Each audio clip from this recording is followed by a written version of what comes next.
you're gonna be mine.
And I'd give up forever to touch you,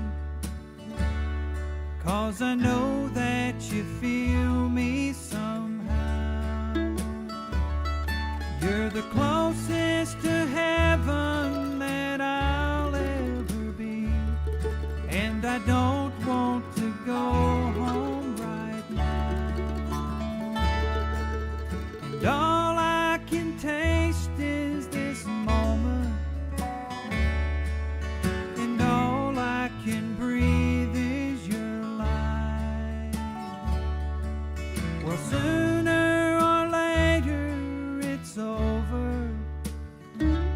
I just don't want to miss you tonight.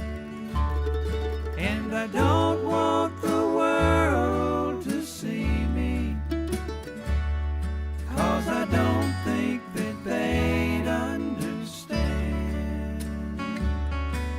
When everything's meant to be broken, I just want you to know who I am.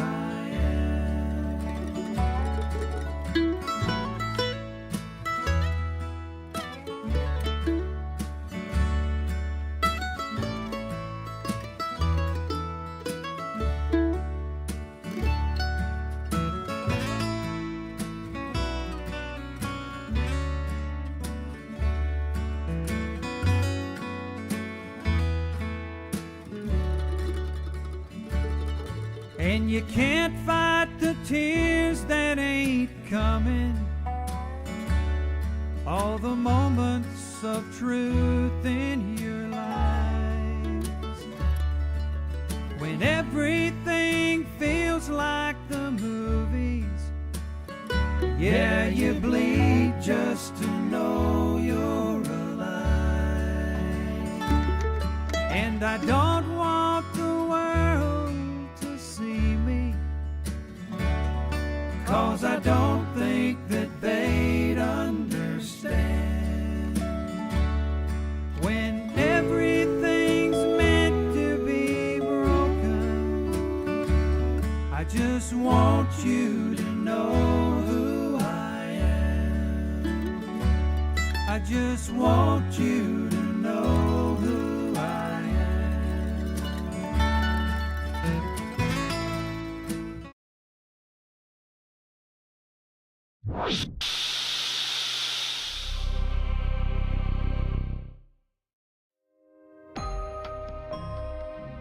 What made him this way? What is the attraction? What keeps us fascinated? This is the story of Chris Chan.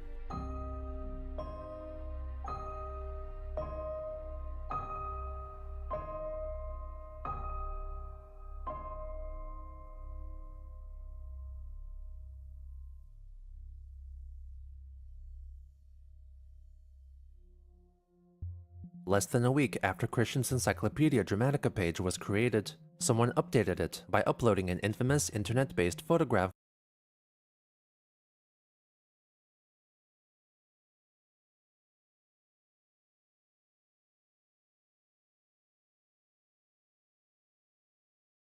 called Goatsy, which graphically depicts a naked man stretching his anus with his fingers snugly within his rectum, dilating his orifice to an inhumane diameter. This upset Chris so gravely that he created the ED account, Reldnak, and took it upon himself to edit the page to make himself appear more appealing. For example, a paragraph noting his racism was changed to, "Oh yeah, he's also old-fashioned. In his idea of a sweetheart, she is not black. He is cool with adoption, but his dream of his future daughter calls for blood, tears, and seminal descent." Not only did he reword sentences and correct historical inaccuracies, but he also extensively added personal information, a tactic which he called information overload, in the hopes of overloading the site and the trolls with so much info that they would all theoretically implode. While his intention was to evoke sympathy, it only succeeded in fueling the fire for the trolls. By November 9th, 2007, Chris got his parents, Bob and Barbara, to confront Mims at the game place about the photos he had helped post on 4chan, which led to their inclusion on the ED page. After this confrontation, the manager of the hobby store, Michael Snyder, told Christian if he were to discuss the Chris Chan page at the place again, he would be banned for 1 month. Christian had also tried to ask staff for security camera footage to find the identity of the person who took the photo, but they did not relent. In a way to reassert his heterosexuality, he uploaded several of his own sexually charged drawings onto the Encyclopedia Dramatica page, such as one of Sonichu and Rosechu having intercourse, a naked Mary Lee Walsh masturbating, Bubbles and Black Sonichu having sex, and an image called "She Came for Quick," which depicted Christian satisfying an unidentified naked woman with his fingers. Those exposed to the picture felt that the woman bore a striking resemblance to his twin sister, Crystal, and were convinced that it was an illustration of incest, an idea further encouraged by the fact that the caption of the image read, "Your sister has come for me."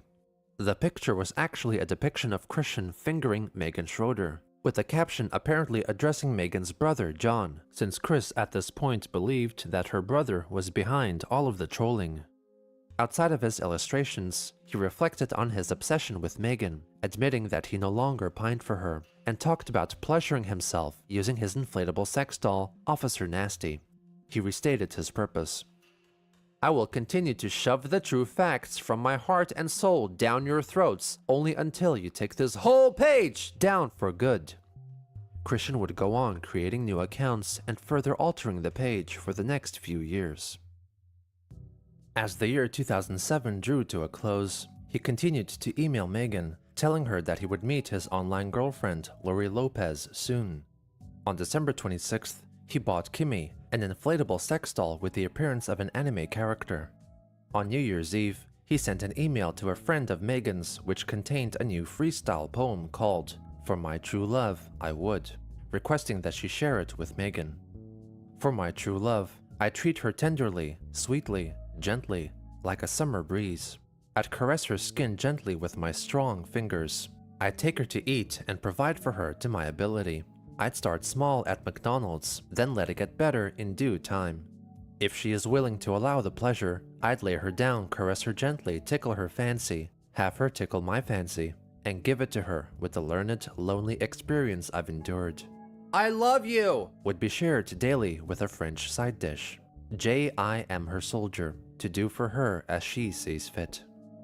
In January 2008, Chris created an account on the social network site Facebook, which he used much in the same manner as his other social media outlets, such as MySpace. He managed to get in touch with several women in his general vicinity and tried engaging in private conversations with them. "Hi Christina, I have read your profile and I find you quite interesting. You're pretty, honest, and smart. If you'd like, I'd like to meet you for a soda or coffee and get to know you better over a pleasant conversation. I also hope you will accept my friend request I have submitted earlier. Please reply if it's all cool. Close parentheses." Christina replied, Okay, well, I'm 17 and about to be 18 in a few months, but yeah, I love to party and all that good shit, so hit me up." "Cool, Christina. While I don't know what it means to hit me up, I'll assume it means to talk to you more. Close parentheses. Chris then said, "I look forward to meeting you in person and learning more about you. And if you need a tutor for a school subject, I can probably help you. I've excelled in math and English subjects. Y yo tom '(A) 2 años de español null en mi escuela secundaria. And I took 2 years of Spanish in my high school. Take care, Chris Chan." She then clarified, "Okay, yeah, well, here's the thing. First of all, I'm 17 and or too old. And second of all, you know or too old for me. And third of all, I'm not into all that Kirstian shit, but I would still love to be friends with you. And I don't know very many Chiristians who like to party, cause I'm a hardcore party girl. So," Christian replied, "No, nothing like what you may be thinking. I just wanted to be friends with you. I'd wait until you were at least 18 before taking it further. Also, I can party, I just don't get invited much. There's nothing wrong with simply meeting for a pleasant conversation and soda pop. I promised I would not lay a finger on you." Christina relieved her mind. "Okay, well, a little FYI, I'm on probation and house arrest and I might get locked up tomorrow for breaking my probation, so let's just take it day by day. I mean, I don't know you at all and people might talk about me hanging with some older dude who I don't know. But I do hang at DQ, Dairy Queen, every day after school, so drop by and see if you can find me. Holla boy." After Christian sent another message divulging more details about himself, communication with Christina ceased. Sent another message divulging more details about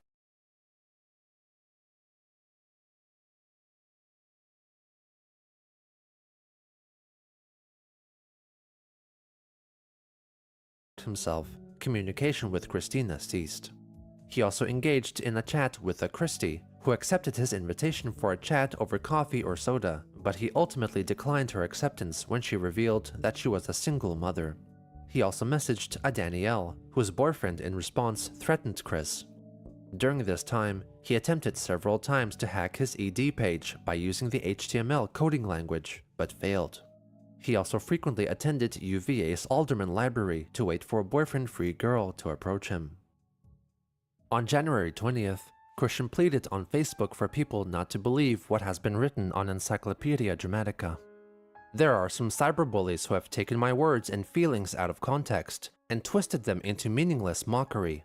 Please do not believe those terrible rumors. I am a good man who needs a female sweetheart to soothe my pains from loneliness, stress of social influences, and heartaches. Please help me so I can help you one day. 4 days later, he described his near encounter with a lady at the Alderman Library. I was playing Sudoku on my PSP, and I was listening in on this conversation between a couple of cute ladies just to my right. I've enjoyed just listening to them talk about their things. I will not divulge any details, because I am the man who will keep a secret. Plus, I don't know all the details.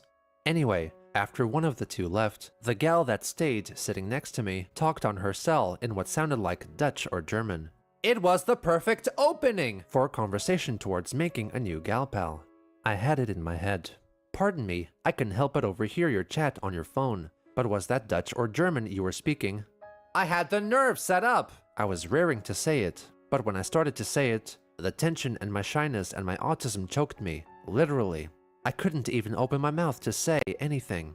And she left. I am kicking myself now. Anyway, that is how shy I am! I am so shy that I just freeze or choke upon starting to talk to a new girl I don't know yet. Through his Facebook updates, it was also revealed that he regularly attended Grace Baptist Church in Charlottesville.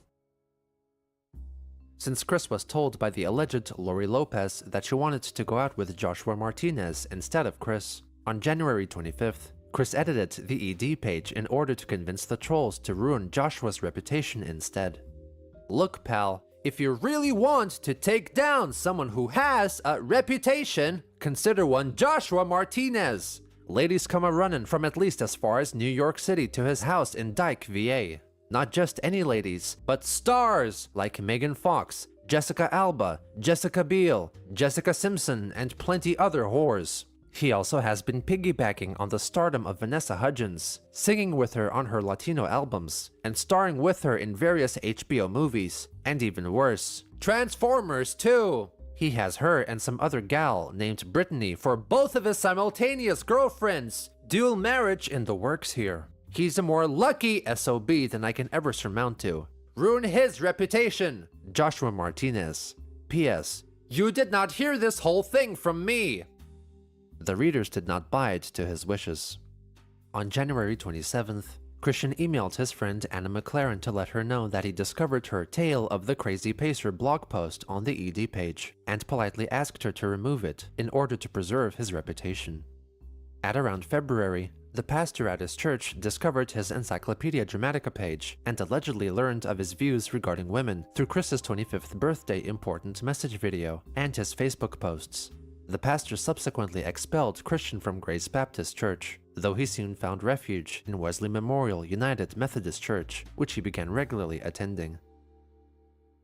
In March, becoming increasingly troubled at all the attention Chris has been receiving, Megan requested that he take down all references to her on the internet. However, it was too late.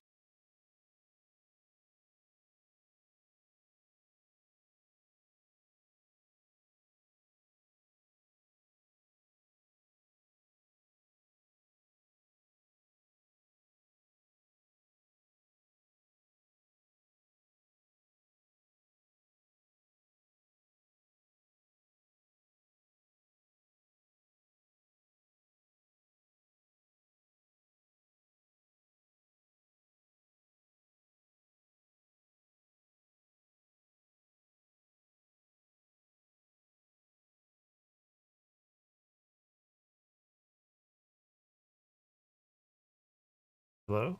1, 2? Okay, that's weird. Don't know why that happened. That was odd.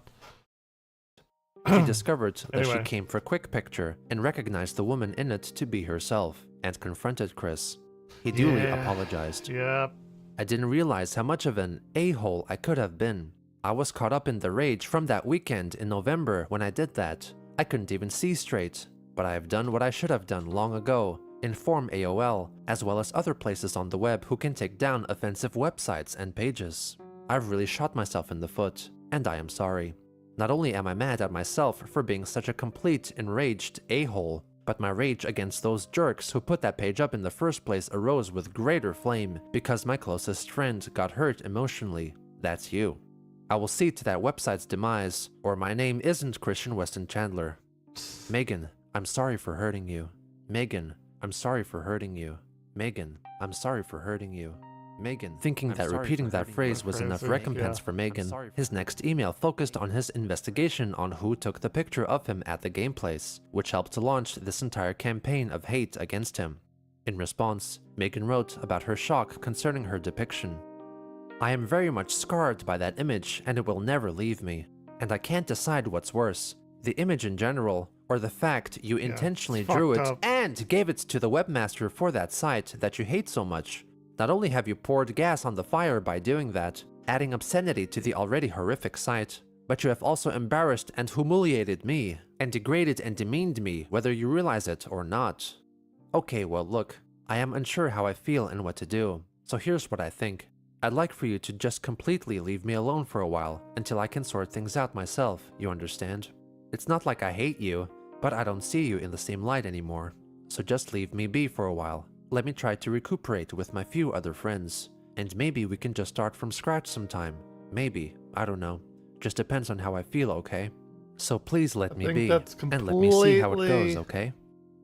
Completely misgathering her inference, Chris thought that the drawing upset her so because she was naive about sex and didn't truly understand what was being depicted, ironically revealing his own ignorance regarding sex. You may or may not have had much exposure to sexual That's a fucking wild thing to come back with and images say. as I've had, so the idea of a hand job, which was the act drawn there as part of outer course versus intercourse, was a surprise to you. I'm sorry. If it helps put things into perspective, I can recommend— Dude, that's wild. That's wild to respond to that girl like that. finding information on the internet through this educational website I found through adameve.com. Or I recommend renting The 40-Year-Old Virgin. That movie touches on some of the issues around Dude, it's fucking insane. sex and how it can really frustrate an older virgin who hasn't had the pleasure yet. Or I can loan you my copy of The 40-Year-Old Virgin. The point is allowing yourself more exposure to sex acts to make yourself feel more comfortable with that fact of life. In addition, he defended his actions. As for the drawings, while I have shoved the text information down their throat in an attempt to drown them in submission, there were too many images of penises, yuck, on there. That's crazy. I drew drawings promoting vaginas to go against those dickheads. I did the drawing of Sonichu fucking roast you. I did the drawing of Bubbles getting it from Black Sonichu. I had the idea of pairing them up in the comic book anyway.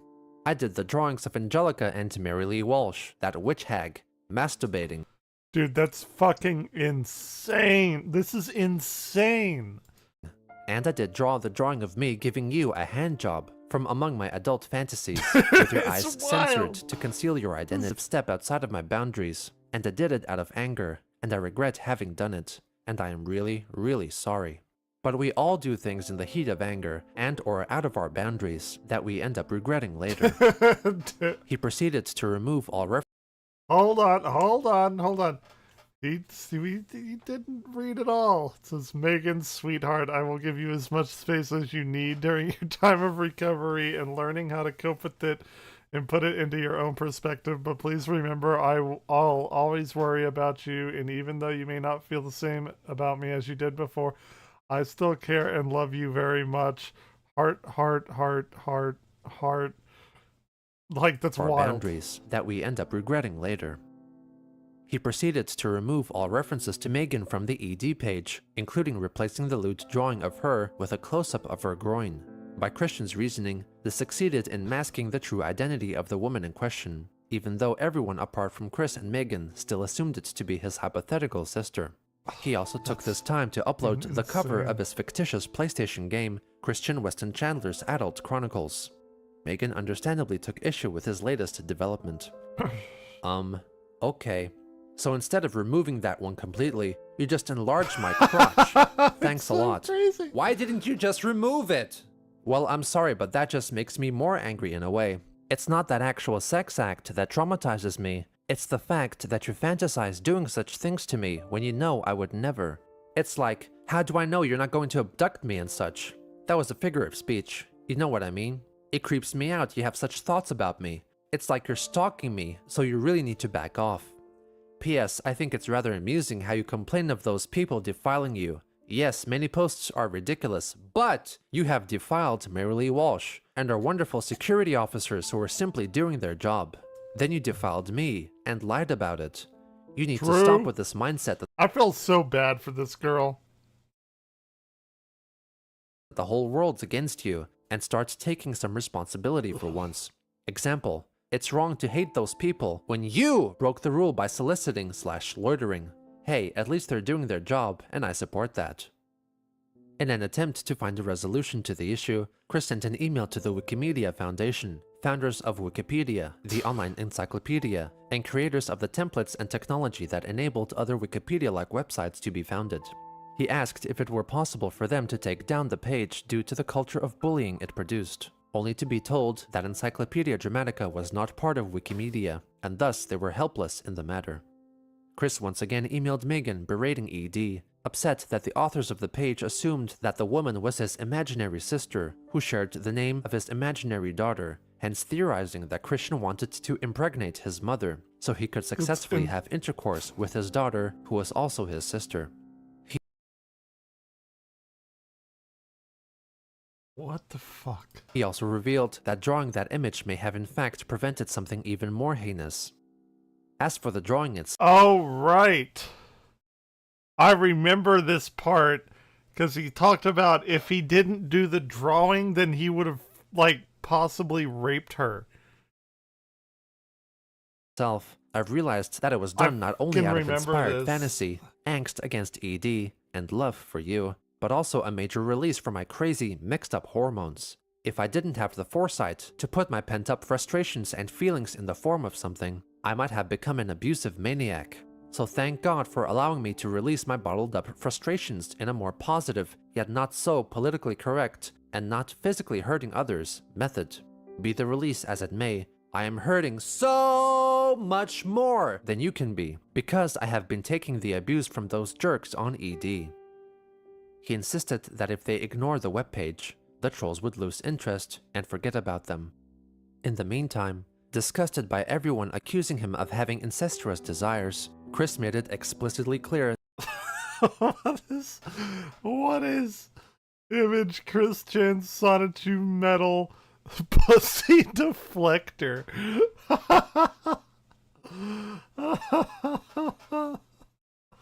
What the fuck? that the woman in the drawing was in fact his friend Megan, editing the phrase, drawing pictures of himself having sex with his imaginary twin sister, to drawing pictures of himself having sex with his lost sailor soldier, Megan, who dumped his sorry ass for drawing the pic of him fucking her. She never even had any inkling of interest in him. What an intolerable sad sack loser. He also tried to remove the drawing from the site, which admins continually simply re-uploaded. On March 22nd, Christian wrote to Megan, I've deleted all of the original blogs months ago, just to let you know. I can understand how you're feeling against me now, but it really hurts me and makes me sad that you don't want me close to you. I'm just a lonely, old-feeling fool who needs closure once in a while, and my mother and father won't be around forever. Oh my god. I love to see you smile. I love to see you happy. And I love seeing the sweet, honest, tender, and carefree kind of gal who is Megan Schroeder. But now that I'm barred from you for a big mistake I made, that I have taken a great deal of responsibility through trying to undo it, through taking down the previous pages leading up to it, through a month full of stress, tears, loneliness, and too many moments standing by myself. Remember some time ago, you jested that you wanted me to give up my heart to you? Well, basically, I had already done that just after you and I met. My heart still cries for you. Not a moment passes by when I don't have a tender, caring, or worried thought about you. Although I do understand your feelings, and I can only respect your wish of staying away from you. Sob, sob. My heart still cries for you. I'll always be worrying about you, and I will always love you, Megan Schroeder. Sob. There was little more That's he could do crazy. to save their relationship, That as their poor meetings girl. at the game place continued to be strained and awkward, as she only permitted them to interact in order for her to repay him for the eBay items he had purchased for her. On April 20th, she emailed him, I can't put this behind me because I don't feel comfortable around you anymore, especially since you said you drew that so you wouldn't do anything stupid. What does that mean? Yep. Abducting me and yep, raping me? Yeah. I'm afraid I can't trust you anymore. I'm sorry, but I don't like being around men like that. So I don't know what to say right now. But maybe you shouldn't give me anything for my birthday. I hate my birthdays and prefer not to be reminded of them. Yeah, me too. By the end of April, Megan had severed all ties with Chris. As a result of his adoration for her, he had created a veritable shrine for Megan in his room, comprised of her wild. own drawings that she gave him, figurines, pictures, and other media which were inspired by his desire for her. Over the coming years, the shrine slowly dissipated.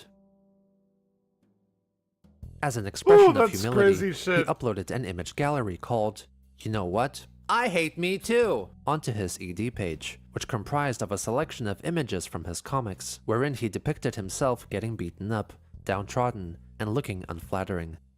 To add insult to injury, Michael Snyder, the manager of the game place, banned Chris from the store for 2 weeks, most likely due to his frequent outbursts of racism towards the African American children, and the temper tantrums he threw whenever he lost, which eventually resulted in an overall drop in patronage. In May, seemingly moving on from the events of the previous 2 months, Chris uploaded a gallery of photos onto the Adult Swim message boards of his Rock Band guitar controller, which he custom painted in the theme of the cartoon character Meatwad from the Adult Swim show Aqua Teen Hunger Force. On May 11th, he was officially baptized at the Wesley United Methodist Church. In early June, troubles with Chris at the game place escalated to the point that Michael Snyder permanently banned him from the establishment after he got into a shouting match with a younger black customer. In retaliation, Christian called over his parents, so Snyder called the police. After this expulsion, the only form of regular social interaction he had left were his church activities. On June 11th, Chris emailed a game place regular to ask if they could meet so he could pass the individual a German-English dictionary he got for Megan's birthday, against her wishes, which would then be delivered to her on Chris's behalf. On June 25th, Brittany, who was someone who had become aware of Christian's antics online, wrote a lengthy email addressed. Hold on. Here, we're gonna... Dear Mr. Chandler, before I get to what I say in the email, let it be known that this is not a hate email, nor is it intended for the sole purpose of being mean to you. However, I will say I'm going to be blunt, tell you straightforward what I want to say, which may in turn hurt you. It's up to you whether or not you would want to read this. With that said, I want this email to help you with some advice on your current quest, as you put it, for love. First off, it's not your fault that you were born with autism. I feel sympathy because it makes all that more difficult for you to land a girl. However, you must realize that not everyone will feel so sympathetic or understand your troubles. The most saddening part of life is that not everyone will like you, who was or someone the who things had you become do. aware of Christian's antics online, wrote a lengthy email addressed. Or the things you do, but you must move away from them and realize there are plenty of like-minded people like you. Now, even though you have autism, this doesn't mean you're destined to live a horrible, lonely life. You should know that you can't use autism as an excuse for everything. Blaming a disorder for all the troubles in your life will not get you far. If you want others to look past your autism, you must do so as well. You must see yourself as you, regardless of what disorder you have. I have plenty of friends with Asperger's and high-functioning autism. One, my close friend Alex, is to deal with autism standing in the way of fitting in at school. Yes, he has great talent of singing. He took that good thing about him and won the talent show and gained friends. You should take the very best talent you have and expand it to the best of your ability. Now on to your girlfriend troubles.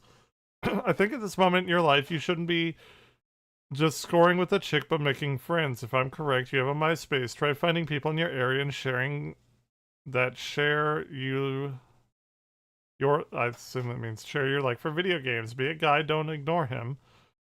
Be it a guy, don't ignore him. After all, he does have his friends, some of whom may be single girls. You're not set in the hopes of convincing him to change his ways and move beyond always using his autism. You also need not set your expectations so high. I'm not saying you should go off and date the nearest obese black lady. It's a sentence. However, what you need most is dating experience. After having been through various relationships, you can get past that awkward approaching phase with confidence. Think of meeting a girl as your friend, not as your future life partner. I do not mean to offend, but the whole sign thing has to go. If it hasn't worked for the past 8 or so years, it probably won't work now. To us females, it shows you it's someone who lacks the confidence to go up to someone.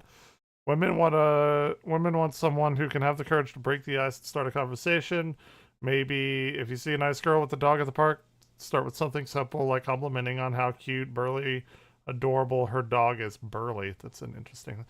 Then you can go on and start a conversation about your dog and what it looks like, etc. Any compliment about her can most likely be used as a convo starter, aside from pickup lines and the plain creepy. Another thing you want to work on is your wardrobe. I have to say, it feels as if you're trapped in the 80s. I'll say your Sonichu medallion. Oh man, it really hurts to break it to you, but it'd be best left at home. Sorry, man, it's one giant pussy deflect. There it is. The second time. That's all I can say about it. I'm trying not to be best Crutch. not to be harsh Chris- about it.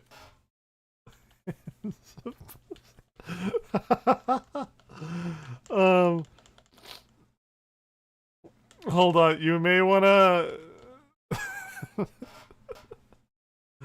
You may want to revise your MySpace profiles in such a bit when you talk about marriage and like in your profile it tends to ward off women, but they'll feel that if they talk to you, they'd be all of a sudden committed. Think about marriage should wait when you and her feel it's right. I hope this will in your girlfriend quest. I know that Encyclopedia Dramatica will keep their article up about you, but if you move on and not bother talking about it or vandalizing it, it'll soon be forgotten.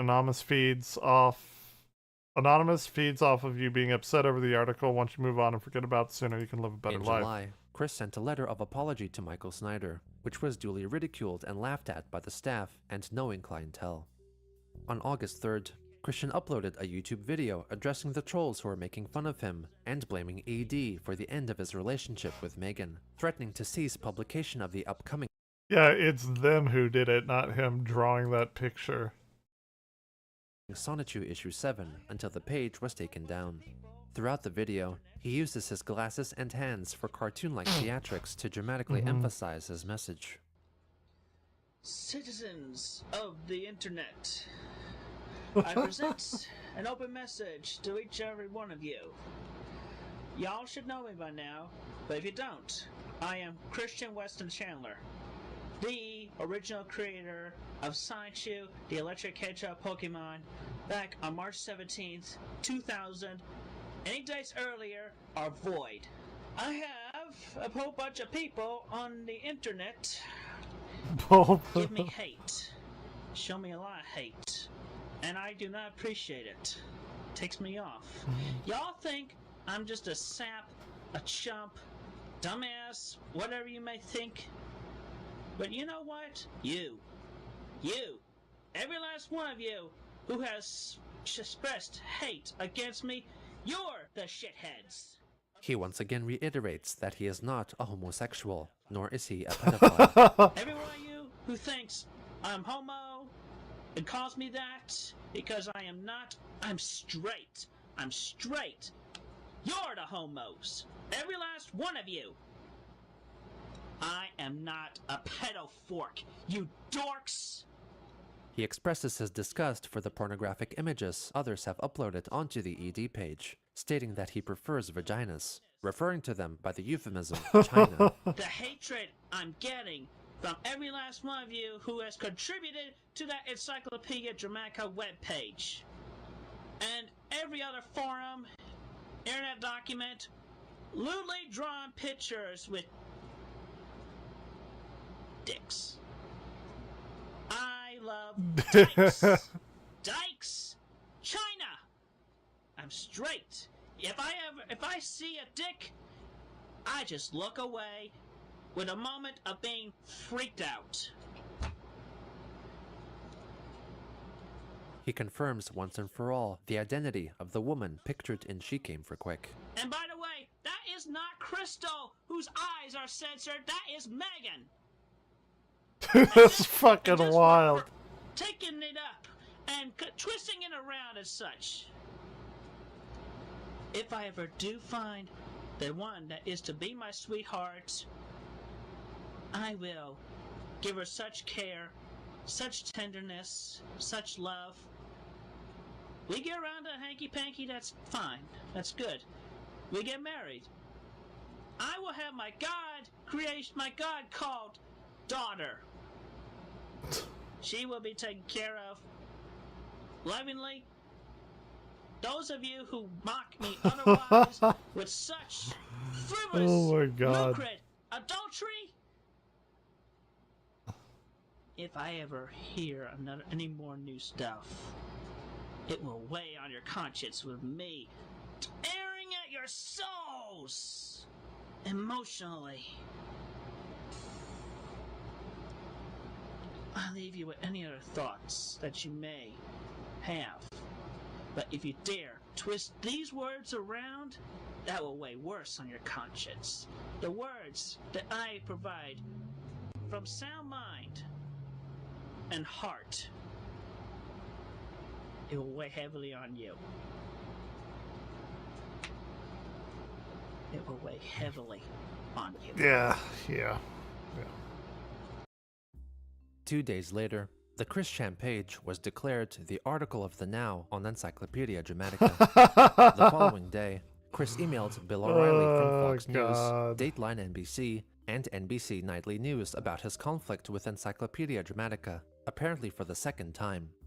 I wish Bill O'Reilly. to re-report the heinous webpage of worst levels of mockery against me. This webpage has been haunting me since it originated around Halloween 2007. I have previously reported it, but no response. He implicated Jason Kendrick Howell as the creator of the page, declaring him the head troll and directed the majority of his hatred towards him. He also recorded another video, urging fans of Sonichu to help take down the ED page, under the impression that he had more fans than he actually did. Attention, all Sonichu fans on the internet who do not hate me, Christian Winston Chandler, for I have an important message for y'all. If y'all would actually like me to bring up new stuff for Sonichu and conclude the stories, you can do so by having that Encyclopedia Dramatica page taken down so that I can feel more comfortable in drawing and coloring the comics that y'all have grown to love. If you want to send all your complaints for me not doing the work that I should be doing, you can send every last complaint to the one called Jason Kendrick Howell, also known as How Games or Liquid Snake. For he is, and I quote, in an email he sent me, the creator of the Encyclopedia. Oh, I can't wait Dramatica for the Liquid UD Chris page for me. He urges arc. everyone to It's my send their favorite. hate to Kendrick Howell. And that's for you, Jason Kendrick Howell. As sure as I am to get at least 1 ounce of vagina, I have your number, and you're going down. 2 days later, Chris celebrated the apparent fall of ED. In reality, the website was experiencing frequent outages and slow load times due to the increased site popularity. Ladies and gentlemen on the internet, to all the Sonichu fans, I am pleased to announce that the Encyclopedia Dramatica, not only the web page, but the whole freaking website's going down. And to make sure it definitely goes down and stays down, do not donate any money to that website. Especially if you want to see the more adventures of Sonichu that I am conjuring up in my mind and drawing up. As a reward for all the hard work his fandom had put in, he previewed unfinished drawings of a joke referencing the cartoon series Family Guy to be featured in Sonichu issue 7. DV14, just for the sketch. Just The like the man Family Guy has show. no Let's go, originality at all. Ghostbusters, let's go, let's go, let's go, let's go, Ghostbusters, let's go. He also inserted references to the 1986 Filmation animated series Ghostbusters, unrelated to the Columbia Pictures movie franchise, nor its subsequent animated adaptation, The Real Ghostbusters. Oh, my aching sauce. Upon reading on people's focus on Christian's bad. Sonichu medallion and some people's purported desire to steal it or destroy it, he created a small number of so-called decoy medallions with distinctively thicker facial markings, which he intended to give to any bad actors who wanted to steal his original medal. There are unconfirmed reports that in August, a 4chan user met Christian in person and convinced him to hand over his Sonichu medallion. The users of the forum site analyzed his attached photo and determined that he was in fact given a decoy. Through some email exchanges, Christian found an acquaintance in Robert Simmons V, who was in fact an anti-troll who gained Chris's trust by supporting his actions and creating a persona that possessed similar personality traits. He even resorted to filming videos announcing his support for Chris and his love for Sonichu, all while touting a yellow-colored Sonic necklace. There it is. Good evening, citizens of YouTube. I must be quiet because it's at night. I don't want to wake up my parents, so please forgive me for not talking loud, and I hope all you can hear me. In an email dated August 12th, Chris confided in Robert and confessed his adoration for Meg Griffin from Family Guy. "She is not ugly. She has always been a beautiful catch in my eyes.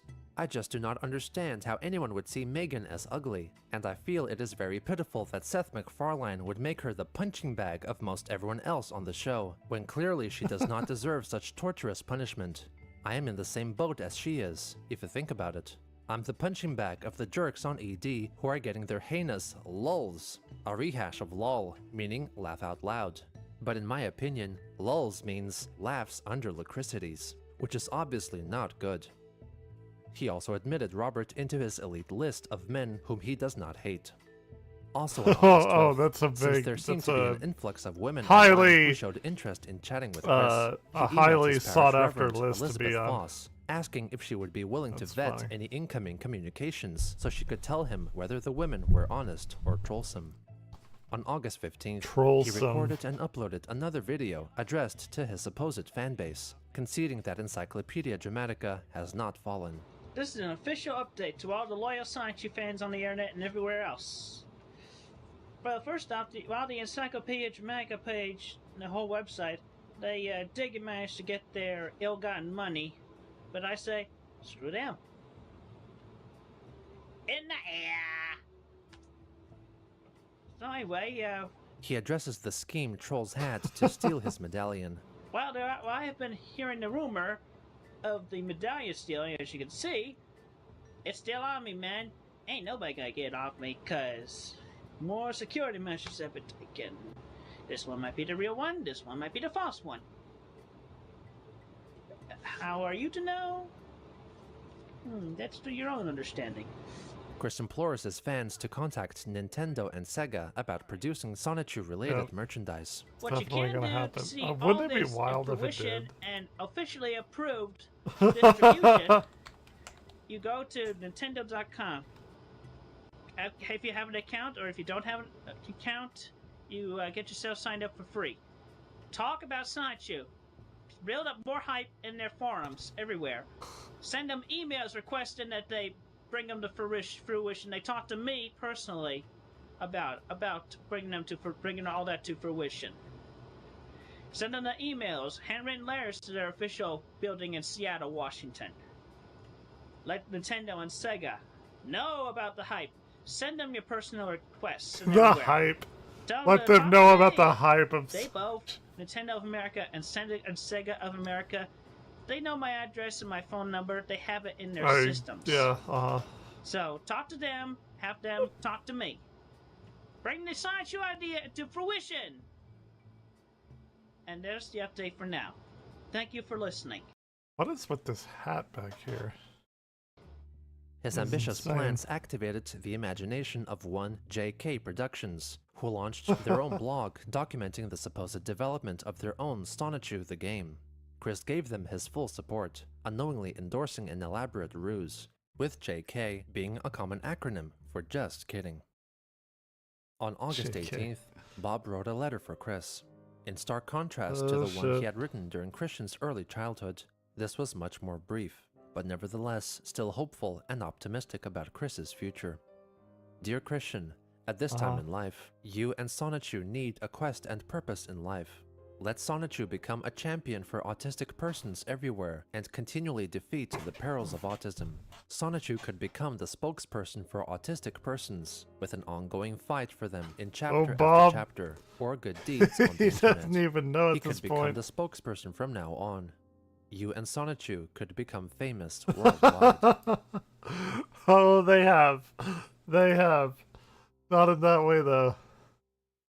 On August 19th, a 3-member group created an online female persona by the name of Blanca Weiss, whose name was derived from the Spanish and German words for white. According to her story, she was working on her own comic book and created her own character called Jigglyami, a singing Pokemon based on the Pokemon Jigglypuff. She relayed this information to Chris via email and encouraged him to have her featured in a future Sonichu issue. Chris was beyond impressed with her and later made a full-body colored drawing of Jigglyami, which he wanted to send to her home address, but she declined. In order to gain her trust, Christian talked about himself, copying and pasting large sections from his various social media accounts. In return, the trolls sent him a photograph of a woman as evidence of the veracity of her character, and talked more about her backstory. Chris admitted that she was growing on him. By the next day, he was already working on a scene in the comic starring Jigglyami. Blanca retorted by sending him the lyrics for a song meant to be performed by Jigglyami. He also crafted a custom Jigglyami medallion, which he intended to give to her. Chris let her know that he was What is almost with the finished Sonichu medallions, issue man? 7, The and that he would feature medallions. Blanca and Robert Simmons V in special interview segments. Chris mentioned that he helped Robert overcome some problems regarding his own love quest, such as abandoning the idea of an attraction sign. I later realized that a sign made me look retarded, so I stopped a long time ago. I suggested that he try put himself in the center of an open area and try some Axe body spray. He stated, under the impression that the Axe body spray would have the same result as is demonstrated in their infamous ad campaign, wherein women would uncontrollably throw themselves at a man spraying himself with Axe. The only thing about him that I feel different about, his version of my medallion. I don't know how to describe the way I feel about it, but from looking at it, I'm like, oh yay, or oh my god. I think you can understand, but please do not tell him that I said that. Sonichu issue 7, completed on August 20th, picks up where issue 6 left off, with Chris and Megan on the basketball court, chatting with Bionic the Hedgehog, who thanks Megan for setting him up with Megaji. Bionic and Megaji's displays of affection almost bring Christian to tears, because it reminds him of his loneliness and virginity, but is comforted by Megan. They ask Magi-chan and Sonichu about pinpointing the locations of the Sonichu balls, which by now are being referred to as Sonichu crystals, due to numerous comments made by trolls highlighting the homoerotic nuance of the term balls. The purpose and abilities of the aforementioned crystals are yet to be revealed. They determine that one crystal might have been lost in the past, and if they found the one who touched it last, they would know where to find it. Magi-chan realizes that at the exact instance when Chris thought up Bionic the Hedgehog in 1996. There, we got Smokey. He didn't say he wasn't. That's a weird thing. And if you need meds every hour, how do you, like, do you have it rigged up in your vehicle? Well, similar. There are cars that go fast around. Sorry. I mean, I can imagine they could put really strong wheels on an iron lung, you know. Plow right through the competition there. Shit. Everglare! Why isn't my thing working? Oh, you son of a bitch. I gotta close out of 3 more things. Oh, I was gonna be a perfect trampoline as mine clip, Say but... hi. Everglare! Shit, damn it. Also, look at Smokey rocking all the Smokey swag. We should Oh yeah! The 35 easy payments. These lucky numbers could be yours. Oh hell yeah! We should set up a merch store for you. I know. I don't know how. It will work. I don't know anything about that, but I just need someone to do it for me. That's all I ask. exactly like. All I want to do is send them the stuff that I made, and then just have it work out for you. Shit. I can probably walk in my basement without getting my feet wet, so that's the first time today. Yeah, We got the floodings. Yeah, either ice storm, power outage, floods, shit. We got apocalypse going on over here. Oh my god. It's gonna get worse and worse every year. I just can't wait for it. It's gonna be a lot of fun. Did you know roads were caved in over here? Yeah. I I saw a video of Highfaller Highway out of Oh, Rapid that's City funny. Yes. that, like just washed way the hell out. That was Yeah. crazy. yeah. So it's like, oh, luckily. What is happening? I know. Fuck. Did you put the? Oh, that's if I had I put. I forgot. Had I done that? Oh, that's perfect. Love the Simpsons beans, Evan Glare.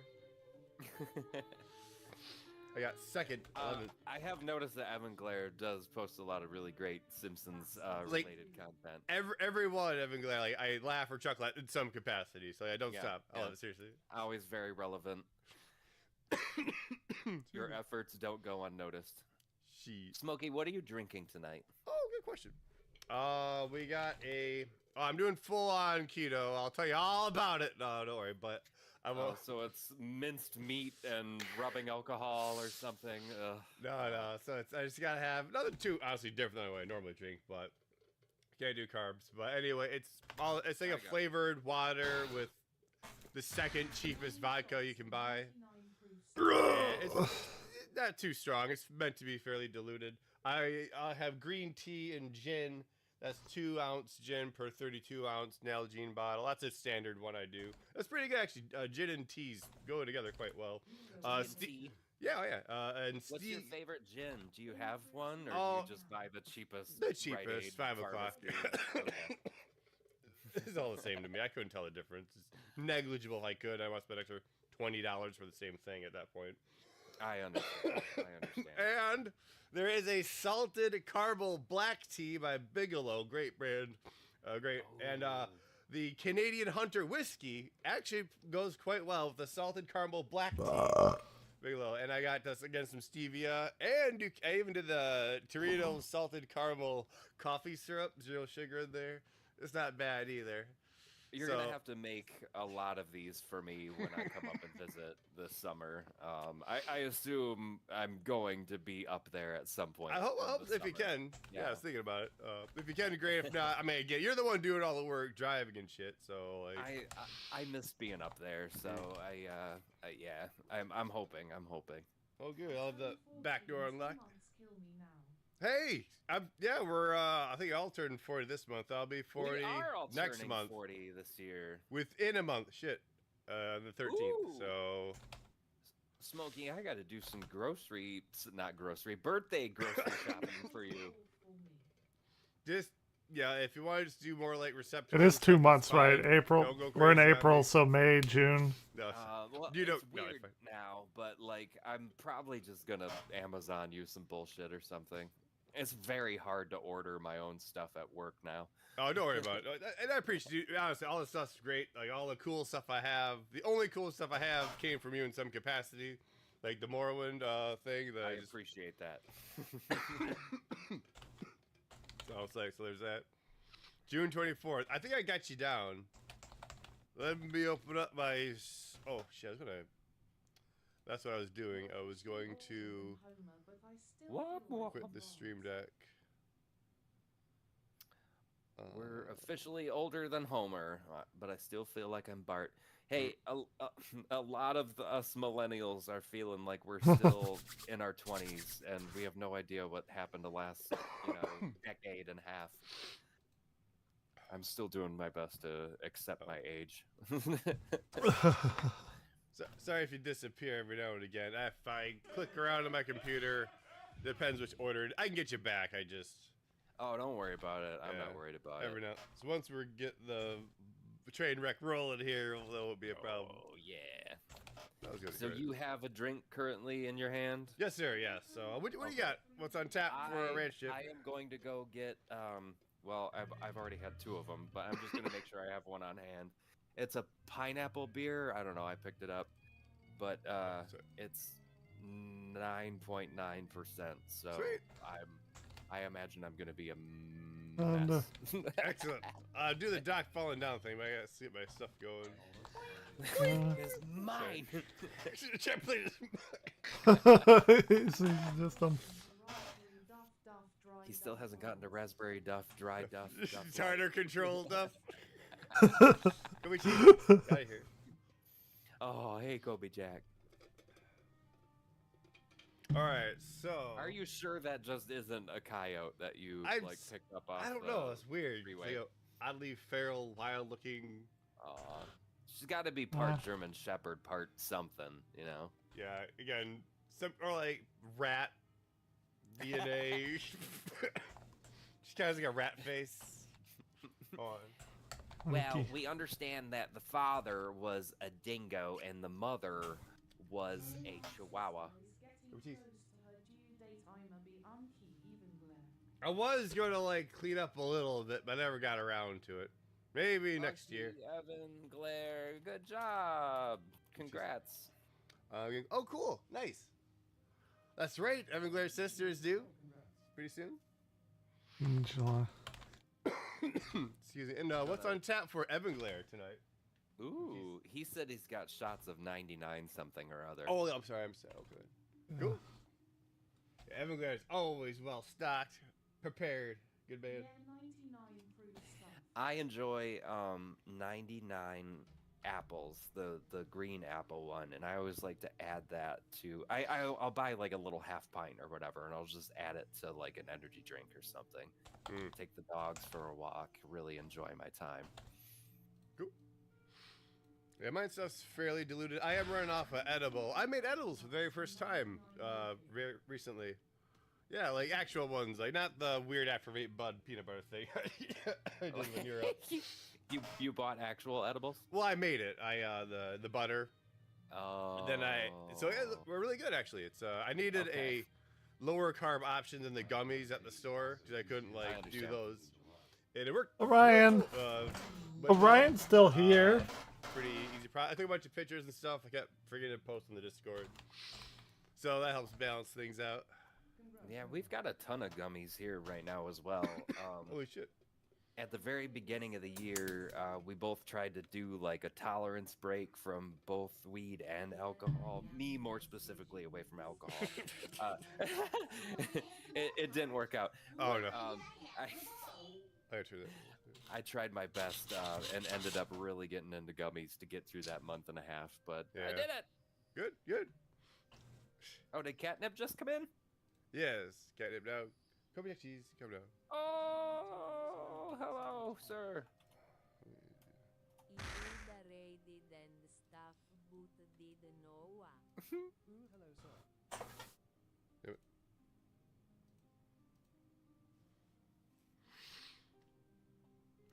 Overrated and stuff, but I was about to yeah, that's what I meant to do is post my thing in the chord. The chord. I keep calling it that for some reason. Sorry. Orion. Shit. You know that science of like mixing potions and stuff? Yes. Alchemy? Yes.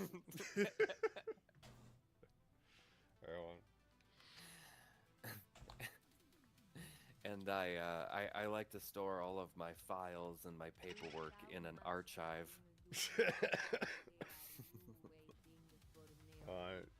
It might be a blur, but I gotta do this thing real quick. Can't really avoid Catnip is asking you a lot of questions. I'm going as fast as I can. I'm getting the feeling that he's not a patient man tonight. Let's see. Oh, now I gotta mention. 25 minutes later. No, I just did it now. Oh, you did? Okay. I forgot to do it earlier. I was sorry.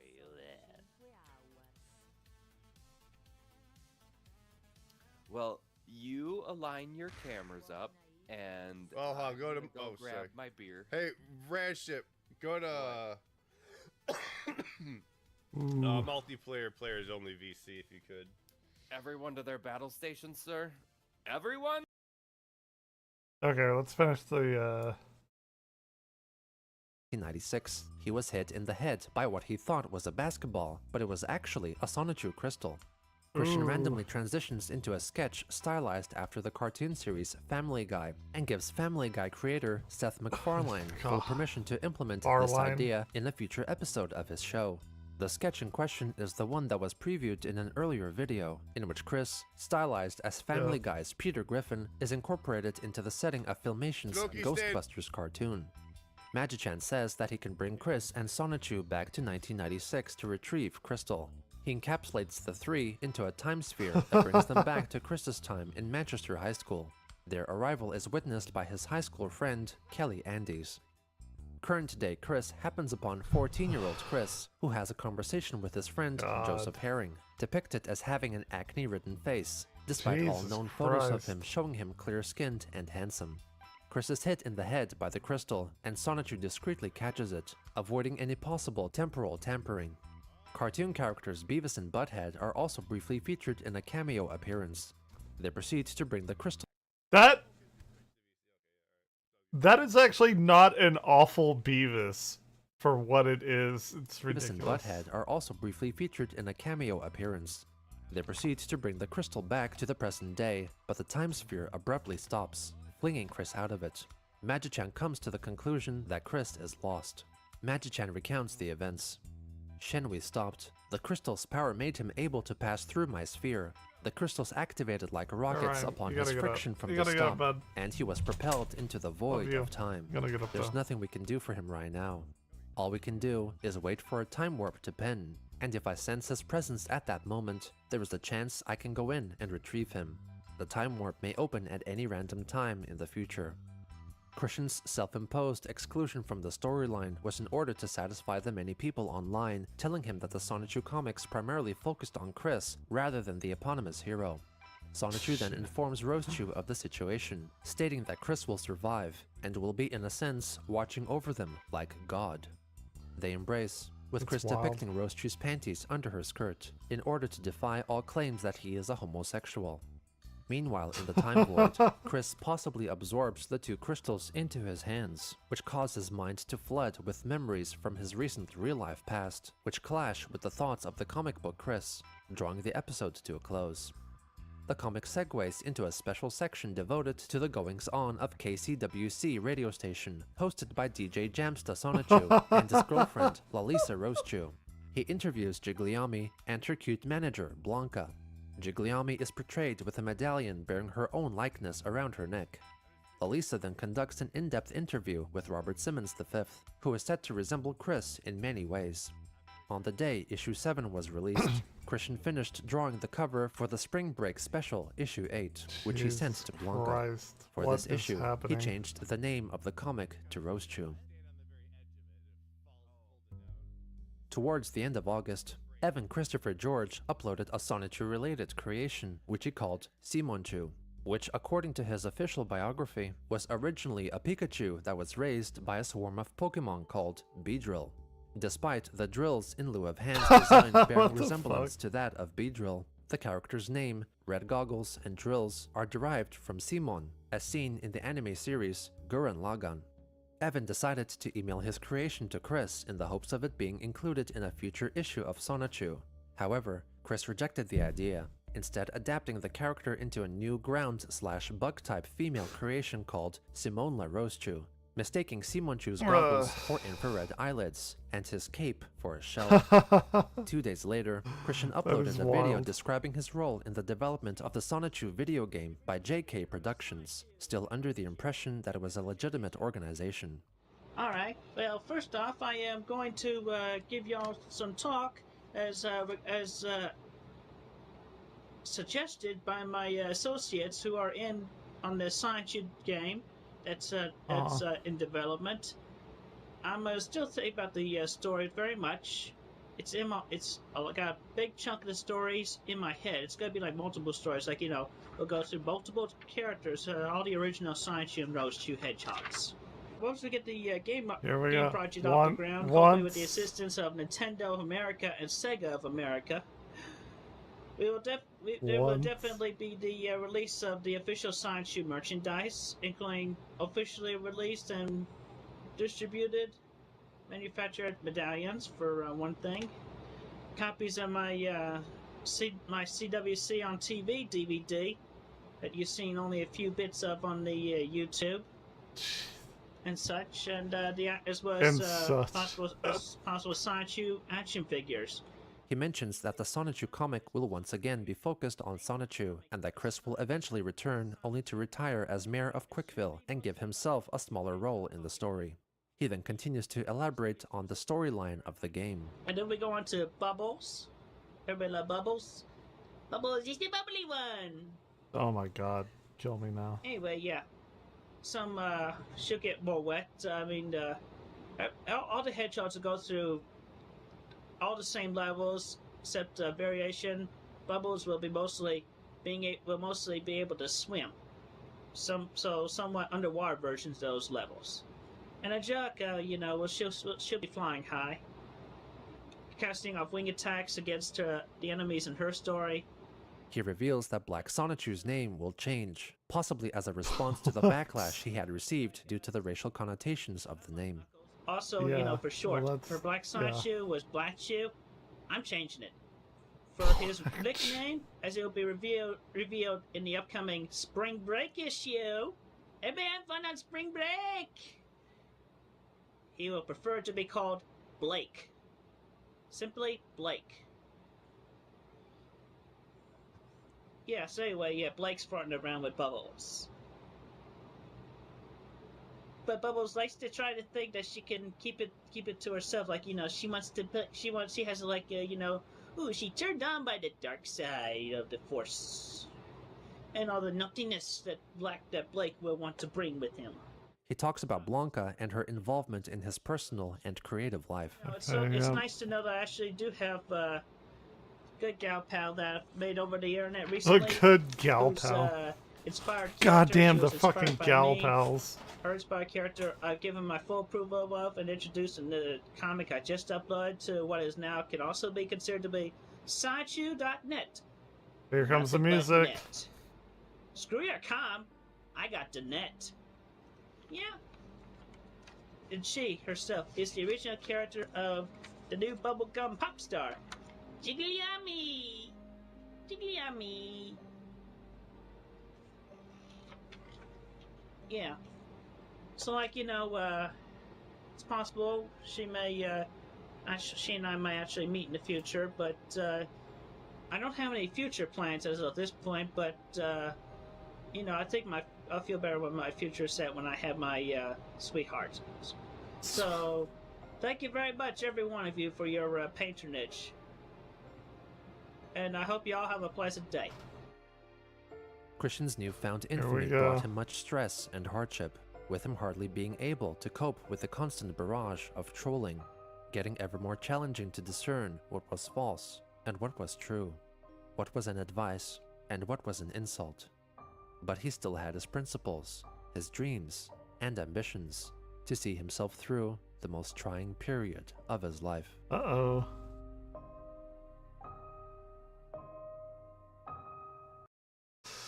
It's fucking crazy. It's crazy to go through this again, or to keep going through, or to go back through this, I guess, with all these updated episodes and things like that. It's fucking wild to me.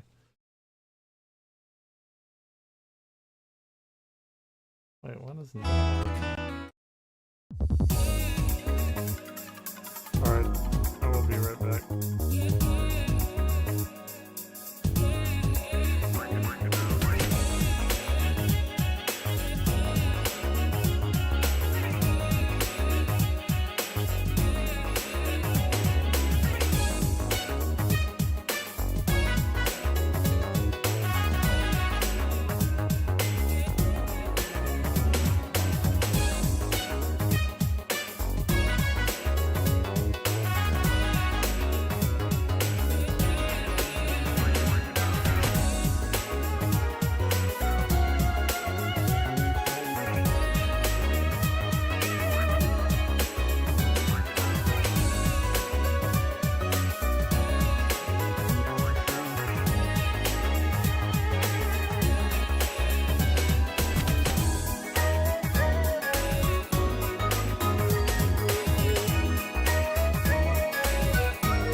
this to yourself. She's moved on.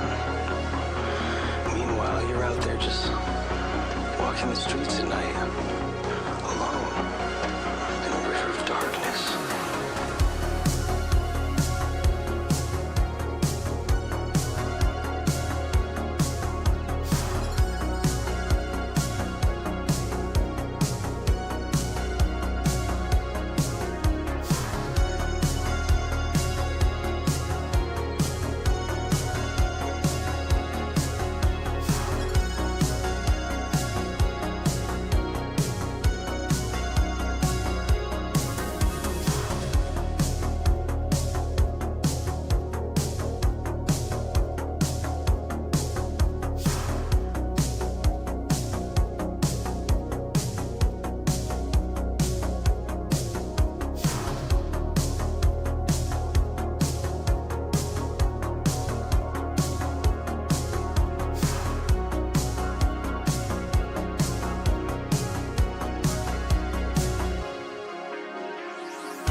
grilled cheese.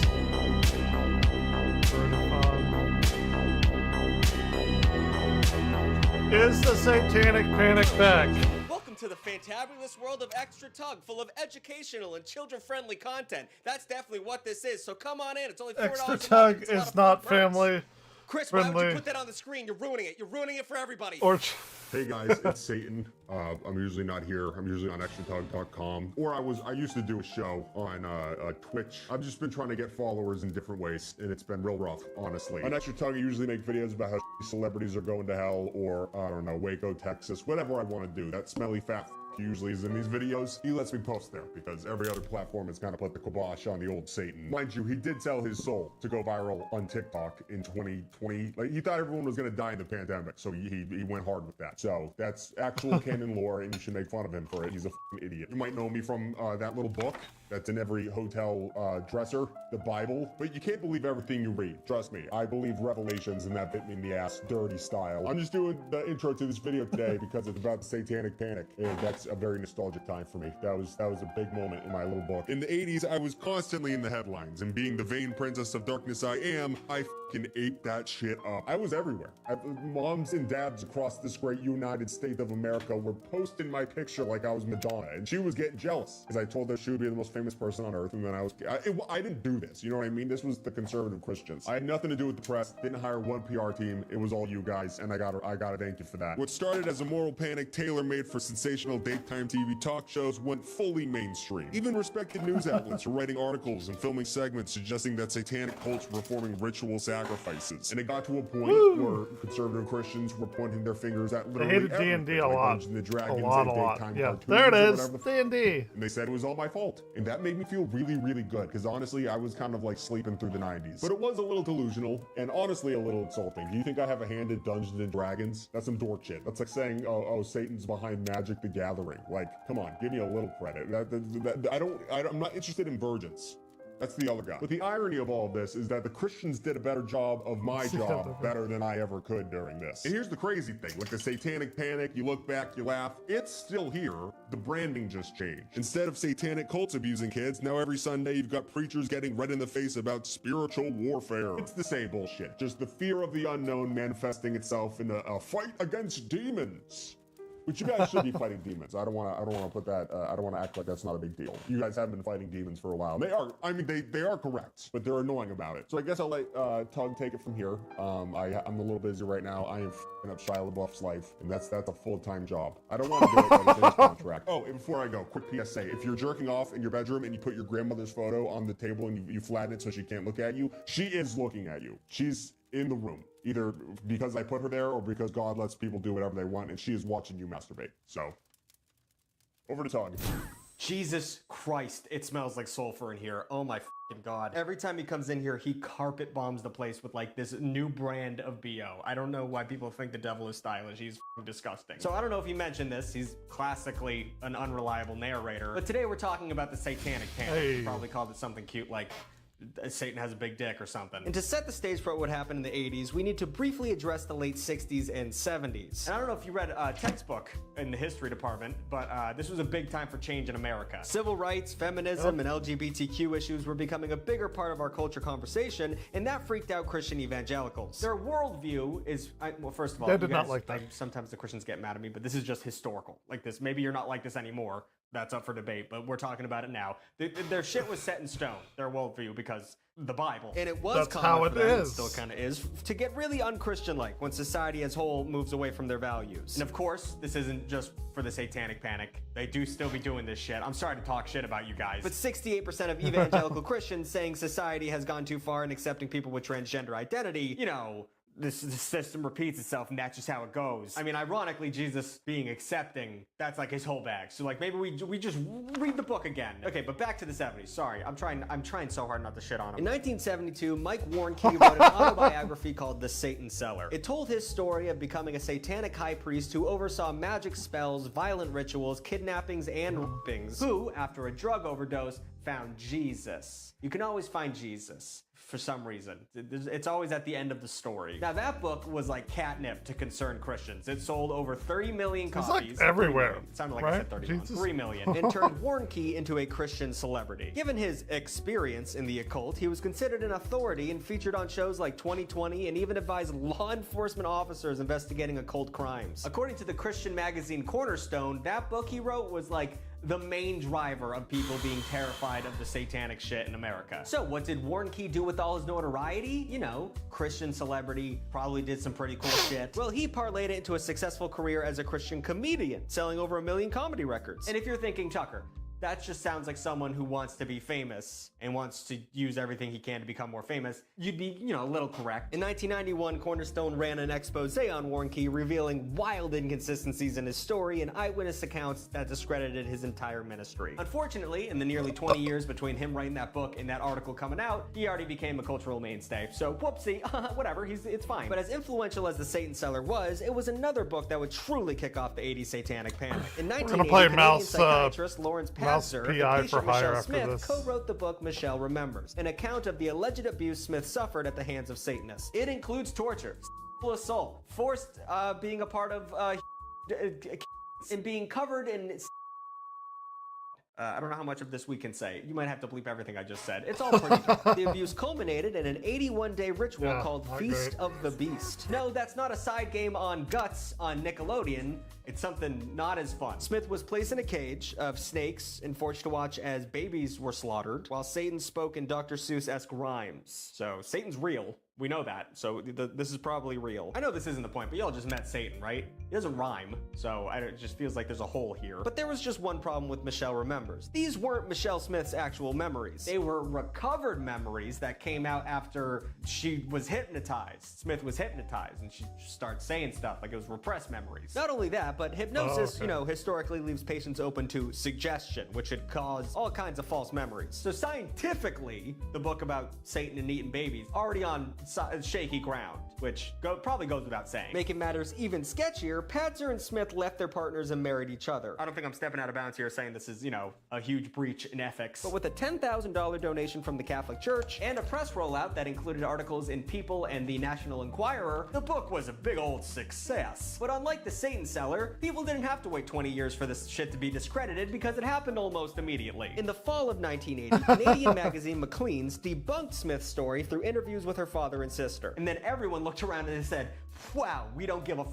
We don't care at all. We're gonna believe the book and not you guys proving that it's wrong. The idea that dark, powerful figures were abducting children for ritual sacrifices was too alluring to ruin the dumb thing we like to call the truth. And I guess if you're a Canadian magazine in the pre-internet age, anything you have to say probably just fizzles immediately after it's put on paper. Probably it's like invisible ink. No one gives, it just disappears. Patzer and Smith made the rounds on daytime talk shows and news segments, and just like Warnke, they became respected figures in the burgeoning study of satanic ritual abuse. They also trained law enforcement and social workers on how to handle satanic shit, and led workshops that popularized satanic ritual abuse as a motive in criminal investigations. According to Patzer, he and Smith were expert witnesses on upwards of 1,000 cases of alleged child ritual abuse. Now, all of this was a little weird, considering that before them, ritual satanic abuse was not a problem, and now it was a huge problem. So, like, what are the odds? Good timing. As Robert Hicks of the U.S. Justice Department said in a 1990 interview, before Michelle Remembers, there were no satanic prosecutions involving children. Now the myth is everywhere. And Hicks wasn't speaking anecdotically. The FBI actually spent over a decade and approximately $1 million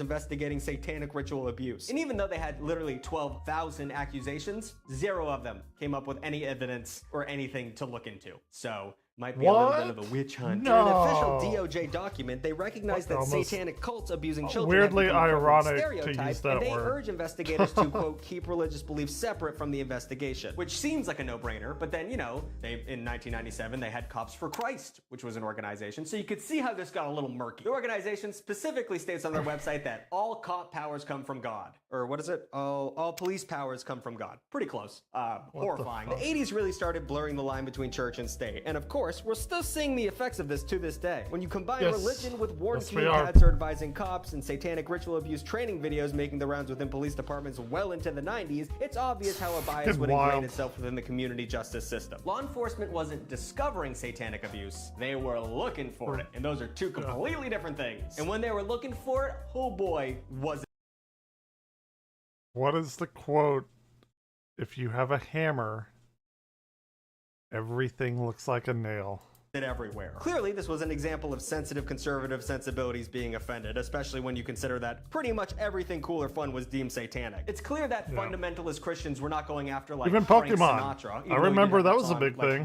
what was it? Witchmail? What was it called? He sang that song Witchcraft back in 1957. Why not go after him? You know what I mean? No, they like Frank Sinatra, so they're not going to touch him. Instead, the Satanic Panic set its sights on rock and heavy metal because that stuff is cool. In 1981 and 1982, two different ministers, quote, discovered that the song Stairway to Heaven included buried satanic messages. The insanity of this whole thing might be a little hard to wrap your head around today, but back in the day, ministers would go on public radio, play a record backwards and be like, you hear that? Worship Satan. Do you not hear that? Yep. I love dick. It's crazy. This is nuts. They thought they heard phrases like Master Satan, here's to my sweet Satan, and I sing because I live with Satan. This technique is known as backmasking. And in the 80s, conservatives believed it was a way for Satan to recruit followers through rock music. Youth evangelist Jacob Arnza even wrote 2 whole goddamn books about it. And one of them, titled Backward Masking Unmasked Backward Satanic Messages of Rock and Roll Exposed, horrible f***ing title, contained an introduction written by Louisiana State Senator Bill Keith. Now I would like to pause here and ask a quick question. I don't understand, how dumb do Christians actually think the devil is? Half of it is like, be afraid of the devil, he's gonna get you. And then the other one's like, God is so powerful that he would shit on the devil in 2 seconds. So like, where is the middle ground here? If he is so powerful that he can hijack the minds of musicians and use them as a recruiter for hell, why would he leave so much evidence? He's not a Bond villain. If he does exist, we know he exists because we just talked to him. But like, you know, if why would he be leaving clues? Regardless, the idea of backmasking spread through the Christian community and record burning took place at churches across the nation. What had once been fringe and conspiratorial was now widespread Christian thought. And once again, I feel like I have to mention this. We're still doing this. They're still doing this, just not with like the full blood of it. For example, Pastor Doug Wilson, founder of the Communion of Reformed Dude, fuck him. He is a piece of human garbage. evangelical churches, believes that empathy can be a sin, crazy, and that giving women the right to vote was a bad idea.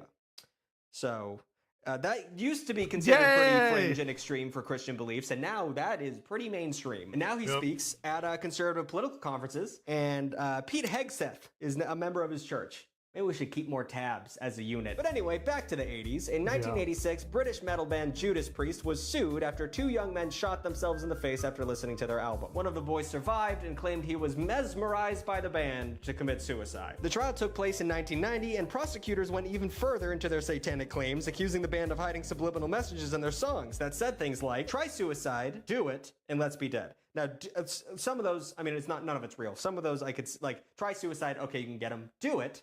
That's just Nike. And in what is probably one of the weirder and more badass things that's ever happened in a courtroom, Judas Priest singer Rob Halford took a boombox up to the judge and played the song in question backwards. He told the judge that you would clearly hear the phrase, I asked for a peppermint, I asked for her to get one. And sure enough, that's exactly what it sounded like. Random nonsense, because when you play a record backwards, you can literally hear whatever you want to fucking hear. Judas Priest was found not liable, but I don't know why those 2 boys were so sad that they would do that. That's a tragedy. But why were they blaming Judas Priest? I don't know what's going on. But metal just wasn't on trial in the courtroom. The hysteria spread to good old Washington, D.C. In 1985, the Parents Music Resource Center was founded by a small group of women married to powerful government figures. One of these wives was Tipper Gore, who was married to Al Gore, who would go on to be vice president, which is kind of cool. It's such a bummer that his last name is Gore, and he didn't start a metal band. Like, that's what you're supposed to do, buddy. She wasn't the only politician's spouse in the group. There were so many in the PMRC that it was often called the Washington Wives. I still have my So 7-string guitar over there. I haven't unboxed it. Music, seeing as how she was a drummer herself. In high school, she played in a cover band called the Wildcats, which is such a cool girl group name. For high schoolers, the Wildcats, that's just fun.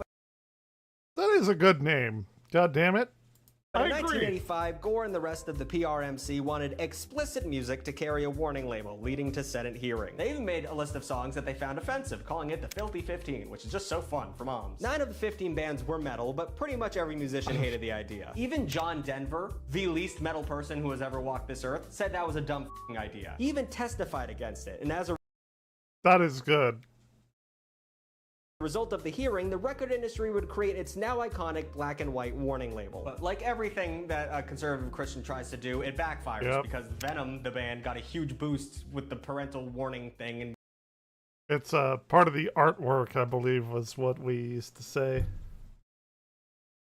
But now everything's streaming and it doesn't matter. Now they're huge. Well, I don't know. They got a huge boost. But if they weren't trying to take away all the fun music, conservative Christians wanted to take away role-playing games too. You can now see how Dungeons and So fucking dumb, man. Dragons would be the So low-hanging fruit of fucking moral panic stupid. because it had demons. So and shit, stupid. Wizards, witchcraft. It's fun, but like in the game, you're killing demons. You know what I mean? The controversy You surrounding are! D&D really started in 1979. It's so fucking dumb, man. Like, oh, like D&D is my baby, even though I don't really play anymore because I don't have friends. But like, I have tens of thousands of dollars of D&D stuff. I have a complete 3rd edition collection of it, a complete 4th edition collection, semi-complete 5th. I have complete Pathfinder 1st edition collection. Like, god fuck, like, and all kinds of other shit.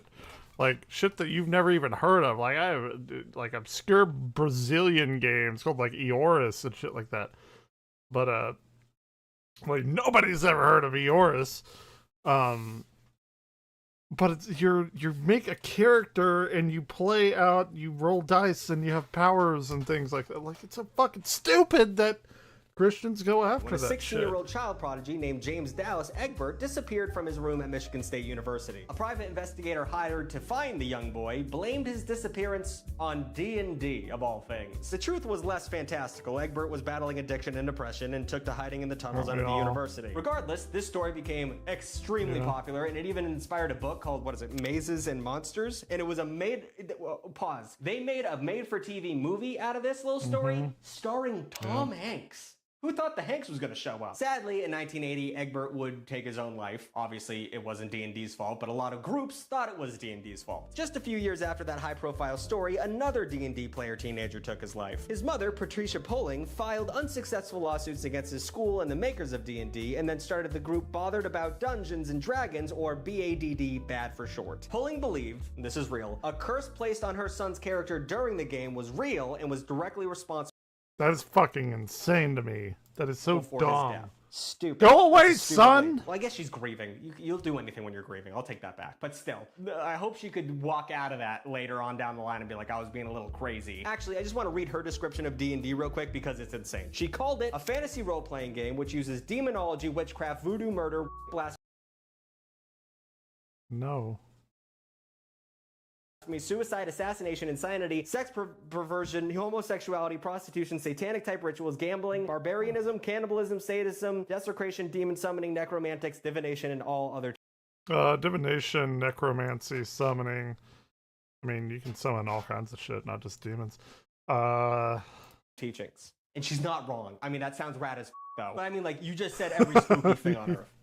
Check and mate. Her groups would pass out pamphlets with wild claims about the dangers of D&D to churches, teachers, and the police. She was even featured in 1985 on 60 Minutes on a bit about the game. But maybe no one encapsulates anti-D&D hysteria like a little person named Jack Black. Sorry, Jack Chick. Sorry, my bad. He was a fundamentalist Christian cartoonist who was famous for creating small comics known as Chick Tracts. These were distributed to churches and sold in Christian bookstores, and the idea was that you would pass them out when you tried to share the gospel with unbelievers. And they're super annoying, and they're so fear-mongering, but the ones he made for D&D are hard as It was called Dark Dungeons, and Chris, will you throw the cover on the screen? Oh, that's so sick. If you're trying to convince me not to play this game, you're doing a pretty ass job. Of course, over the course of the comic, the game drives players to madness, and it ends with a panel of a bonfire full of D&D manuals and miniatures, and it's just dark. So dark. Dare I say, metal? I don't listen to metal music, I'm not gonna do that. But as funny as it is to look back on some of the insanity that the Satanic Panic unleashed, the sad reality is that it ruined a lot of lives. In a weird way, kids were used as pawns in a game of morality, which is still done to this day in a crazy way. Not only had the 60s and 70s brought about social change that made conservatives uneasy, but our modern understanding of child abuse didn't really begin until battered child syndrome was recognized in 1962. People who've never been around this type of abuse were appalled and confused, thinking only that a monster would be capable of such things. Now, Now consider this, more women than ever were in the workforce during the 80s. This meant that daycare and child centers were fairly a new concept. And somewhat understandably, leaving kids with a stranger made some people a little uncomfortable. So, with more conversations about child abuse in the zeitgeist and people thinking about satanic shit, it was just a matter of time before daycare centers became the next target for conservative Christians. During the panic, some estimate that 190 daycare instructors and teachers were charged with the ritual abuse of children, and 83 were actually f***ing convicted, which is insane. The accusations were out of control and spread across the country. Parents claimed their kids told them daycare instructors had them kill animals, stab dead bodies, or eat sharks. Eat sharks? These are kids. Go talk to a child. They will look you in the eye and be like, my mom is Bluey. And you're like, oh, okay, let's put your daycare instructor in jail. In Chicago, a janitor at a child care center was accused of boiling and eating a baby, which is crazy, because whose baby? Like, what are we talking about? Is anyone missing a baby? But one of the most infamous of these cases was the McMartin trial. This investigation into McMartin preschool began after a mother claimed workers sexually abused her child at school, which is not chill. So to collect evidence, the police wrote letters to 200 parents of current and former students. And if you know anything about humans, you would understand that these kind of letters going out would create an insane panic. Soon, children were in a room with officers, literally asking them to show where on the doll they touched you. Nearly all of the children said that they experienced sexual abuse, and not only that, they also said they killed rabbits, mutilated corpses, killed horses, drank blood, and of course, sacrificed the dead baby. The 7-year investigation and 30-month trial cost taxpayers $15 million, and no one was ever found to do anything wrong because, of course, kids are just if you lead a kid to water, he's going to drink it. It's now widely believed that the investigators planted many of these stories, which isn't surprising considering the training seminars and tapes that they were influencing the law enforcement. But the accused owners of the preschool were in jail for several years each because they couldn't afford bail and lost their business in the process. 2 people lost years of their lives and their livelihoods because children were forced to say shit that they didn't want to. They said that Chuck Norris came in and sexually abused them. Chuck Norris. They're lying. It's their children. They're not even lying. They're playing make-believe. It's so crazy. So I've been making light of the fact that this type of moral panic is not just in the past throughout this video. Sure, we look back on the satanic panic and laugh, and maybe we should. It was exceptionally idiotic. The problem is that there were consequences, and in modern day, a lot of those consequences have not gone away. If you look closely enough, conspiracy theories like Pizzagate and QAnon seem to follow a similar pattern, conservative Christians creating conspiracies surrounding the safety of children. So that's how I'm gonna end it. I don't know. I'm scared. Like, comment, and subscribe. New videos every Saturday, sometimes Wednesday. Check out the Extra Tug website. There's nothing satanic. I gotta watch my name. That's true. It's a lot of Satan shit over there. But also, you get a new video every week. Sometimes it's Satan. Sometimes it's me answering video questions. And sometimes I'm talking about shit I'm not allowed to talk about on this website. You get your name at the end of the video. Look at all these names. There's a lot of Ethans. They can't be wrong. Look, that guy right there. Evan Glare. Who would have thought?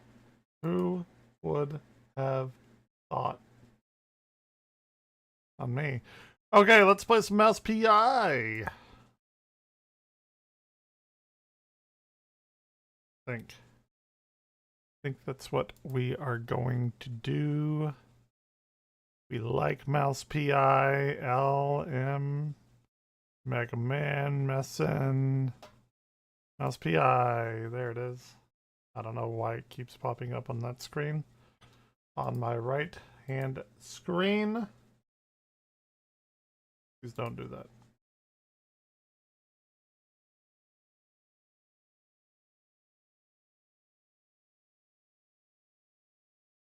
Okie doke.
Oh wait, I didn't put the fucking game down.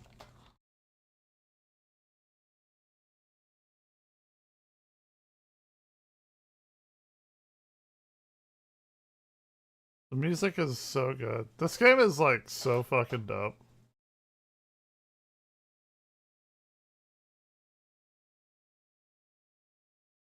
I forgot what we were doing. We deliver the blue. Oh yeah.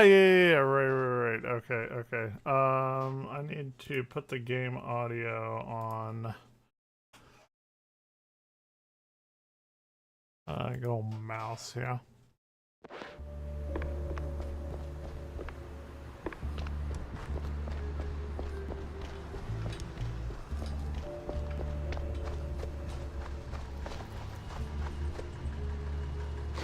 What are you doing?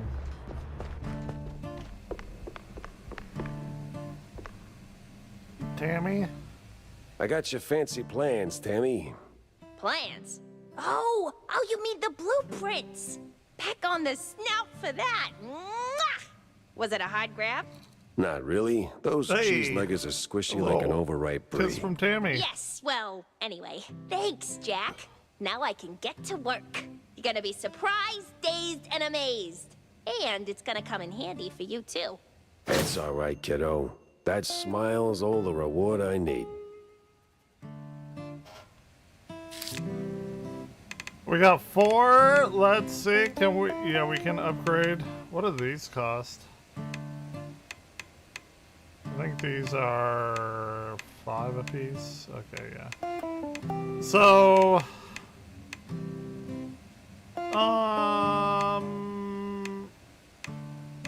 let's go and upgrade that one.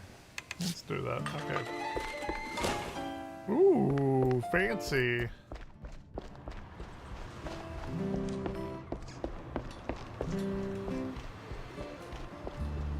In the old subway clues, talk to Stilton. Can do. Straw-sized hat, just a hat. They're moving through sea-sized wallaby most likely, but where exactly? Makes me wonder. Are these gonna actually, like, connect at some point? There's a whole lot of cheese leggers in the old subway station. Well. Somewhere near seawater. Uh-huh.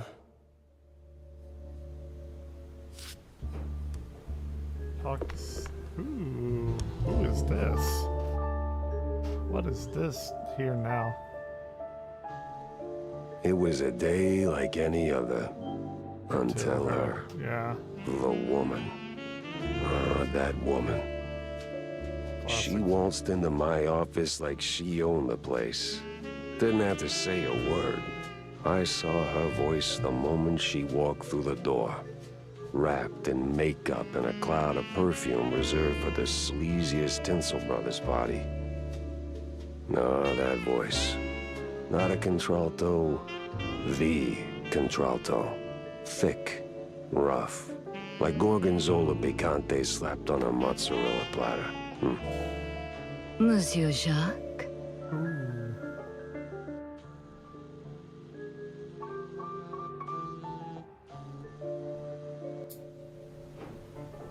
Yep. Vivian McCarthy. Bonjour, Monsieur Jacques. No, that's down the hall. Bonjour. 'Tis like hello, only en français. Lady, I am too tired, too hungry, and way too sober for this. Why don't we cut to the chase? Oh, you're no fun, Mr. Pepper. Tisk. I have a job for you. I don't need any more headaches right now, so if you don't mind. Nonsense. You're drowning in debt, picking up small fries and petty cases. What you need is a big one. And this, Mr. Pepper, is the big one. Well, go on then. What's the deal? It's about my friend. She's dead. They killed her, Jack. Murdered her. They? Well, sounds like you already know who they are, so where do I fit in? Please, Mr. Pepper, it's a figure of speech. My friend, Betty Lynch. Betty, hey. She was an actress. Beautiful, talented, vibrant. A radiant star destined to bask in the limelight. Until some vile hand snuffed out that shining star. Just like that. No matter who you are. The curtains closed on her forever, Mr. Pepper. That's all very theatrical. Force of habit, I guess. I did a few movies myself back in the day. But that doesn't matter to me anymore. Betty does. She was a close friend. And they, the whole poisonous industry, killed her. Quite an accusation, lady. Talk on the street is this was an accident. I told you it was big. The biggest. So please, take the case, Mr. Pepper. Start snooping around the film studios on Tinsel Avenue. You'll find answers there, I'm sure of it. And trust me, I pay good for the right intel. All right, I'll take the case. But I don't come cheap, Mrs. Or is it Ms.? Ms. McCarthy. Vivian McCarthy. Thank you, Mr. Pepper. I'll be waiting. Head to Tinsel Avenue. Talk to Stilton. Cheeseball sub. What about her? Fancy a good flick, Jack? Depends. Why do you ask? I need your help with a little showbiz matter. If you could take a moment out of your busy schedule. I'm all ears. A few days ago, I dropped by Tinsel Avenue. Did some interviews on a family show set. See, I was expecting a reply letter from a promising young screenwriter. But so far, nothing. Not even a scrap of paper. Now I'm starting to wonder what happened over there. Be a dearie and poke around, no? And what's in it for me? The joy of giving? My eternal gratitude? Unfortunately, gratitude won't cover my bets at the roach races, Wanda. You're a cold, cold mouse, Jack. Just find my screenwriter. Or a letter, a note, anything, really. You'll get your compensation. Jack! Over here's a sport! Jack! Over here's a sport! How's life treating you, Corny? Oh, you know, speeches, rallies. It's tiring work, but important nonetheless. But I'm more interested in your thoughts on the case. Did you learn anything about those poor missing shrews? I did for a change. They were taken down into the sewers, ferried away by a bunch of cheese-leggers. That's horrid. So, did you find them? Returned safely to their homes, I take it? Truth be told, I'm hitting the wall here. Gotta think this through, double-check my findings, maybe poke around other cases until something clicks. I see. Well, I'm sure you'll bounce back in no time. Let me know if you have a stroke of genius, sport. If I have a stroke, Cornelius, I'm calling the doctor, not you. Yeah. See you around, Jack. So we are going to Tinsel Avenue. Hey, X3.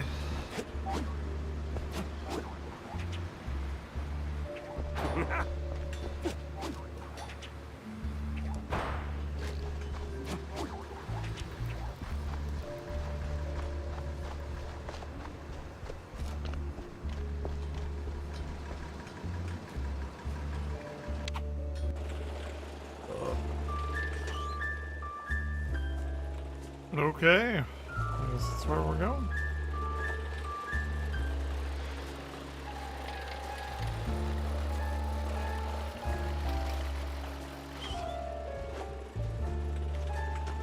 Let's do it. Ah, Tinsel Avenue. Glitz, glamour, and now murder looking to steal the spotlight.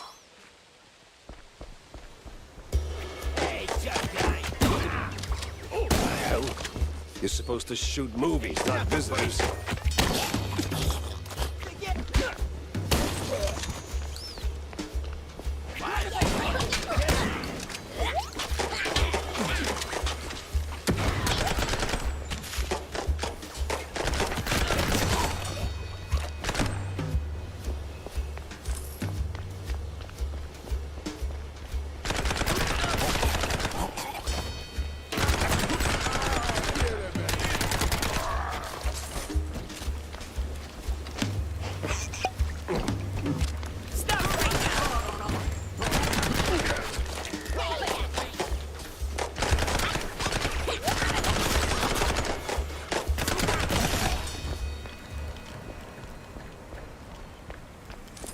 we're good. We are good.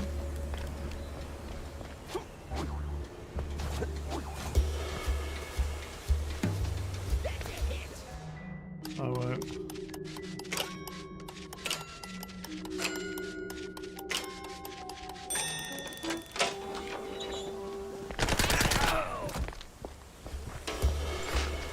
Maybe something over here. Hey, over here! Shortcut unlocked.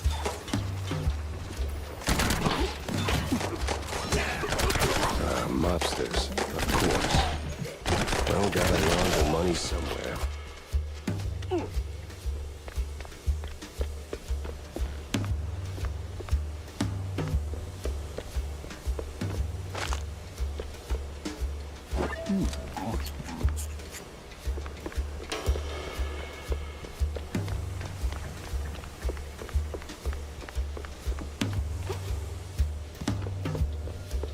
So what? I don't get it.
Another shortcut? Okay. Maybe later when I'm like trying to run back to the car that'll help. Hopefully, I would assume. Wouldn't be there for like no reason, right?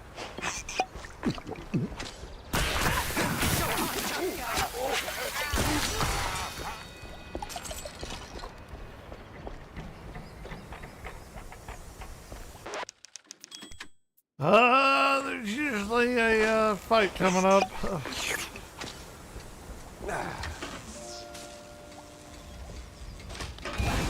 This whole thing feels like a movie.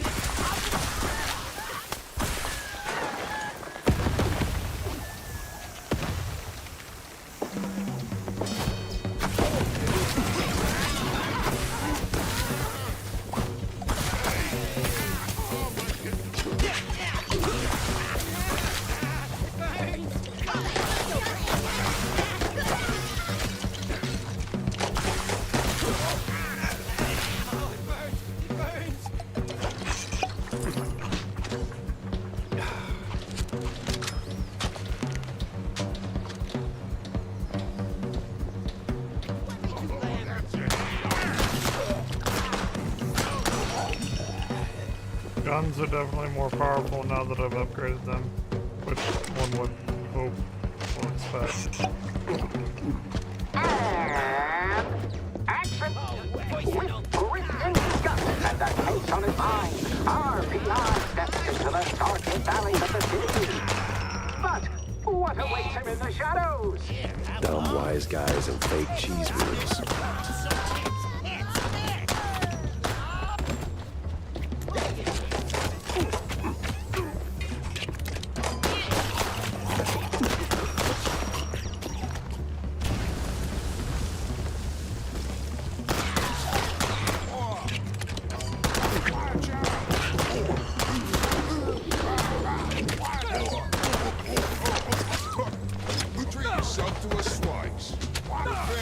I get that it's not open house day, but would a little hospitality kill you?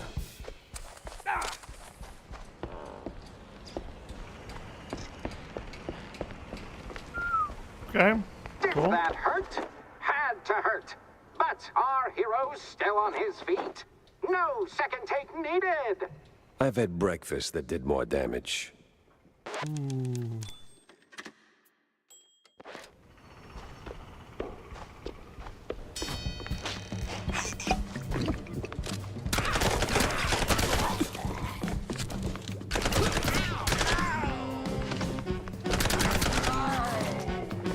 guys look big, but they go down like quite easily.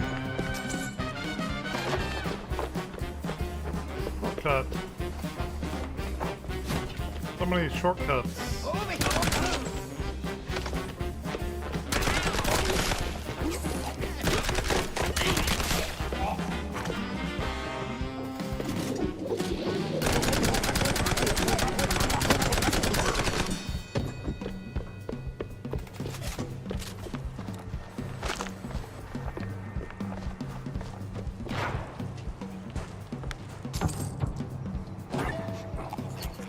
Not mean to do that, but whatever.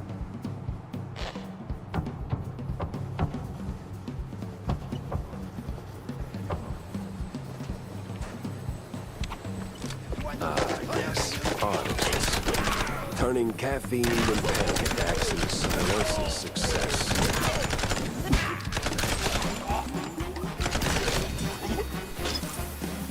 Artists.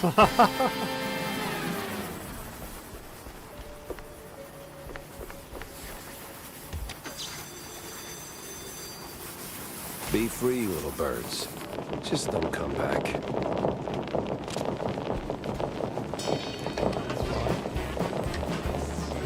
I don't know what those other ones are, but...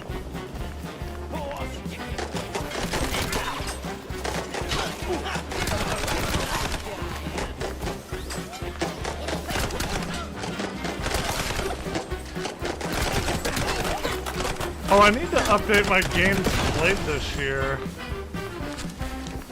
It's like a big thing.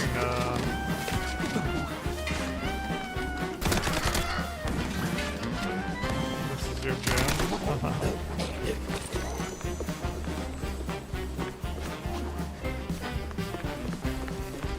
Let's go. It's a very fun game. Having a great time with it.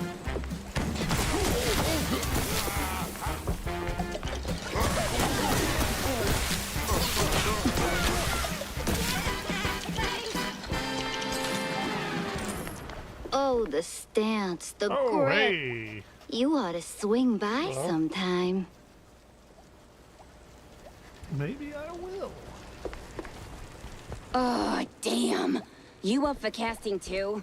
Maybe not her, though. Oh, shit!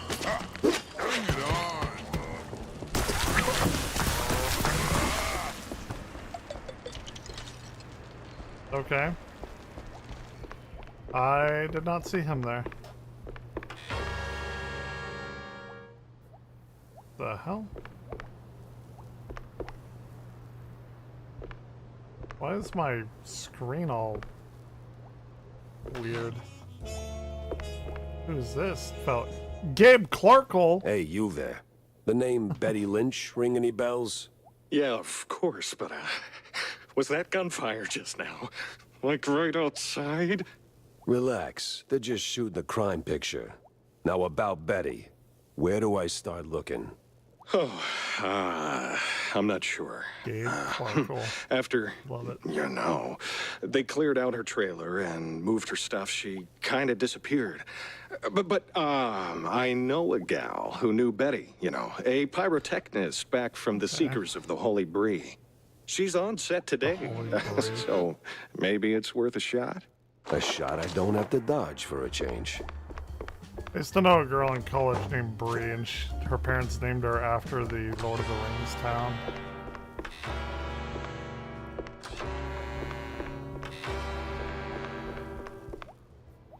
What the hell? Why are these rooms just black?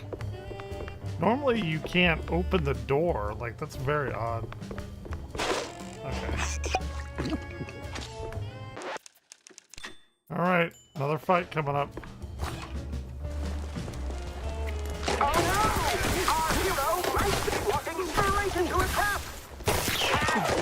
You call it a trap. I call it an all-inclusive adventure. Hey, let's go.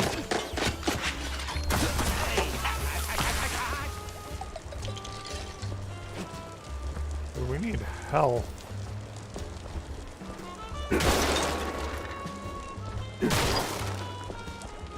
Really? No help? Oh, hey. He was waiting there. Oh. Okay. Fair enough. Ooh, help. Okay.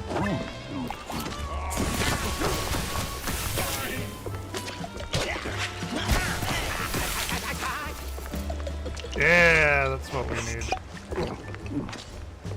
Let's go!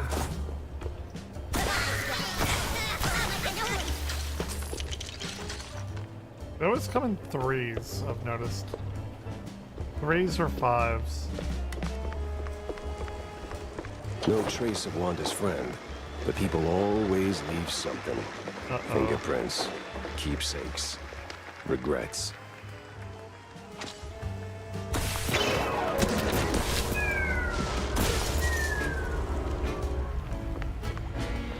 There's all kinds of hanging objects ready to fall.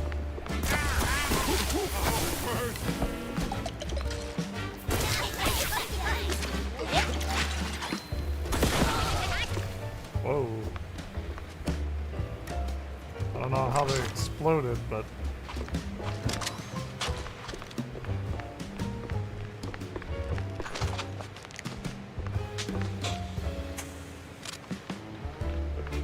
yeah, we'll use this for now. For now.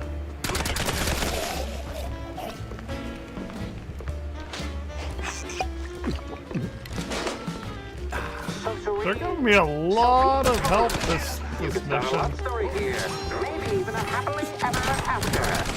No honeymooners today.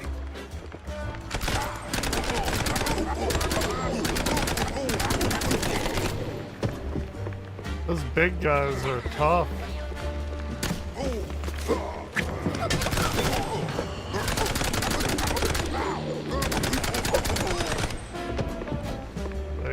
They go down with a fight, that's for sure.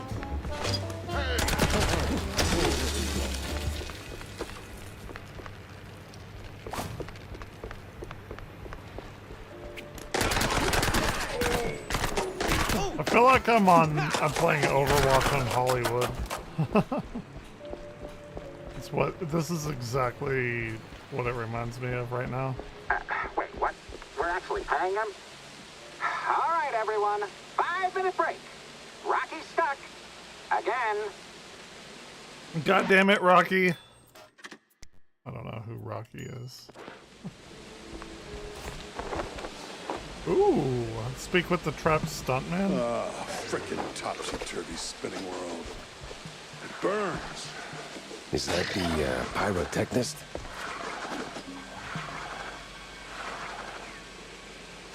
What is this? Oh, pull. Okay. What the? Ah, it was you. Get over here, buddy. Hey, it's Indiana Jones. Or somebody, it looks like. I don't know. Thanks, man. Rocky You're a lifesaver. Ford. And hey, like from one Harrison action Ford. hero to another, you've got some real Tomb Raider chops yourself, man. Tomb Raider? Yeah. I'm looking for a pyrotechnist. Do you have... yeah, well, I can't think straight right now. We've been running this scene forever, and I got ulcers, so I took some, medication, a lot of it, and now I really can't make that next jump. Yeah, but the pyro... Wait. What kind of medication does that? It's just some Spike D pills. Don't stress it. The real issue is, you gotta do this scene for me. And to pull it off, you gotta master an ancient technique of the tail whip. A what now? Basic adventurer stuff. Why am I even explaining this? So, climb up there, pull the lever, swing over the gaps midair, grab the last golden idols, put them back on the pedestal. Boom. Easy. What? Just roll, right? The fuck? Grappling tail? The hell?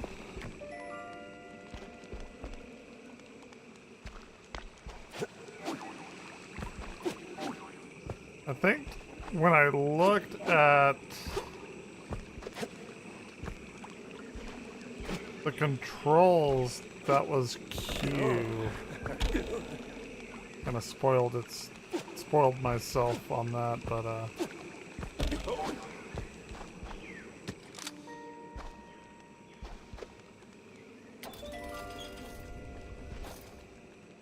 what is this? Every tail needs a hook. Spot a grappling point, hit Q to swing. That's what I thought. Interesting. Little Metroid Prime-y action going on here. You've got the moves, kid. Quite the Tomb Raider indeed. Shit.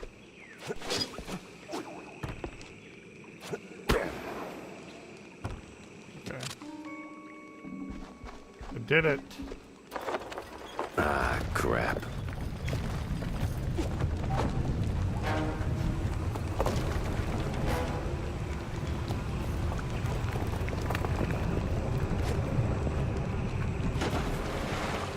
Okay.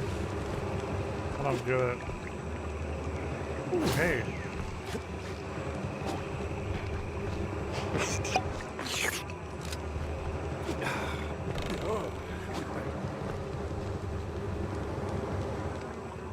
What are we... I don't quite get what we're doing here.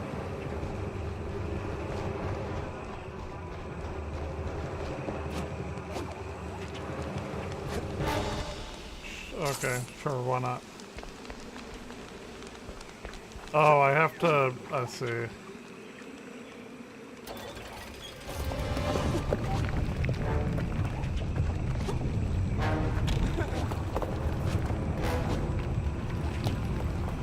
Okay, it's gonna shut when I... Okay, let's see.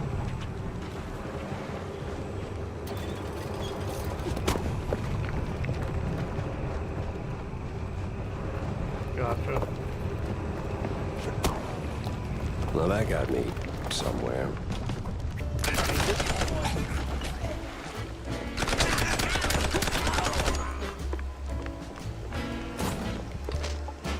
Damn, they're giving me a ton of health. Like, I haven't died once yet. I've died quite a few times in the other levels. Not that I'm complaining, but...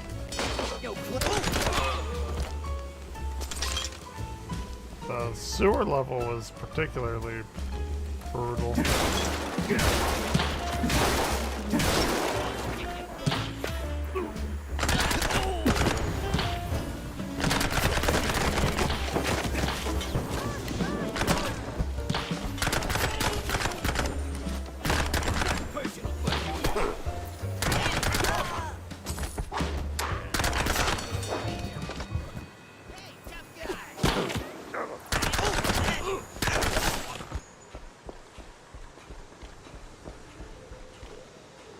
Eat shit, stupid mouse trying to kill me.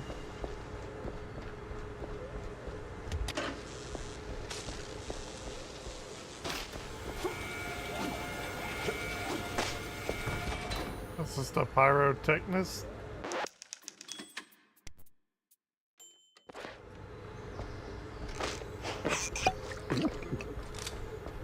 You the, pyrotechnist? It's me, all right. The best of the best. Need something to go boom? You came to the right gal. As much as I enjoy blasting, no, not today. I need info on a Betty Lynch. So I started Betty? blasting. Yeah, I knew her all right. Oh, real shame what happened. Good gal, fiery, like a pint-sized TNT crate. Oh, and sweet too. Always brought me sparkling water. Spike D, top of the line. Did you notice anything off about her before she died? Maybe acting strange, or meeting with the wrong kind of people. Man, my man, this is Tinsel Avenue. That's like asking if a cheese with holes has holes in it. Let's just focus on the holes in her story for now, huh? Well, Betty was a little quirky, but yeah. Now that I think of it, she met with some pretty. guy pretty often. All low profile. Never left a trailer when he was around. Real fancy schmancy suit type. I hear her. Oh yeah. They packed up her stuff, shoved it into one of the generic dressing rooms. Standard practice when someone... Oh? Just past the medieval set. So... Medieval set. I will be right back.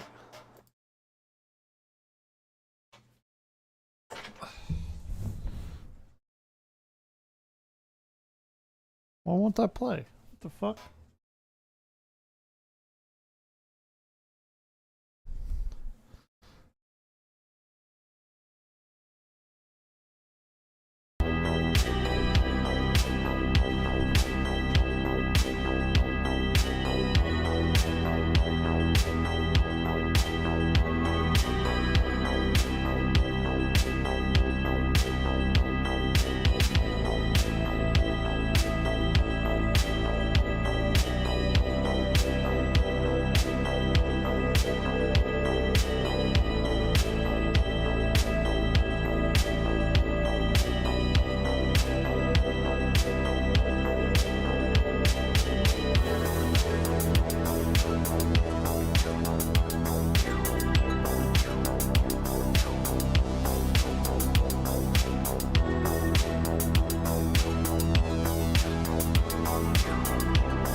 Today?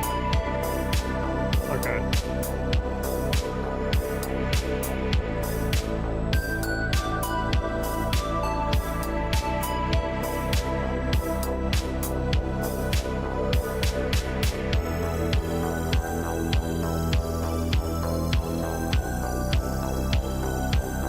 Alright, we're back. Alright, let's go. You need any explosions? I had to go outside Dynamite? and take- Maybe extra This is dynamite, very- eh? The hero moves to extreme for challenges and ancient as these moss-covered stone walls. Ancient. This is the few plywood boards slathered in processed cheese.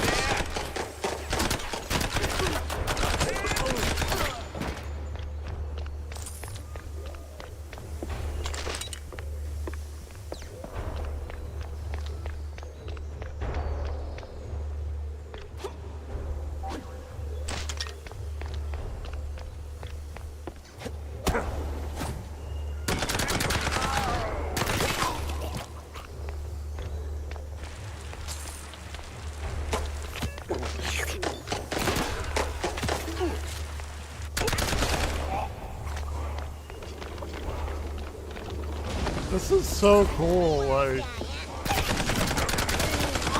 The levels in this game are very creative.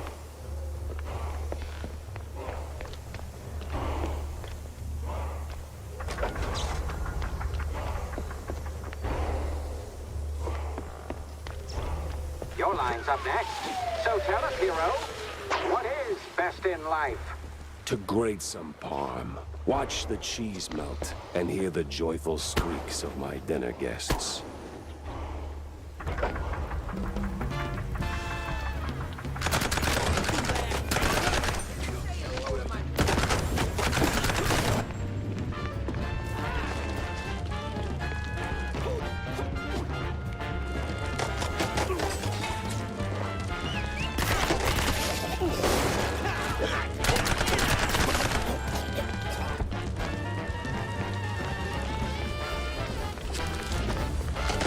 What's there?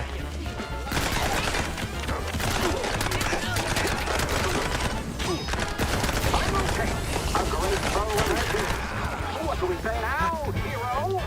Not today.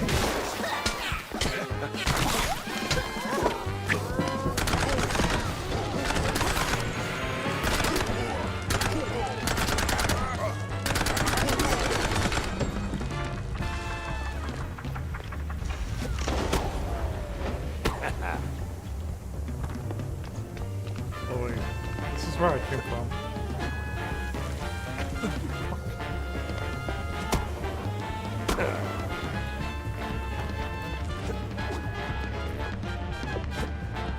Oh, okay.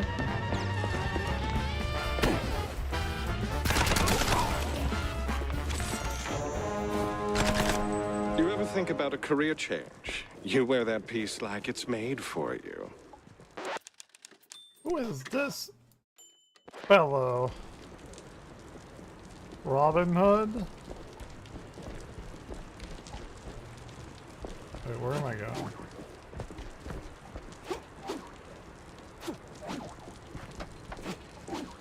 I ain't no clown. Oh,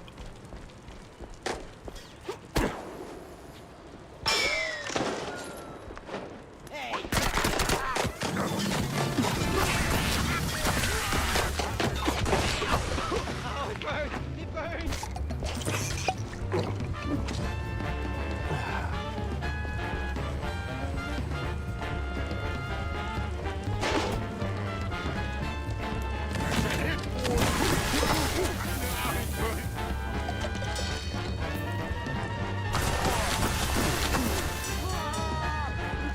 Damn, they take care of the big guys pretty quickly.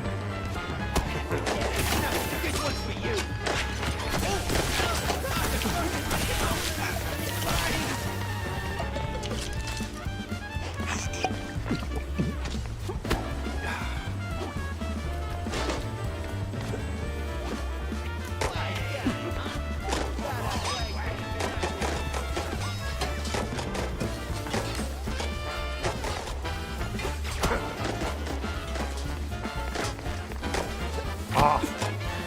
Still standing. But the conflict. I drink cold fondue for breakfast. Nothing new from a French cup.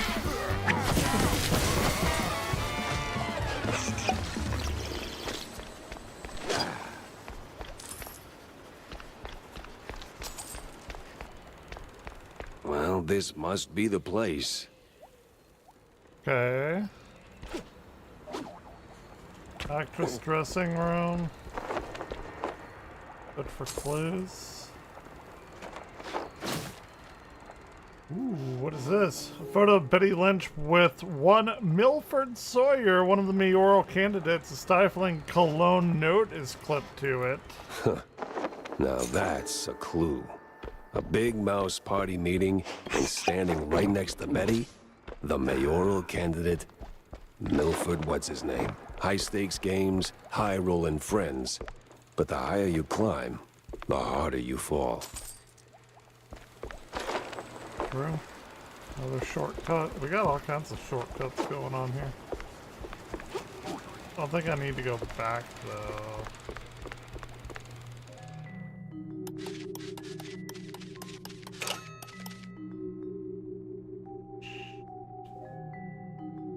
Look up.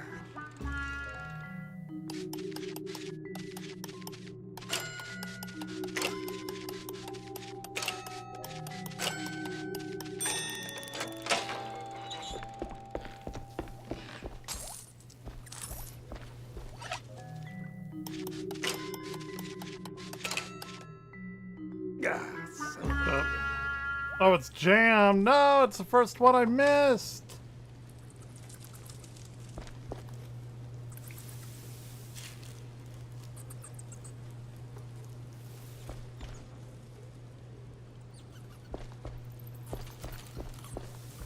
Damn it. Okay, whatever.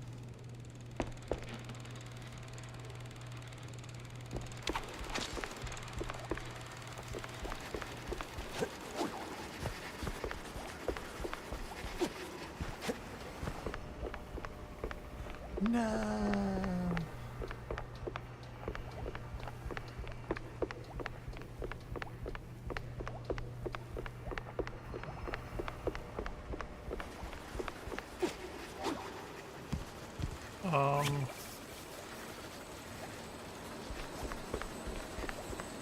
Where does it want me to go?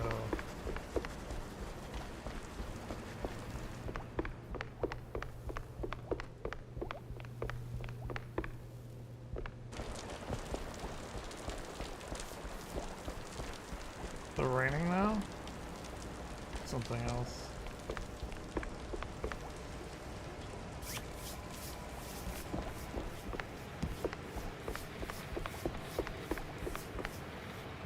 Where the fuck is it leading me? I've been through everywhere.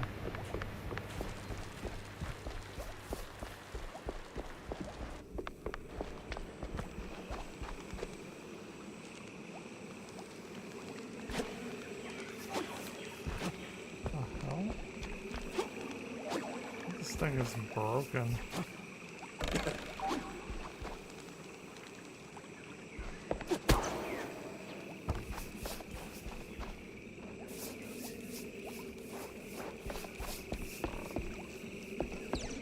What the fuck?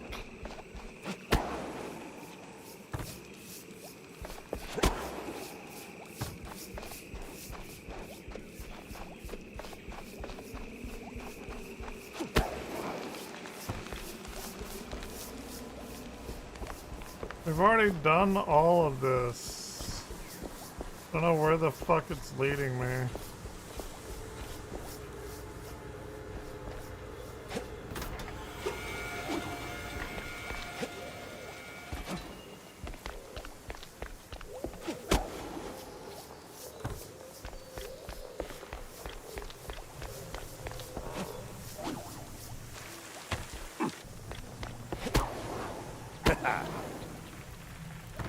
We've done all of this. This is a big level. This game has some huge fucking levels in it.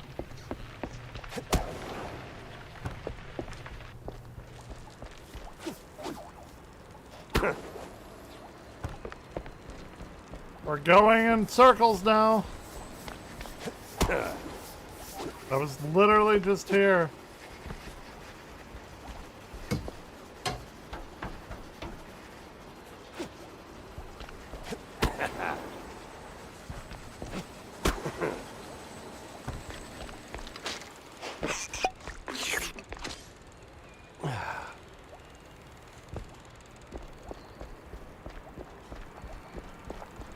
We went in here, we found the thing, now what?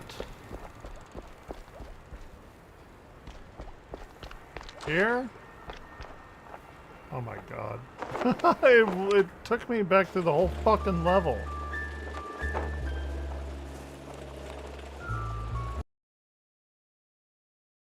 You get denied. Good job. Eat shit. Why would I want to buy viewers? The whole fucking point is to like meet people and stuff when you stream.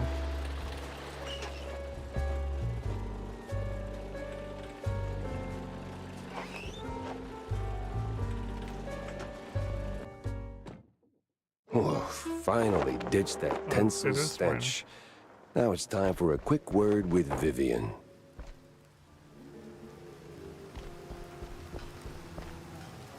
New arrival. Oh, we have like all kinds of shit.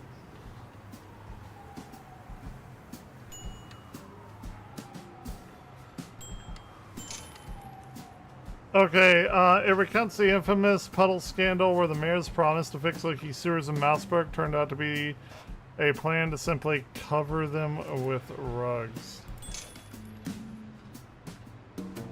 This heralds the release of the Wensleydale Wraith, a chilling bestseller penned by one of the Betchaville's most distinguished novelists. The narrative weaves through dark alleys, sinister kidnappings, and ominously covered manholes. Yeah. Titled Boy Eats Bad Book, it chronicles an 11-year-old Floyd's upset stomach caused by the little rat's appetite for esoteric literature, literally. By the time this diagnosis was made, Floyd had chowed down an entire volume of Platter T. Mausias, except for the covers and 2 pages of layering realities. His father, when asked, admitted sure he ate dirt sometimes, but philosophy... Oh, thank you. Ow. You gonna try the flan? You gonna try the flan? But for the covers and 2 layers on layering realities, his father, when asked, sure he ate dirt, but philosophy? Jeez, Louise. That's stupid. One of the Mousebergs held the paper spins a fantastic tale of Betty Lynch's extraordinary life, though it's unclear if any of it's true. As a prelude to her big break in the upcoming vaudeville show, the author wonders if her string of misfortunes sharpened her acting skills, or maybe her talent brought the hardships on in the first place. This issue headline articles seem hastily redacted, barely making sense. Mouse burgers. It recounts the tale of an unnamed mouse who allegedly declared that the fit fromage, Spike D's new health product, would make him immortal. He downed a dose of strychnine.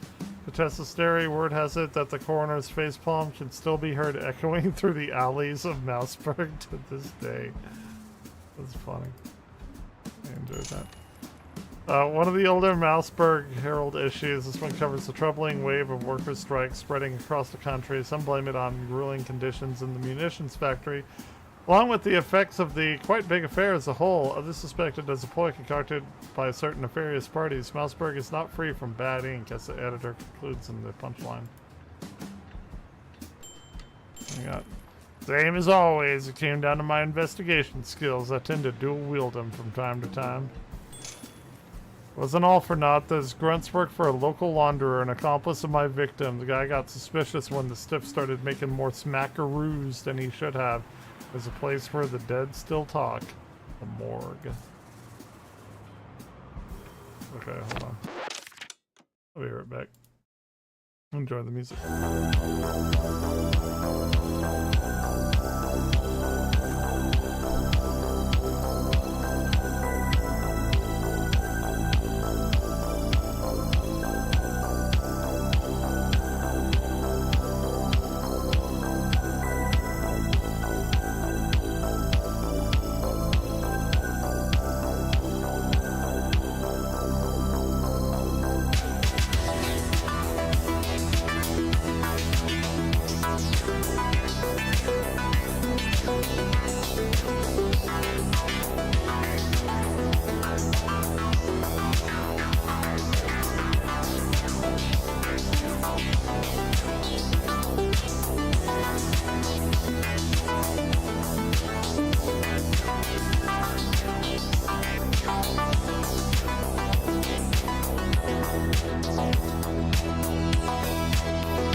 I got chicken nuggets from Chick-fil-A.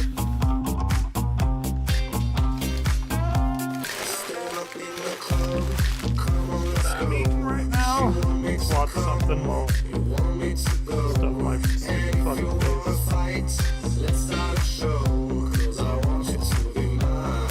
Bring it back to the mouse PI game.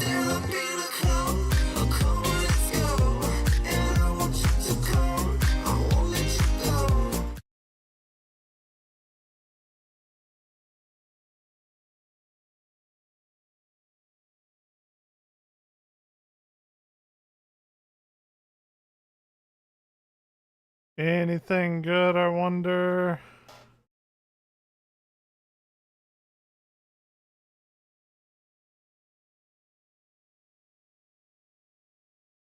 Not really. A lot of good shit going on. I guess everyone has lives and stuff. They're out on a Saturday.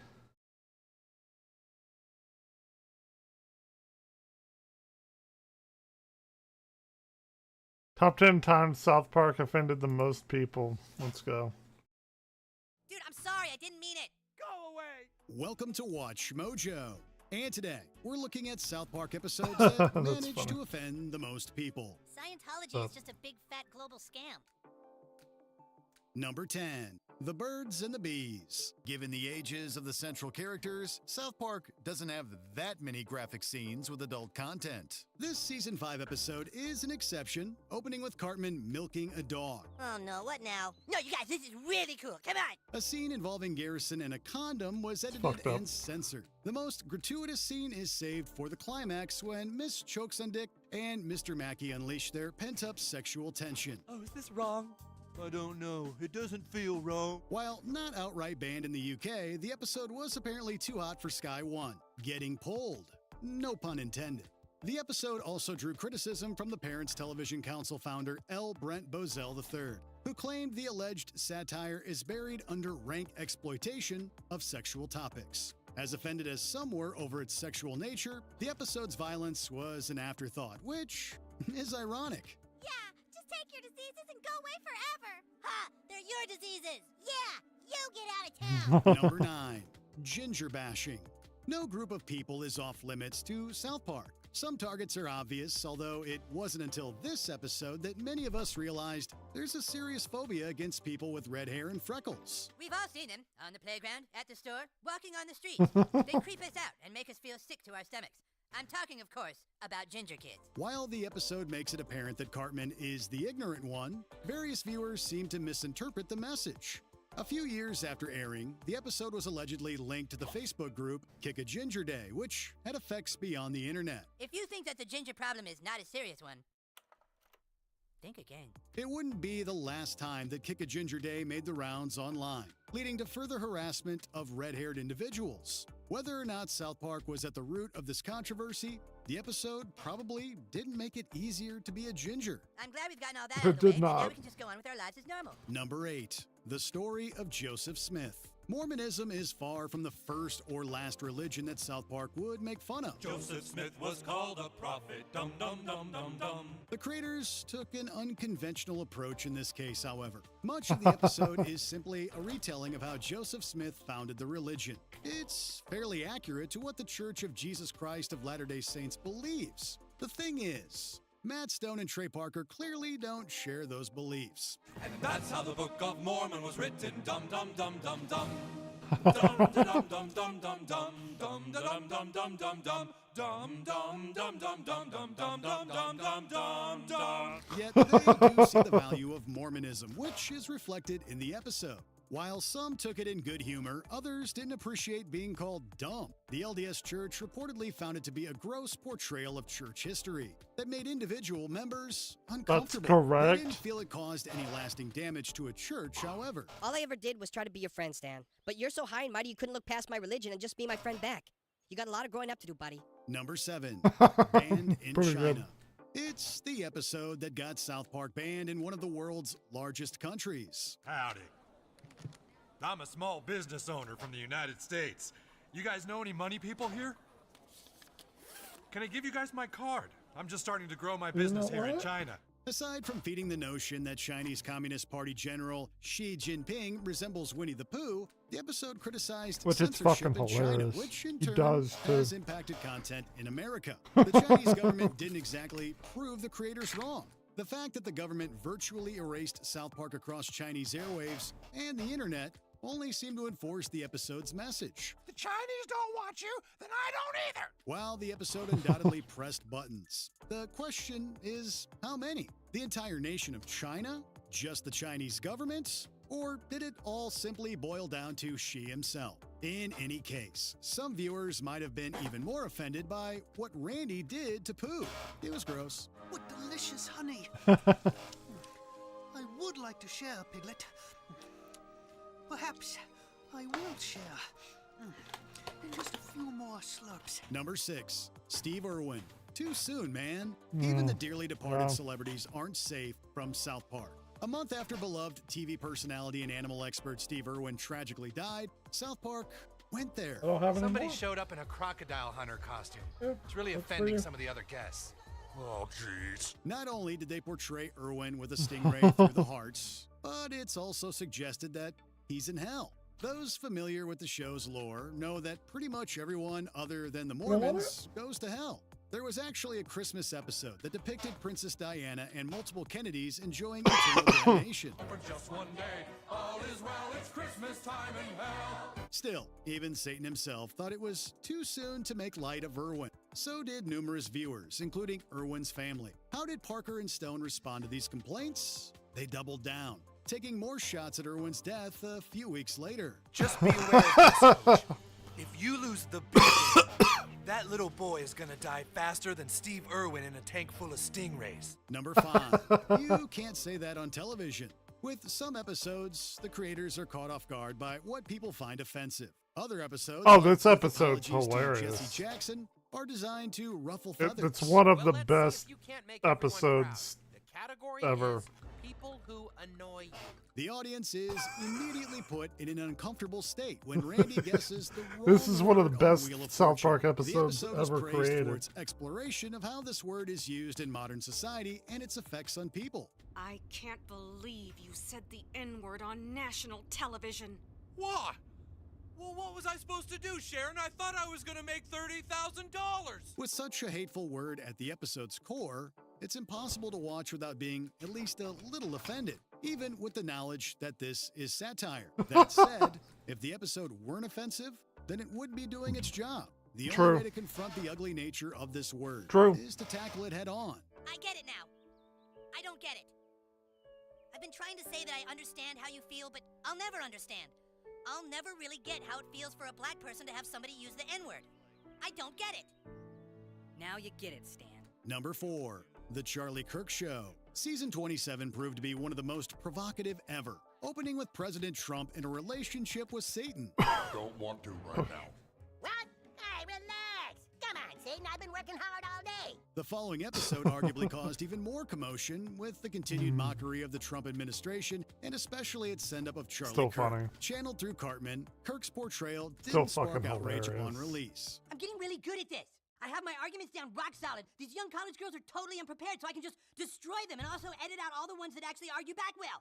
It just feels good. When Kirk was assassinated the following month, though, a slew of MAGA supporters attempted to tie his death back to the episode, which was yanked from Which is reruns while stupid. remaining on streaming. The backlash was ironic for a few reasons. Not only was Kirk known for making comments that got under people's skin, but he reportedly loved the episode. Kirk also said, "We as conservatives should be able to take a joke." You all stick Yeah. my stick! Number 3, Scientology takes it seriously, much like they did with Mormonism. Stone and I'm Parker trying to think took of, on like, number 2 Scientology and by drawing 1. from the church's beliefs, sharing the What they story would be. of Xenu. Have you heard of Scientology? It's all based on the book Dianetics. A lot of really cool people are Scientologists, like Tom Cruise and John Travolta. Where South Park was somewhat generous to Mormons, though, the show doesn't even acknowledge Scientology as a real religion. As Stan puts it, Scientology is just a big fat global scam. Stan's words, not ours, so you can't sue us. While the Church of Scientology didn't sue South Park, they did make it evident that there were hard feelings. Supposedly, Viacom faced pushback from Tom Cruise. While that's never been confirmed, Isaac Hayes, also a Scientologist, departed as Chef's voice amid Closetgate. According to Hayes' son, this wasn't his father's choice. But after a stroke hindered his ability to talk, the church allegedly spoke for him. How dare you mock our faith, you little punk! Number 2. Bloody Mary. Only a couple of weeks after the Scientology episode, South Park found itself in hot water again. This time, it was over a bleeding statue of the Virgin Mary. The statue of the Virgin Mary has started to bleed. Where was the statue bleeding from? God. Let's just say that's largely why multiple religious groups denounced the episode. This included the Catholic League, which insisted on an apology and that the episode be removed entirely. It's a miracle!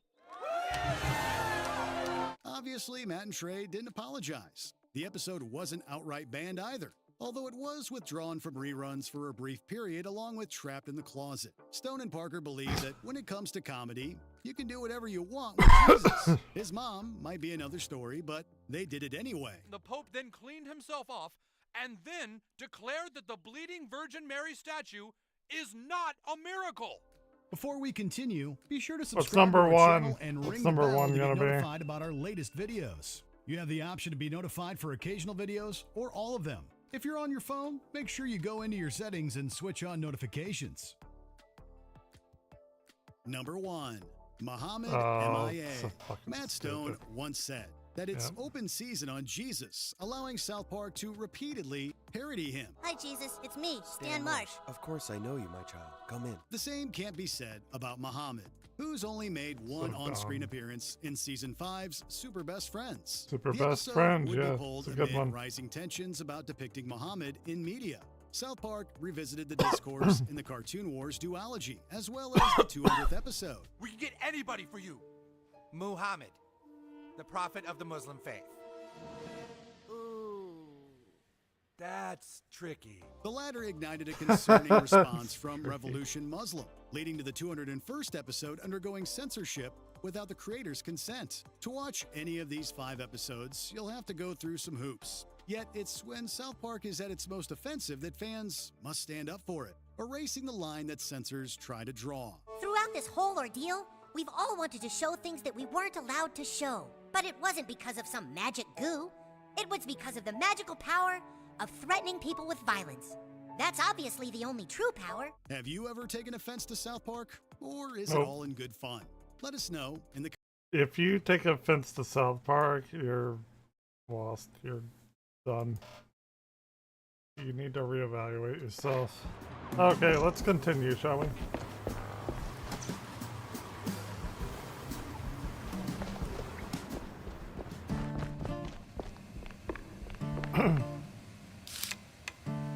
I have 3, so I can upgrade the devarnisher. Hooray.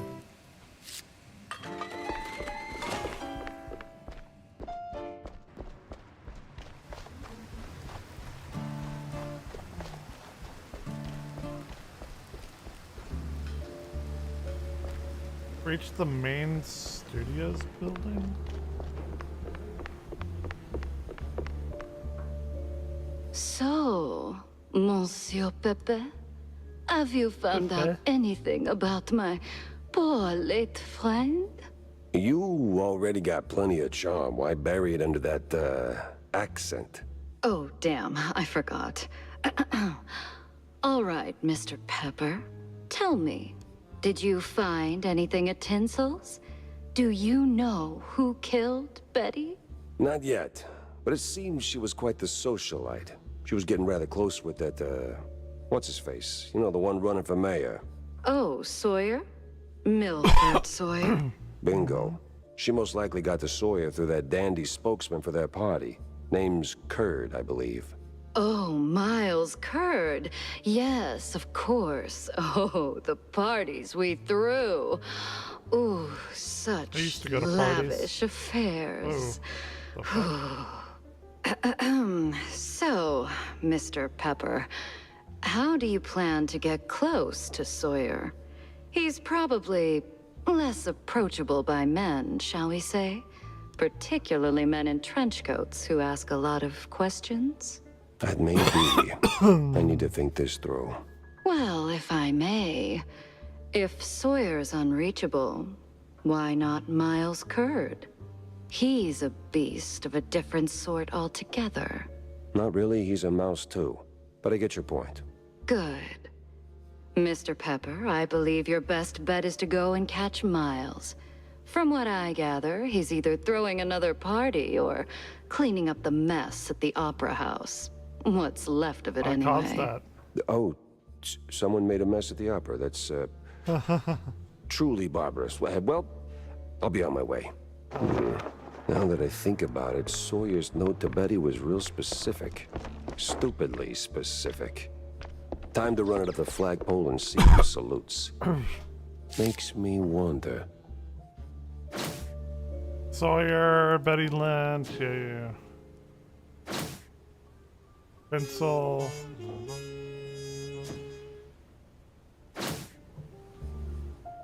It was a wonderful evening. I'm glad you liked our sightseeing tour. That sub-hopping at Dock D12 up north Wallop Bay was quite something. Doc's set now, just need a mooring point.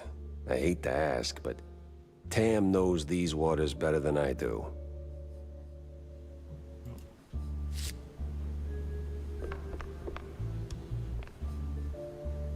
I did the opera as Tammy. So what exactly did you do at Tinsel's to get your glamorous behind kicked to the curb? Kicked? Please. I left on my own terms. Nose high, tail swaying, not a single boot print on my rear. Well, either way, there must have been a reason. Oh, I don't know. Ridiculous overtime? Zero artistic integrity? The occasional wandering hand? Oh, a paycheck so thin I could roll a cheese stick with it? Pick your poison. Surely those ain't the only reasons, right? Sounds like you got a soft spot for the place. You are persistent, aren't you, Mr. Pepper? Fine. Tinsel's wasn't just a job. It was an experience, a lifestyle. You didn't just make movies. You took life by the handful, gave it a good shake, and spilled every last drop onto the screen. It was about skirting the edge of what's safe, what's appropriate, about grabbing what you wanted and never blinking. And me, I never blinked. So, you partied too hard and got yourself in trouble. I partied just enough. Though, in hindsight, my just enough might have been a little much for the wussies. But without those parties, I'd never have met half the dazzling souls I did. I'd never have met Betty. Who might still be breathing if not for all that skirting the edge. You implying something, Mr. Pepper? Me? Imply? Never. I just connect the dots. Well then. Connect them elsewhere. You're sniffing around the wrong mouse hole. Okay.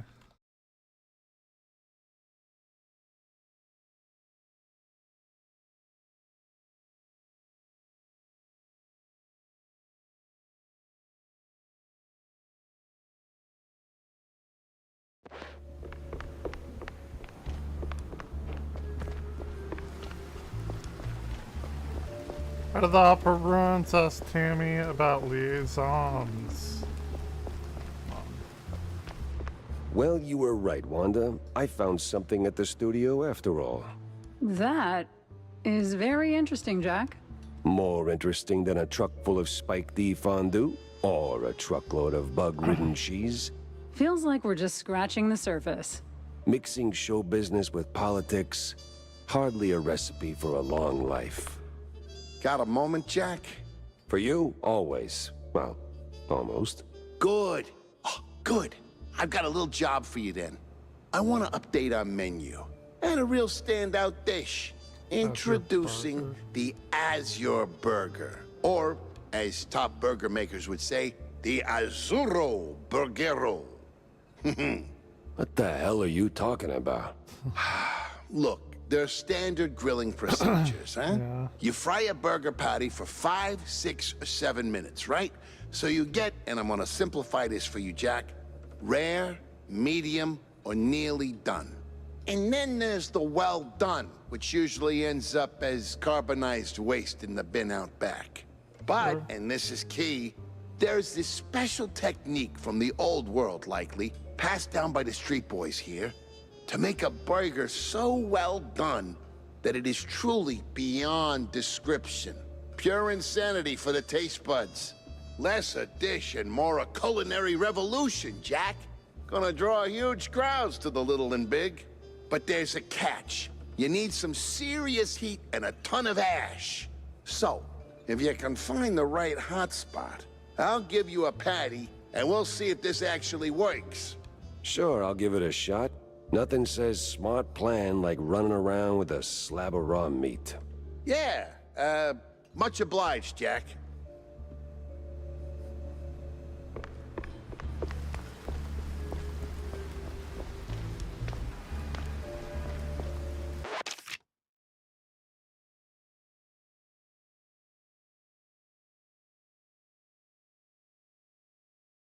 One second. So if you wanna dance, let's start a show. 'Cause I want you to be mine. Yeah, I want you to be mine.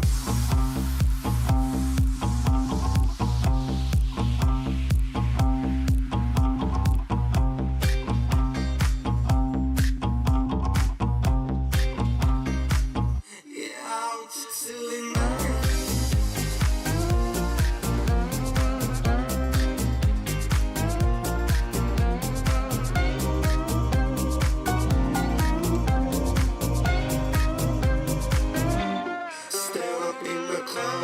Come on, let's go.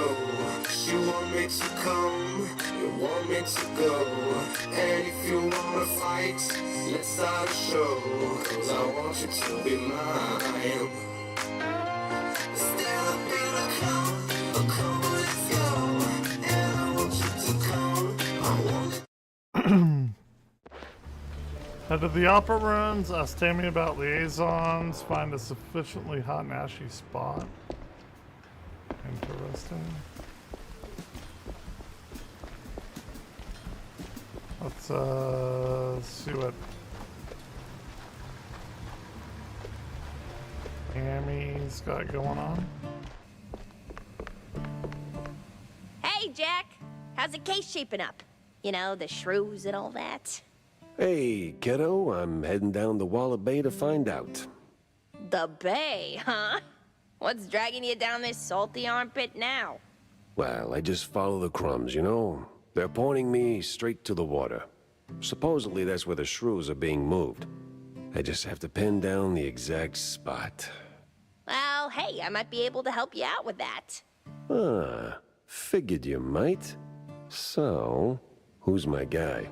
Name's Cameron Bozo. Rakes like a jug away, yes, but might have heard something useful. You'll find him skulking around the pub, likely. Bozo? Classy. Oh, and be sure to have a bunch of cheddar handy. Cheddar? What's wrong with Gouda? No Gouda if you broke, Jack.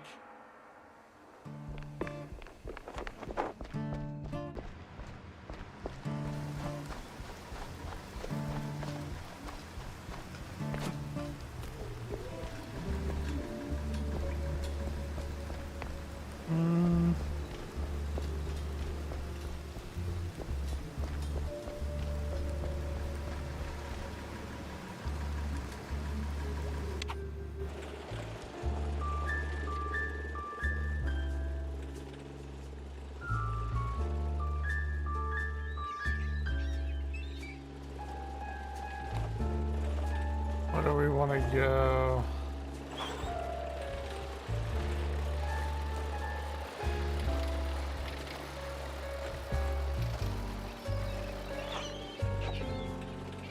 Need to go get another drink.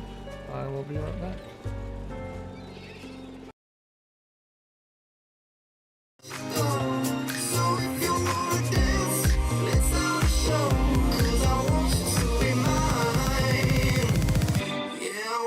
To mine.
nonsense.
Yeah. Yeah.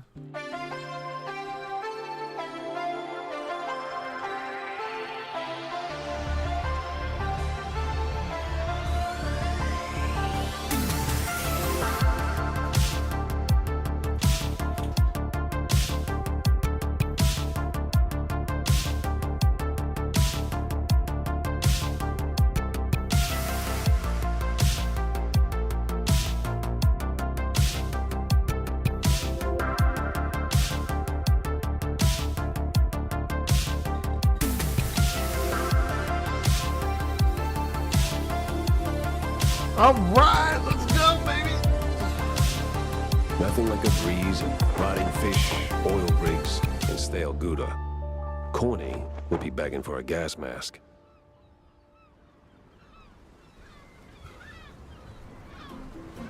What is this? Oh, okay. Interesting.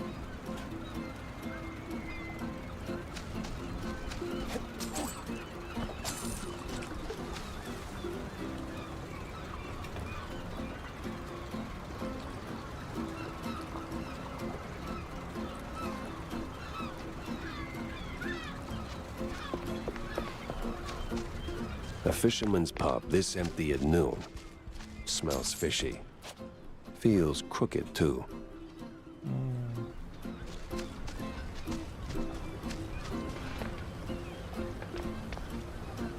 How's it going, guys? Dead men tell no tales. Dead mice tell no tales.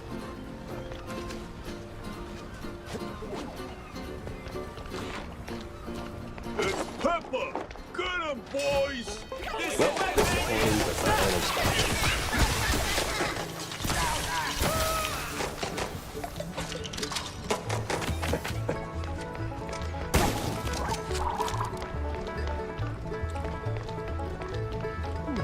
I don't have a banjo. I need one. Stop! Freeze!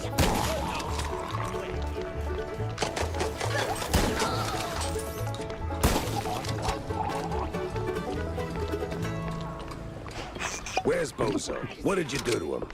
Why's a walking corpse asking questions? Oh, I ain't dead yet, bub.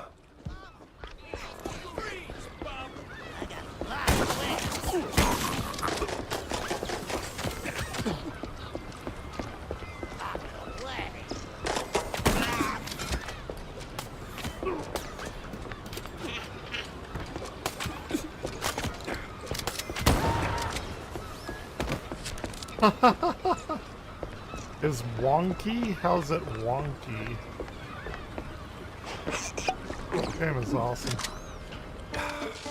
Go!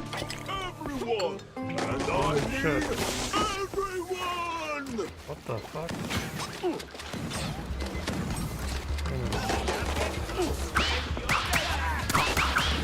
Whoa, hey.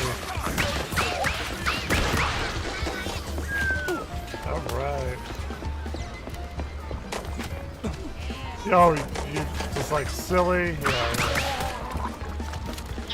It was awesome.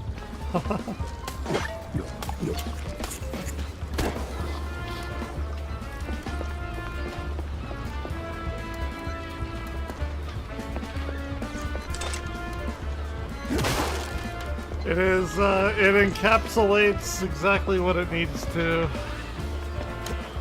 The feeling of all of it.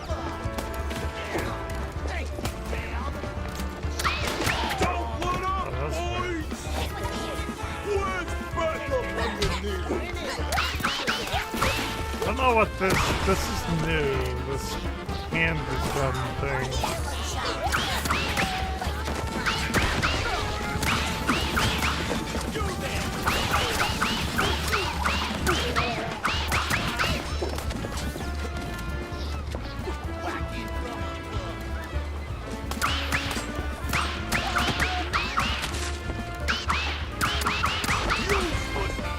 Chase the crooked officer. Sorry, I can't hear you over the rat-a-tat-tat. Oh, he's in there. What the fuck? How do I... How do I get in there?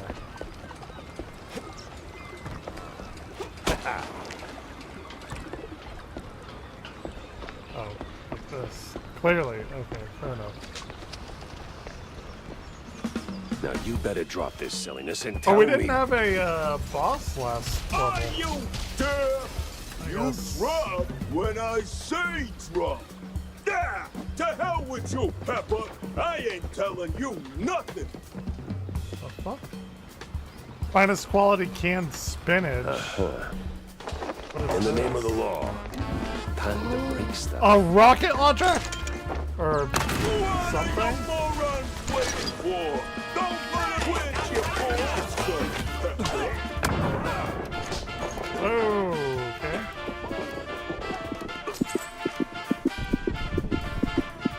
Oh, I'm gonna die. I'm about to die. I'm about to die. Yep, I'm dead. I'm dead. Dead.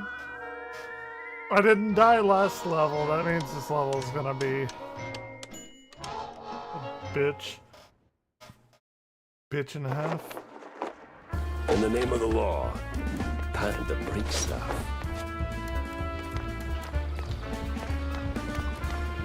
Where'd your balls go, Pepper? What are your morons waiting for? Don't put him in! Oh shit.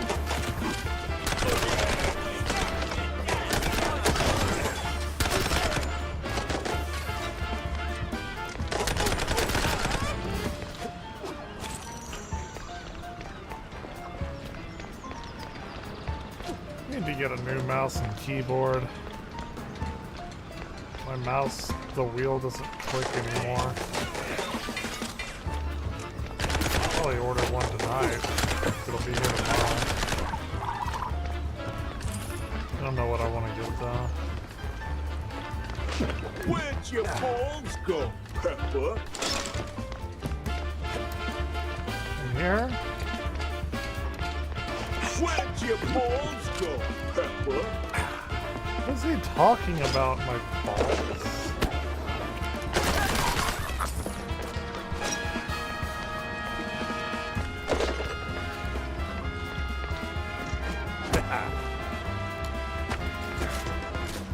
Oh, I need a... I think I need to get in there.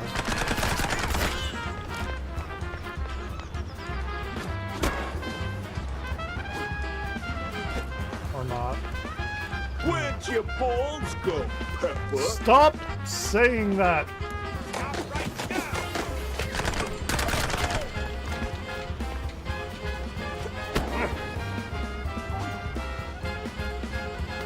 What am I doing?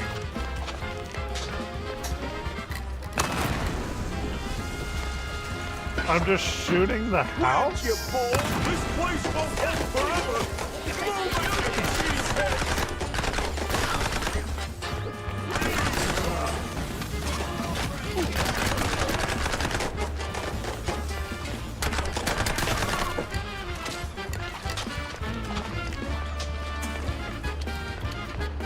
your balls go, Pepper? I don't have any ammo.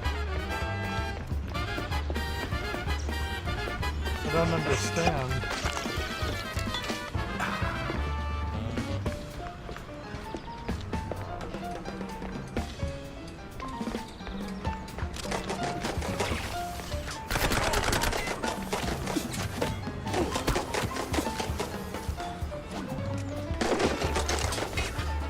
Maybe that's the ammo?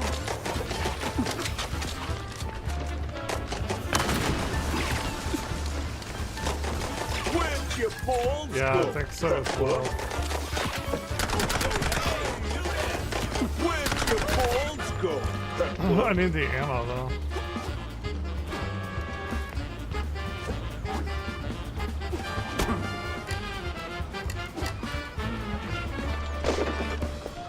Loose cannon. What am I even paying you for? Stop him!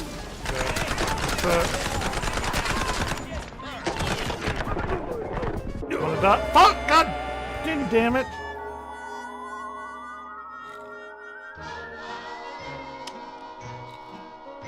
I think I at least have the idea of what it wants though.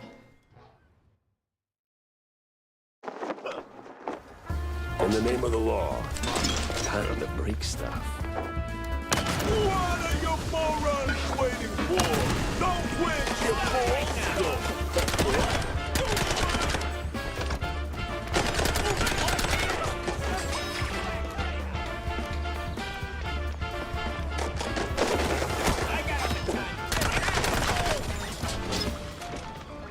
This place won't hold forever!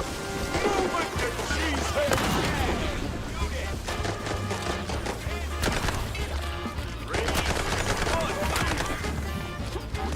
Oh, no, don't die, don't die.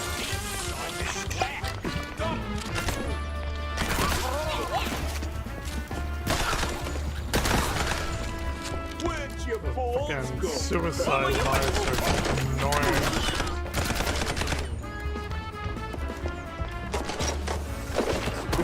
This is you there! Stop!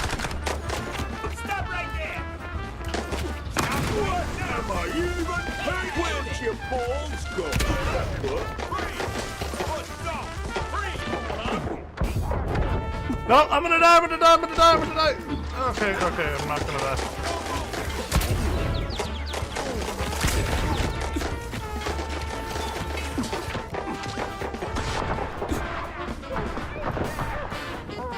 Now I'm gonna die again. I'm gonna die, I'm dead. Fuck, god damn it! Fucking bullshit!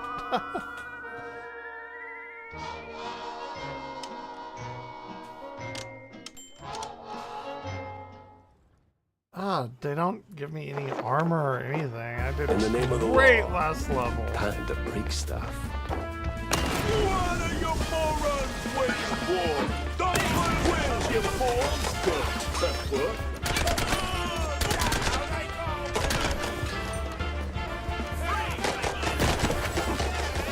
That didn't kill anyone?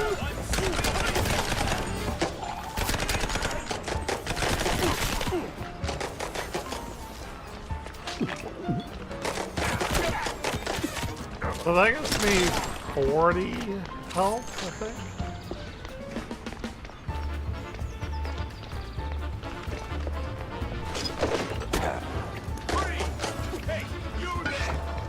This place won't hold forever! Move it, you cheese! Where'd your balls go, Pepper? Don't move!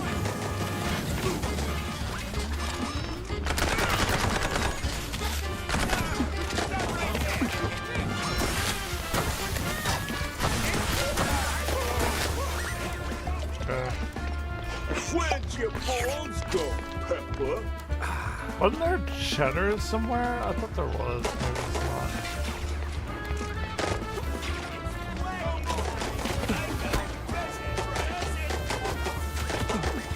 Damn it! Oh my god, there's so many.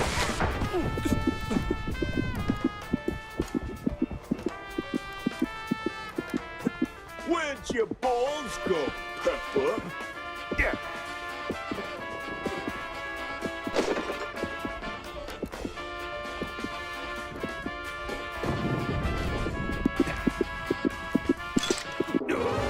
God damn! Like, I did fine, like, 2 or 3 times ago. I mean, I didn't know what I was trying to do. Now I do, and I'm doing worse. What the fuck?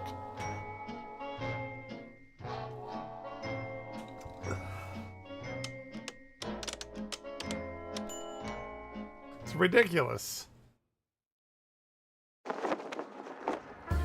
In the name of the law, time to break stuff. Where'd your balls go?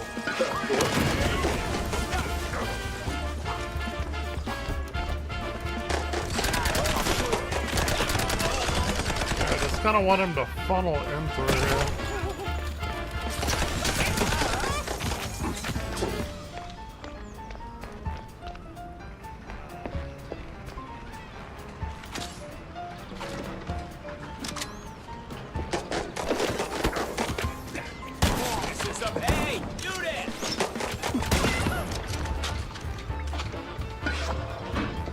This place won't hold forever! Move it, you cheeseheads! Where'd your balls go, Pepper? Okay. Oh, there's the cheddar. Okay. I thought there was cheddar in here.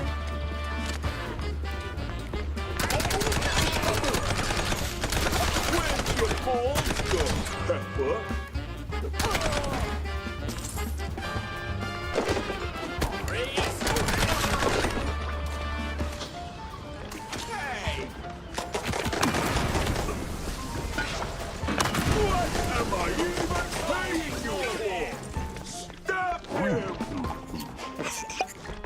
Okay, I think I got it.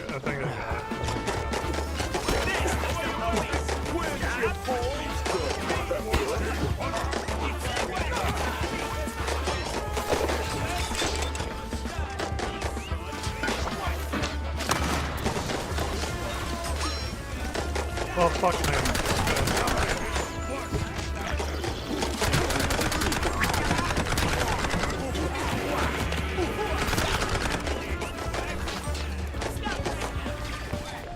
This game does not play around. It is not like Cuphead levels apart, but it is, it is not easy by any stretch of the imagination. Okay, I did it. Sometimes Fuck yeah, you fuck knock. you, you piece of shit. Sometimes you knock it down.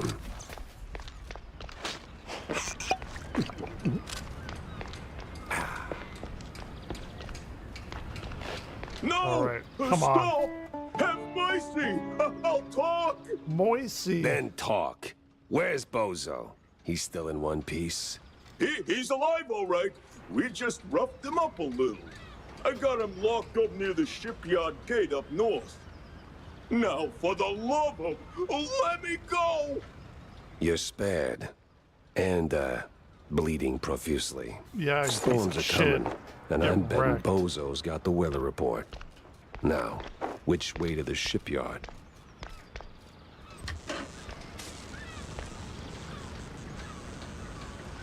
What is that gonna do for me? Raise that? Okay.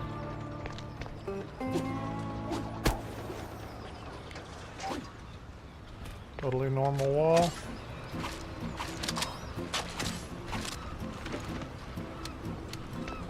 I think the dynamite will work.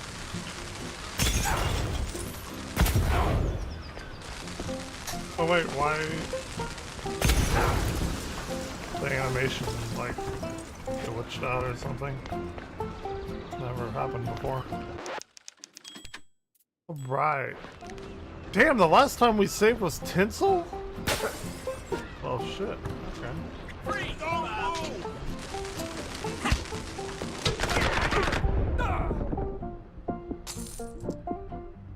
About to die.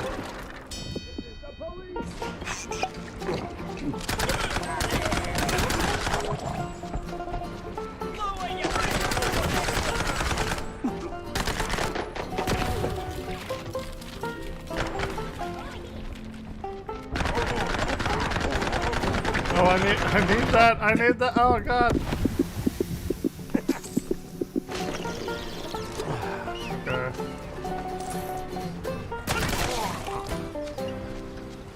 What is the frog? Why are there frogs in weird, like, out-of-the-way areas? They're not collectible or anything.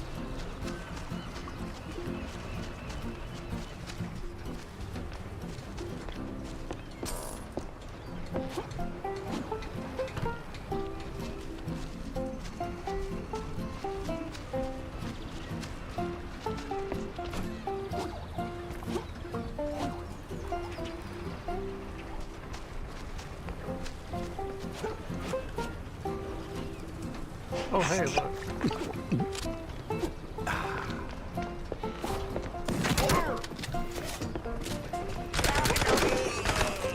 So the cannonballs are my rockets, apparently, is what it looks like.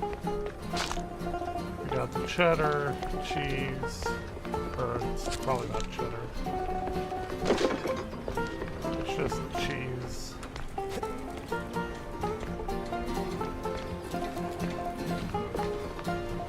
It's weird that, like, all the cheese in cartoons is, what is it, Swiss. It's like Swiss cheese, because it's got all the holes and shit in it, right? It's like every cartoon cheese ever.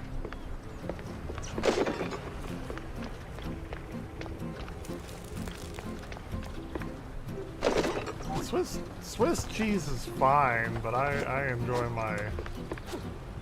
my sharp cheddar. Is my favorite type of cheese, personally. Not a big fan of Gouda, or not Gouda, feta. Do not like feta cheese. It's very salty and it's weird and crumbly and not the biggest fan of that. I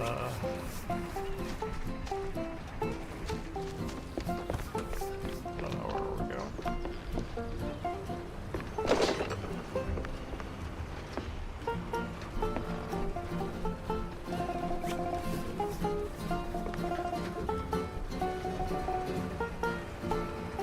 Oh, okay.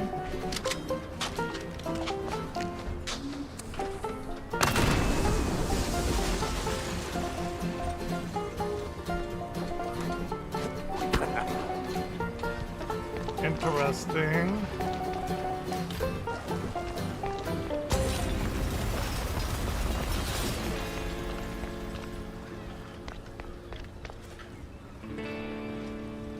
I don't think I've ever had Gorgonzola cheese either. Or maybe I have. I've had blue cheese and like the dressing. I like blue cheese. It's fine. Give me that moldy cheese.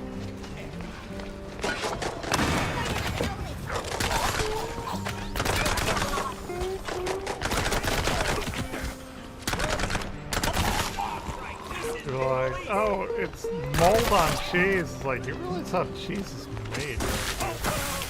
Like, what are we talking about here?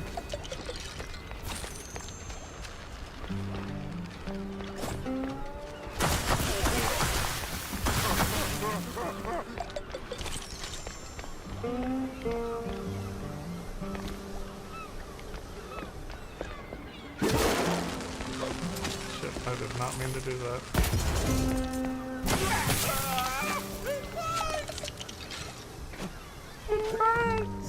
Don't move.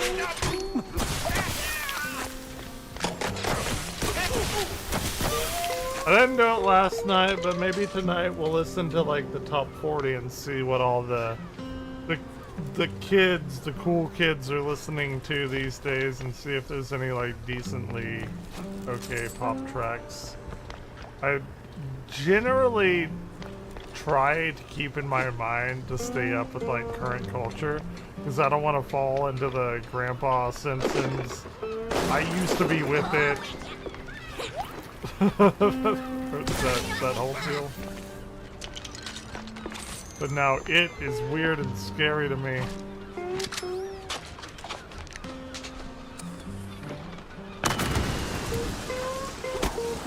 I swear, officer, ow!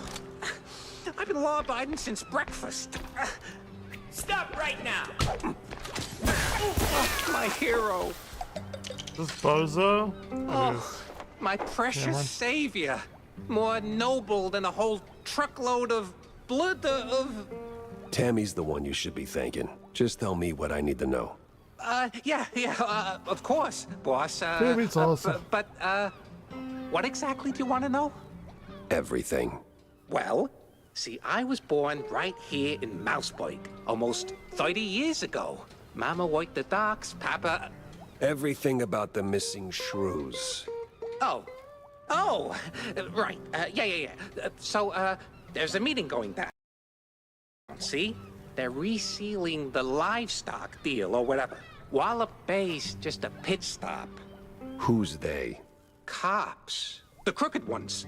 Meeting with some science-y types. Weird accents. Real heavy on the Z's. Especially their leader, the professor. This some new racket or business as usual? Oh, business as usual. Used to bounce around shantytown, keep it quiet. Now, feels like they don't even bother hiding it. Bounce around where exactly? Bob's workshop, Letitia's pharmacy, maybe. Both good folks, just scared stiff. Oh, and they've been using that old underground shelter uptown. I used to squat there till they kicked me in the teeth. See, right here. Yeah, tragic. So when's the next deal? Dunno. Today, tomorrow. They don't exactly work on a schedule. And me without even a sandwich for the stakeout. Guess I'll start sweeping those spots. Oh, speaking of which, see, boss, I happen to have a key. A very special key. A pharmacy key. Let's just say I'm holding on to it for Letitia. Temporarily. And since the pharmacy's on your list, $50, boss, and it's yours. You got the morals of a stinky floater, you know that? Fine, hand it over. Pleasure doing business with you, boss. Gross. You're the greatest. Mm-hmm. Try not to get yourself roughed up again. Interesting And for the that love of I cheddar, didn't spend that need money on clean underpants, will you?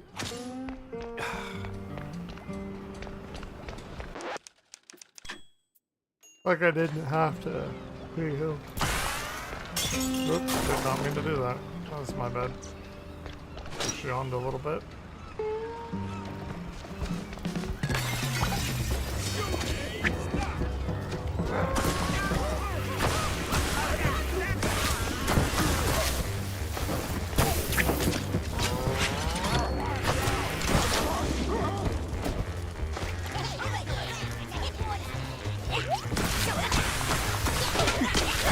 Oh god, there's so many.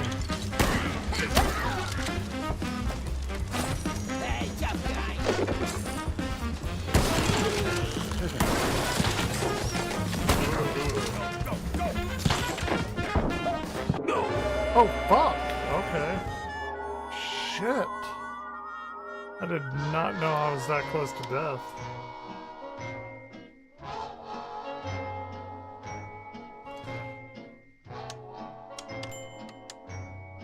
Fuck me, okay.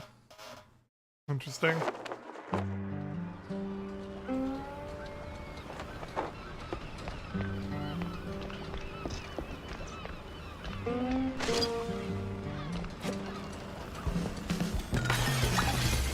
Hey, stop right now!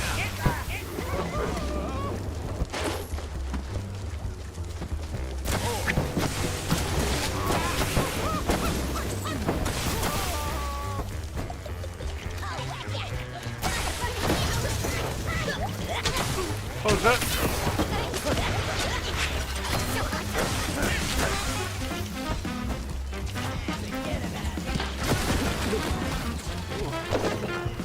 What song does this remind me of? Is it? Hold on, I've been trying to fucking figure out this goddamn song forever. Not Pound Cake. Pound Cake is awesome. Is it Tank?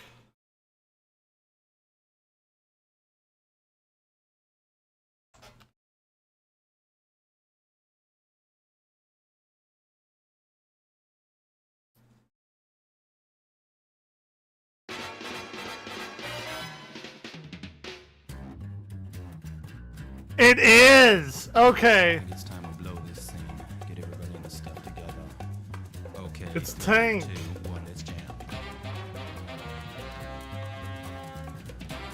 Oh, okay. Oh my god, that's been bothering me forever.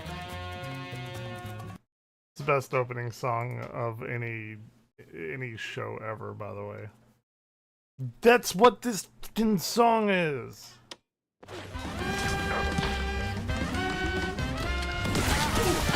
I mean, it totally is Tank.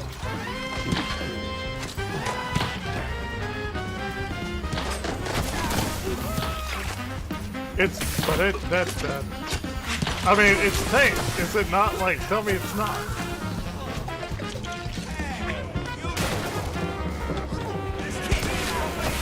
It's definitely inspired at least.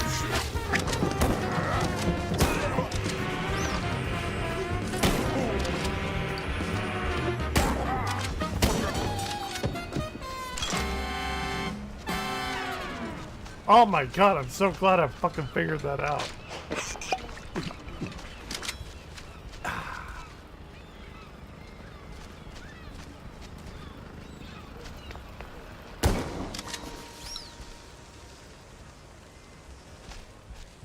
Okay, what are we doing here?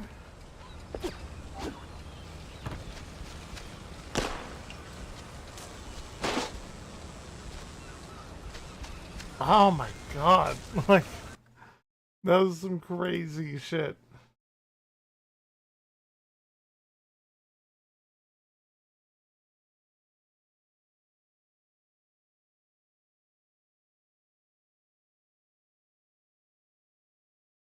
Anyway.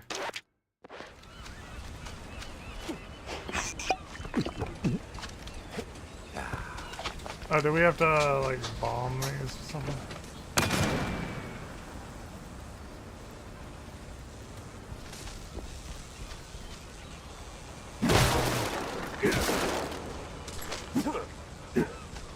I don't know what the fuck I'm doing.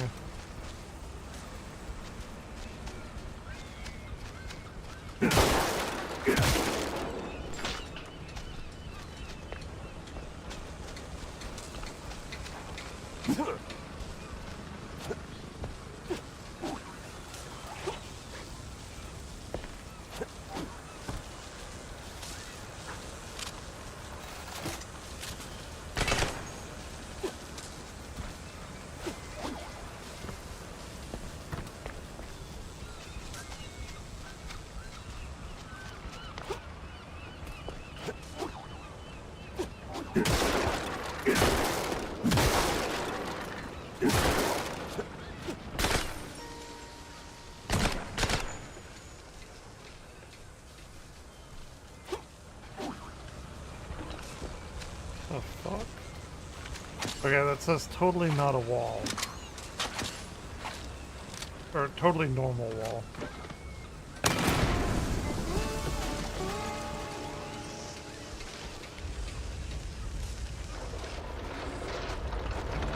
Okay. Dead end. Or...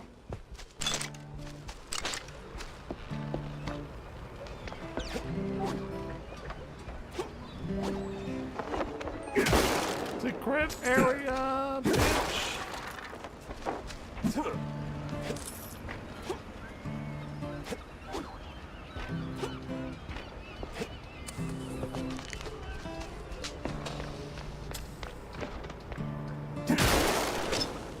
Let's go!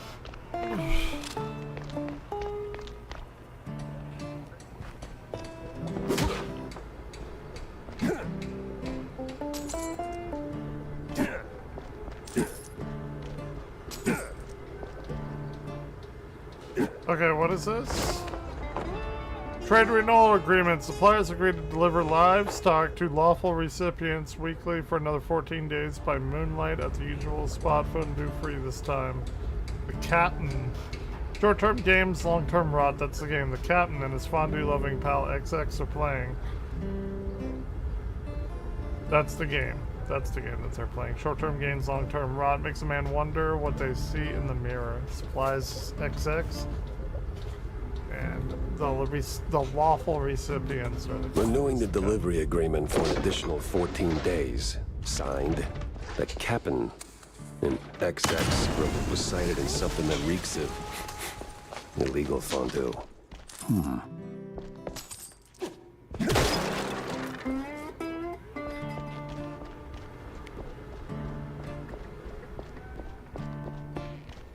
There's nothing over here.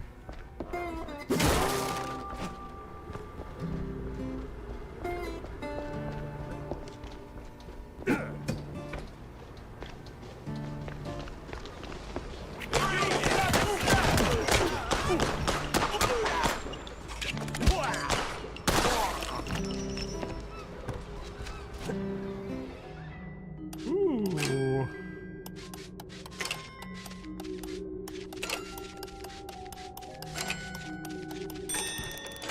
Hey, let's go, baby.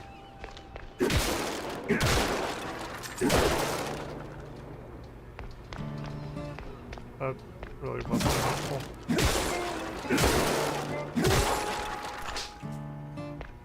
It's more ammo. I mean, ammo's good. This game is kind of stingy with it, but...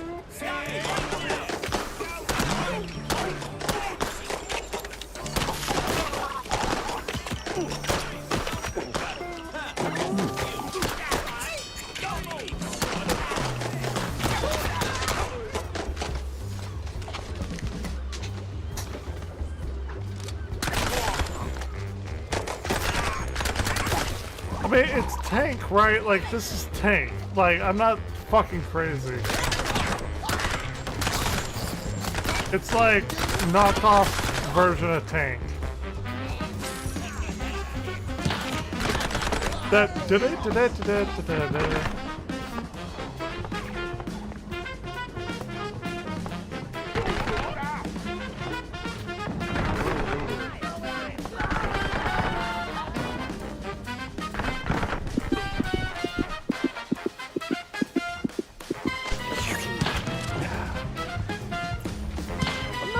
Here. I'm almost goddamn like certain I was already here. What are these frogs doing? Why are there frogs everywhere? Ooh.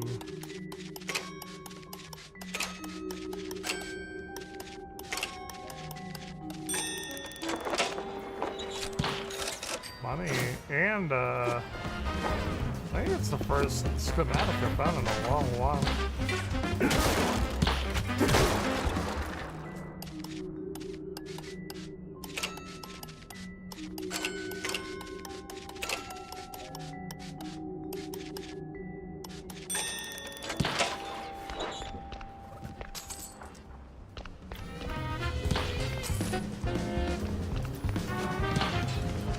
Oh, it's shooting! Stop shooting! God damn. Oh my god. Okay.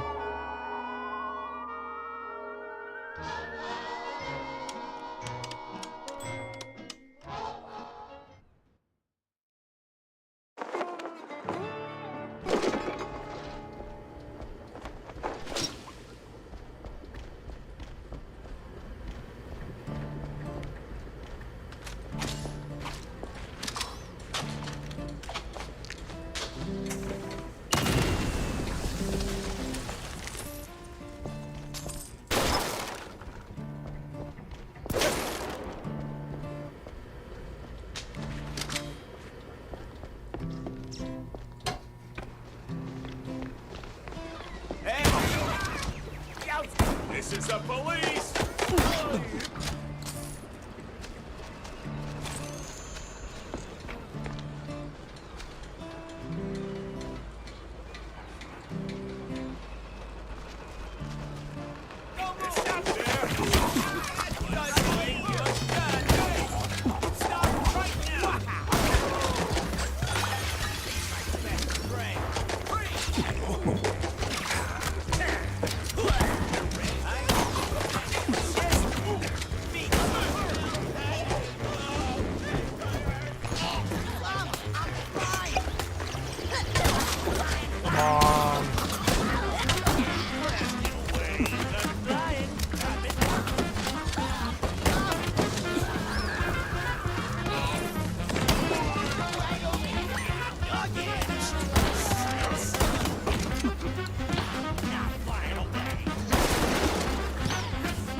that armor.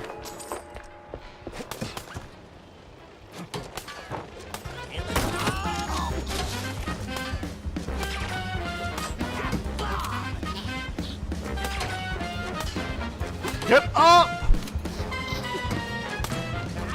God damn. Like, it's not even that difficult.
Did I do it?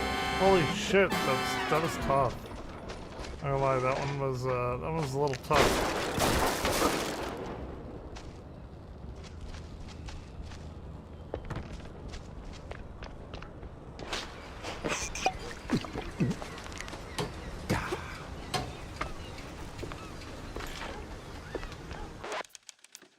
Woo!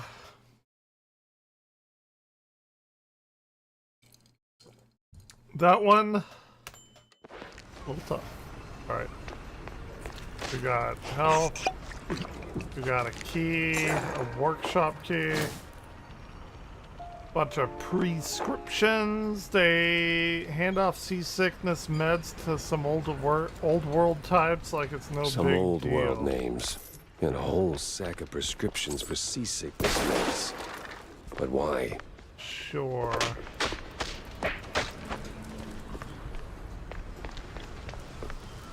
But now where do we go?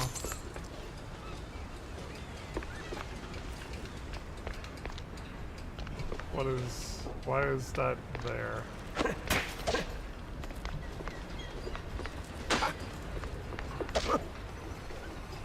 fuck?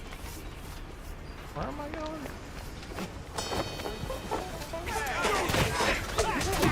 Kill them all! Punch them to death! Probably not the best idea.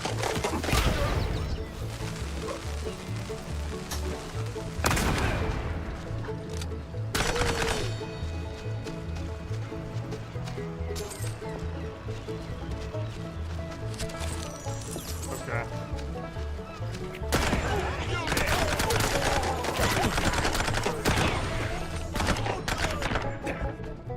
Oh, I'm gonna die.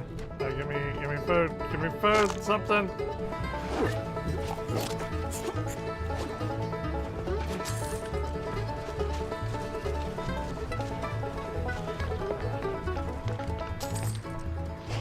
Woo! Damn.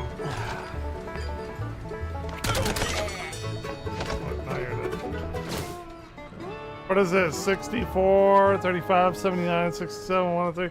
Over 100 shrews moved per shipment. Where do they go? What happens to them? Sweet infinite feta.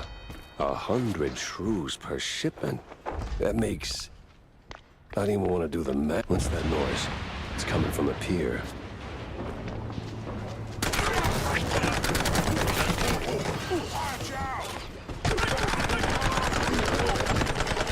Oh god, I'm gonna die. I'm not. I'm fine.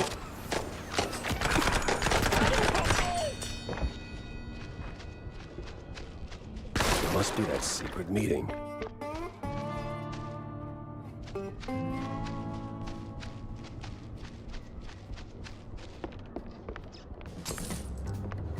My little heart guy at the bottom is not doing too well. I'd steer clear of the water if I were you. Sharks are circling just past the buoys and they're looking real hungry. I'm so glad that I fucking figured out this song.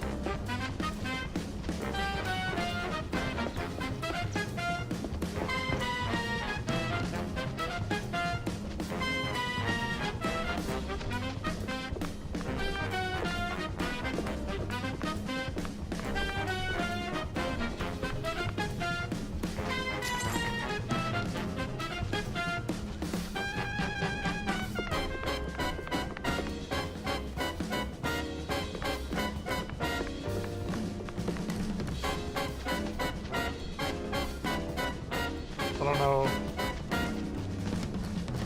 Where's my car? This isn't my car. Where the fuck is my car?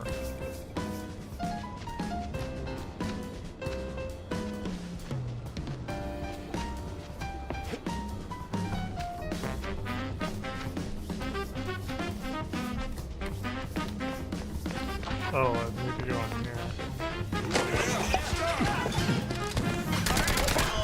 Oh, this bar, not the bar at the at my station. Okay.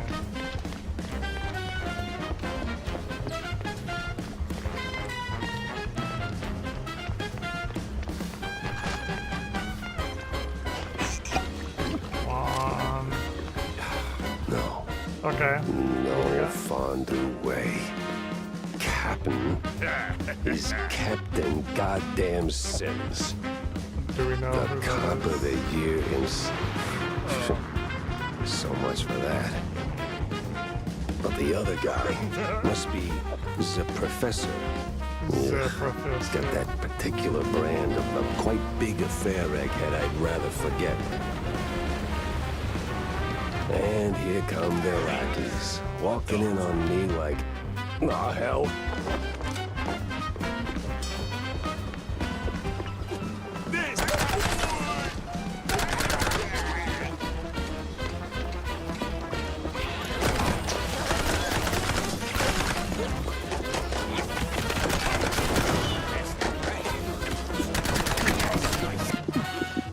Oh god! What's this? Money? I have 1 health left. Yeah. Saw that coming a mile away.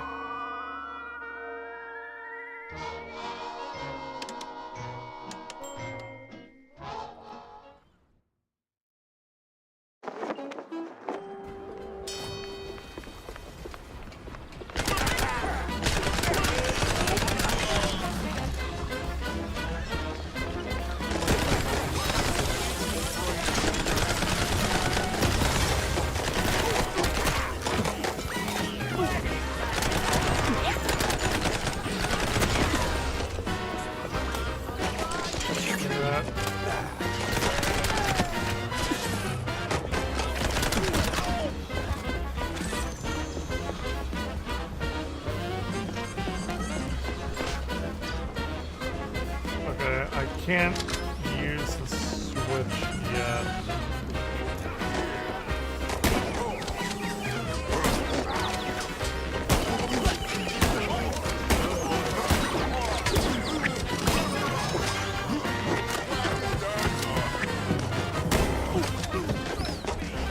Use it!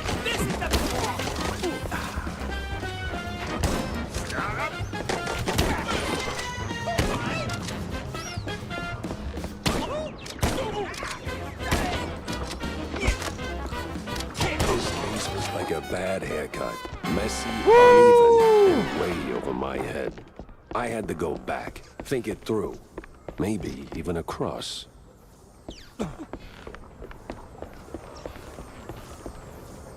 Okay, drive back to the office. I don't know where my car is. Oh, it's through here. Okay, okay, okay.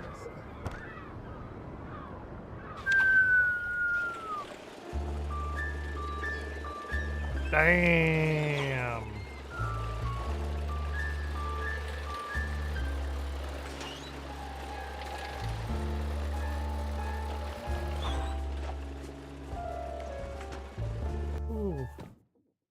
Plenty of pieces on the floor. Time to start pinning them in place. Then your wallet bag clothes.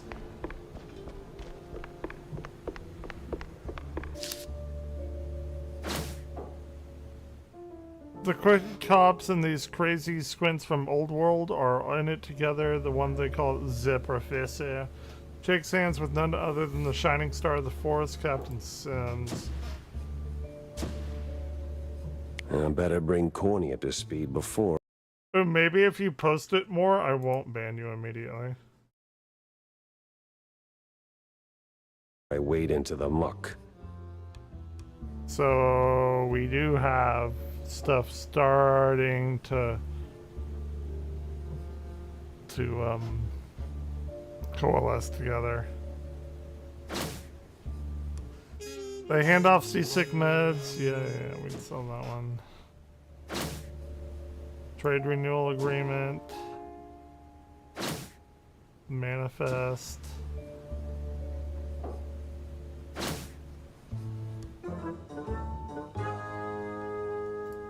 Tangled as hell.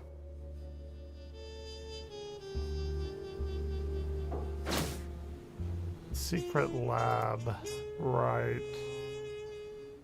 Which is connected here.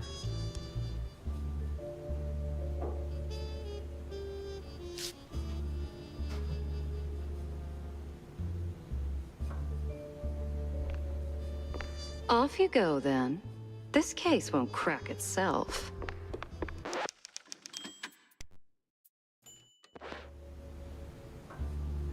Okay, let's change it up for a minute and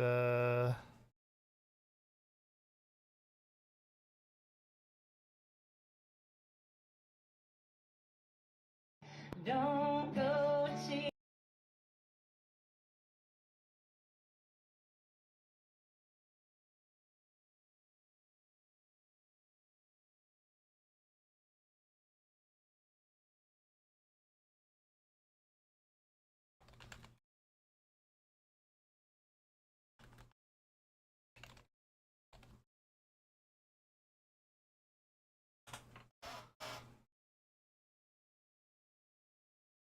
all right.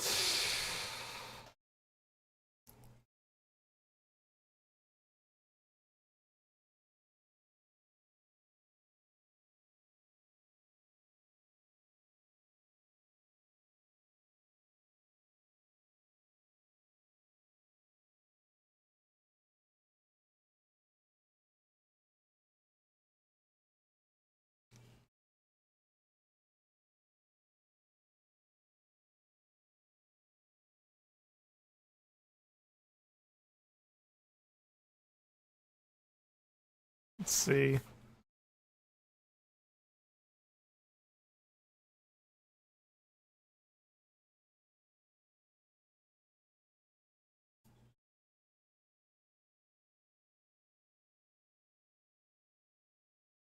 Man, there's like nobody on here.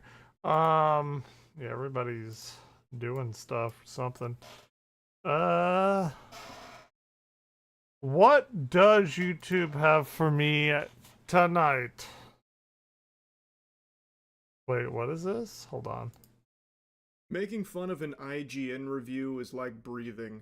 Everyone They does gave it. Mouse In PI fact, a 6? You have to do it. It is What? a biological necessity.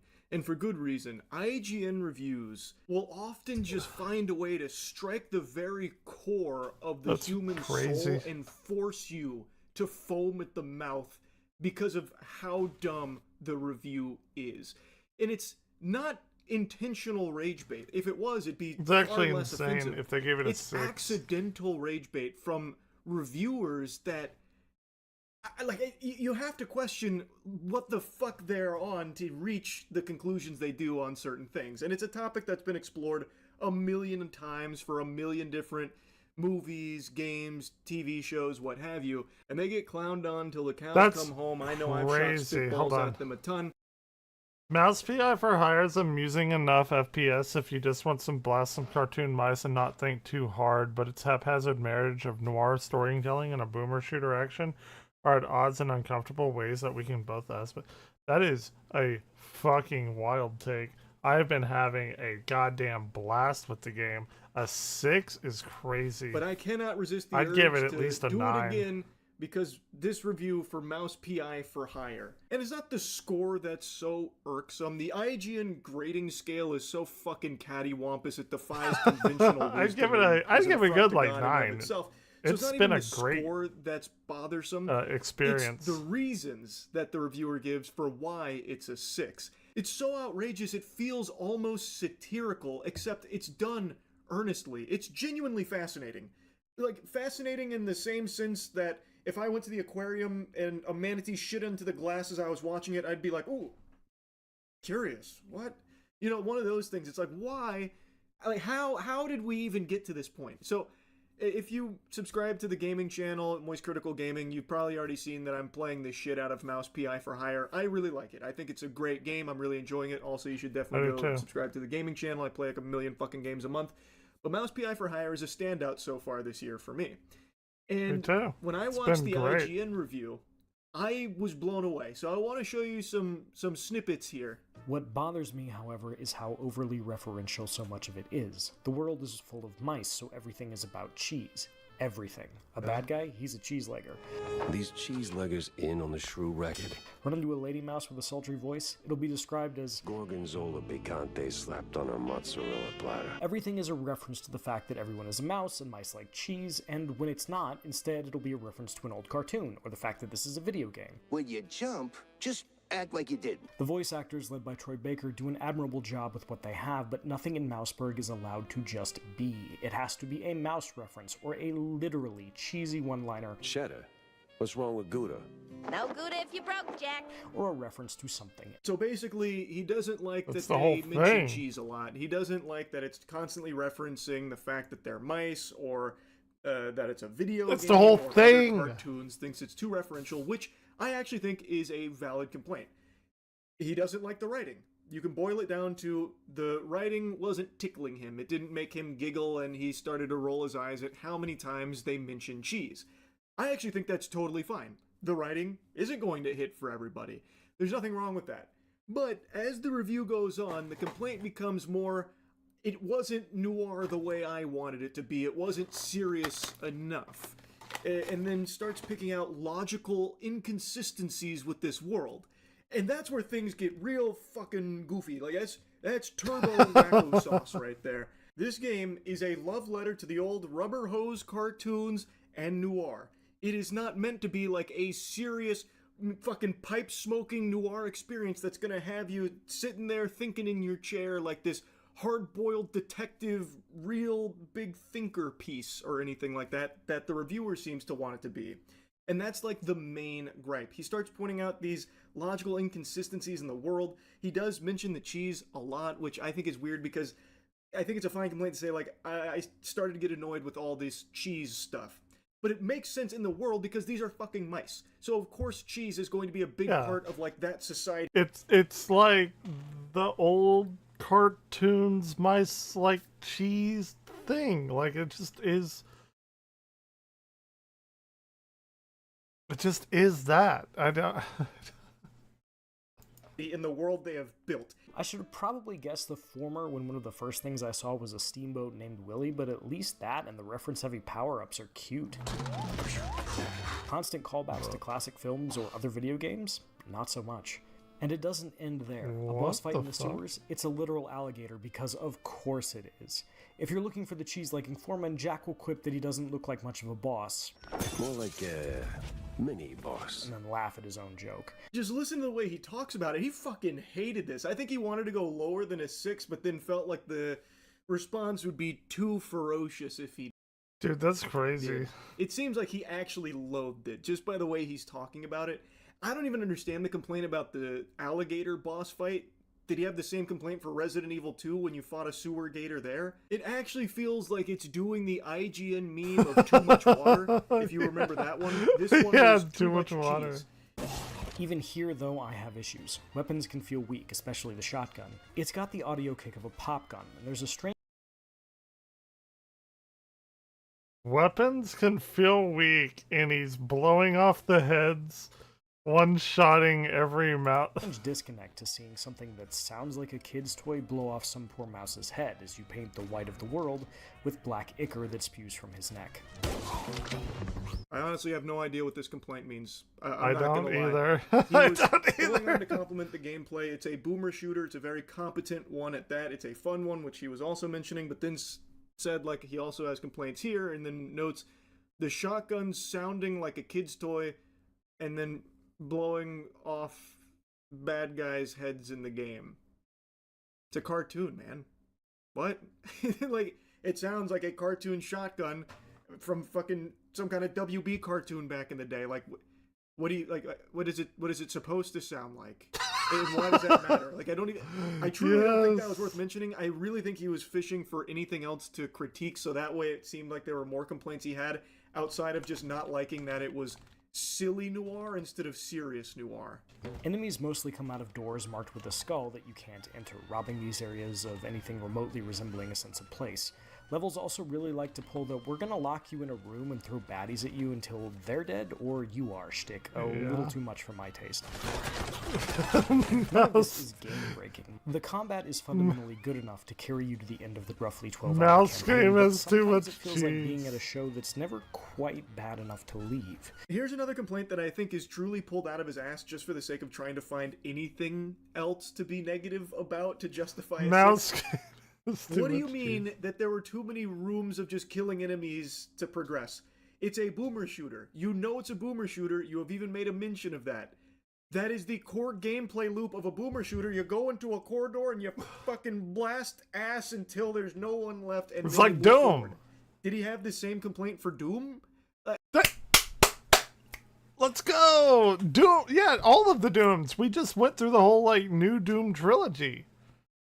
It's exactly the same thing. I doubt it, like, because that is what boomer shooters are. So I don't know why he's saying there was too much of that here for his taste, as he never played a boomer shooter. I don't know. It seems like he has, because he made a mention. So how could that ever be a complaint? If the complaint was the gameplay's not good enough to make me excited for each of these rooms, that would be understandable. But he made a strong mention that the gameplay is good, and is very fun enough to carry you through it. So I just don't understand how anyone could have an issue of rooms of enemies you have to kill to move forward in a boomer shooter when that is the entire, like, meat of that genre. Some of these locks are on a time limit, or must be solved in a limited number of moves, and you only get one shot at the good stuff they hold. Others are so easy you could probably solve them by letting an actual mouse run across your keyboard. It's very jarring. Why is that very jarring? You got me porky pigging right now. In Skyrim, there's novice lockpicks, and then there's expert lockpicks. Is it jarring there too? It's called different levels of difficulty with the lockpicks. Like, what do you mean? Yes, there's going to be easy ones, and then there's going to be more difficult ones with strict things like certain number of moves, or you're only allocated a certain number of moves or a certain amount of time. It's a scale. There's easy and then there's hard. Why is that jarring? That's like the most established thing in all of gaming. Now he goes on to compliment multiple other things about the game, but then says that he never got to do the whole detective thing because the game does it for you, and that's another thing that he had an issue with. And that's another thing I think is totally understandable to be like, I'm a little disappointed, because the game doesn't make you solve anything. It does do it for you. You gather the clues, you put them on the board, and it connects the dots, solves it, and then you just do the mission.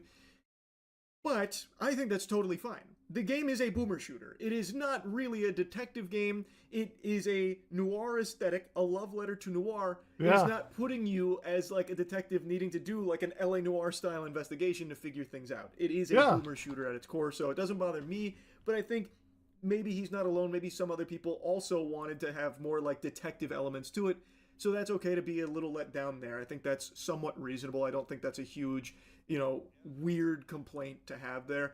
But then we get to this section here that made me really want to yap about this because it kind of just blew my mind listening to it. That brings me to one of my major problems with Mouse PI for Hire. Look, I hate to be that guy who brings up ludonarrative dissonance in a video game review in the year of our Lord 2026, and if you're rolling your eyes right now, I can't blame you, but it's an actual issue here. Jack Pepper is a PI who kills more people in a single mission than Philip Marlowe has in every book Raymond Chandler ever wrote combined. I don't care how corrupt the cops are. A private detective detective can't break into a police station and slaughter them en masse and then go about his day. What is... It's actually not a problem here at all, because it's a cartoon. This is supposed to be a cartoon, and one that doesn't take itself seriously, very obviously doesn't take itself seriously, because everything that happens in there is used as a joke or a means of, like, entertaining you as a cartoon would. Does he have the same complaint with Ed, Edd, and Eddy? Well, surely they would have broken bones in that scuffle there with that last scam from Ed. This doesn't make any sense. How could they possibly have survived something like that? Like, it's silly. That is a silly complaint. It's not a narrative disconnect because it is a cartoon. And it is very clearly, unapologetically leaning into that. So no, it's not actually a problem here, Scrooge. You, the detective Jack, going around massacring 1,000 bad guys and then cooling off at John's with a tall fucking glass of fondue and then playing cards at the table is totally understandable in this setting because it's a cartoon. That's crazy. In one particularly nonsensical scenario, Jack inadvertently burns down an opera house to save a guy running for mayor, and he ends up fighting an opera singer? This is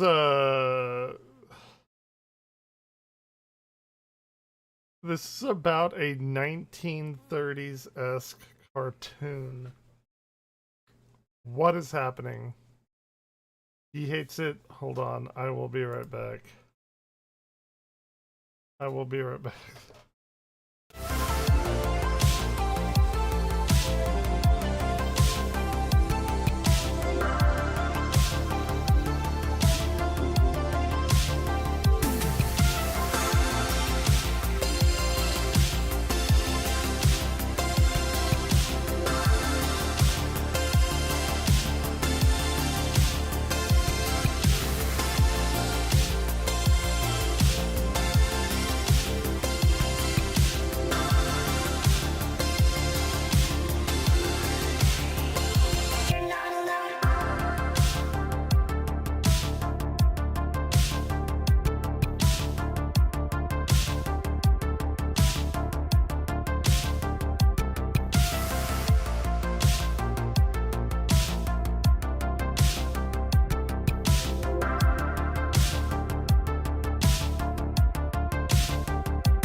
Alright, I am back, baby.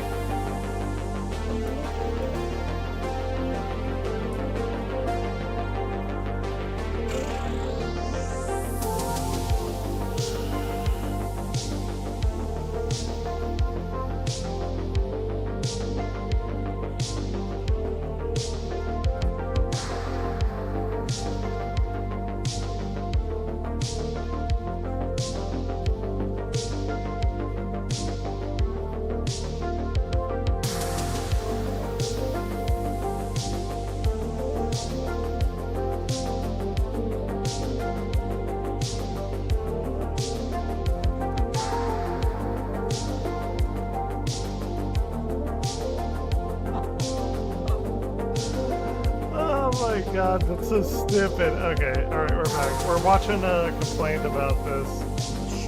sorry. Did I just kill an actress for being angry I burned down her workplace? If I didn't, have I left This her is alive wild. and unconscious inside a burning building? Well, Billy still did get blown to Kingdom Come. Mouse PI for hire doesn't tell me, and it doesn't seem to care. Either This way. guy This is is noir cannot or should ridiculous. not be violent. The violence usually has a purpose. Much of Elliot Chase's seminal novel Black Wings Has My Angel is about robbing an armored car, but the book builds to that. It's a big deal when it finally happens, and the characters... Dude, this guy is like trying to equate Mouse PI, which is an homage to like 1930s cartoons and stuff, to I don't like, this is the most insane review I've seen in a hot minute. In a fucking hot minute. have to reckon with the fallout once it does. Jack Pepper, on the other hand, is a walking catastrophe, and nobody in Mouseburg seems to care. Because it is a cartoon. Why didn't Wile E. Coyote end up in jail for life for being a fucking terrorist blowing up everything? Why did Elmer Fudd not die a million times with everything Bugs Bunny did to him? Why does every cartoon character that have an anvil or grand piano fall on their head like Pepe Le Pew not die right there? Why do they come back? Because it's a cartoon, man. And this is not supposed to be a serious noir comparable to the actual noir properties that he's referencing. This is more a cartoon than a noir. And it's using that aesthetic, blending both of them together, and I think it does it extremely well. It's such a weird complaint. Like, I really think this is just so odd. Again, the score isn't even that bothersome to me, because I'm sure people have played this and they're like, it's not really for me. The writing, you know, doesn't make me laugh, and I don't love the shooting, and, you know, it's the same. I don't know, like, it's the same thing, like, to give a bad score to a game that you know that you aren't going to like is a wild thing to me.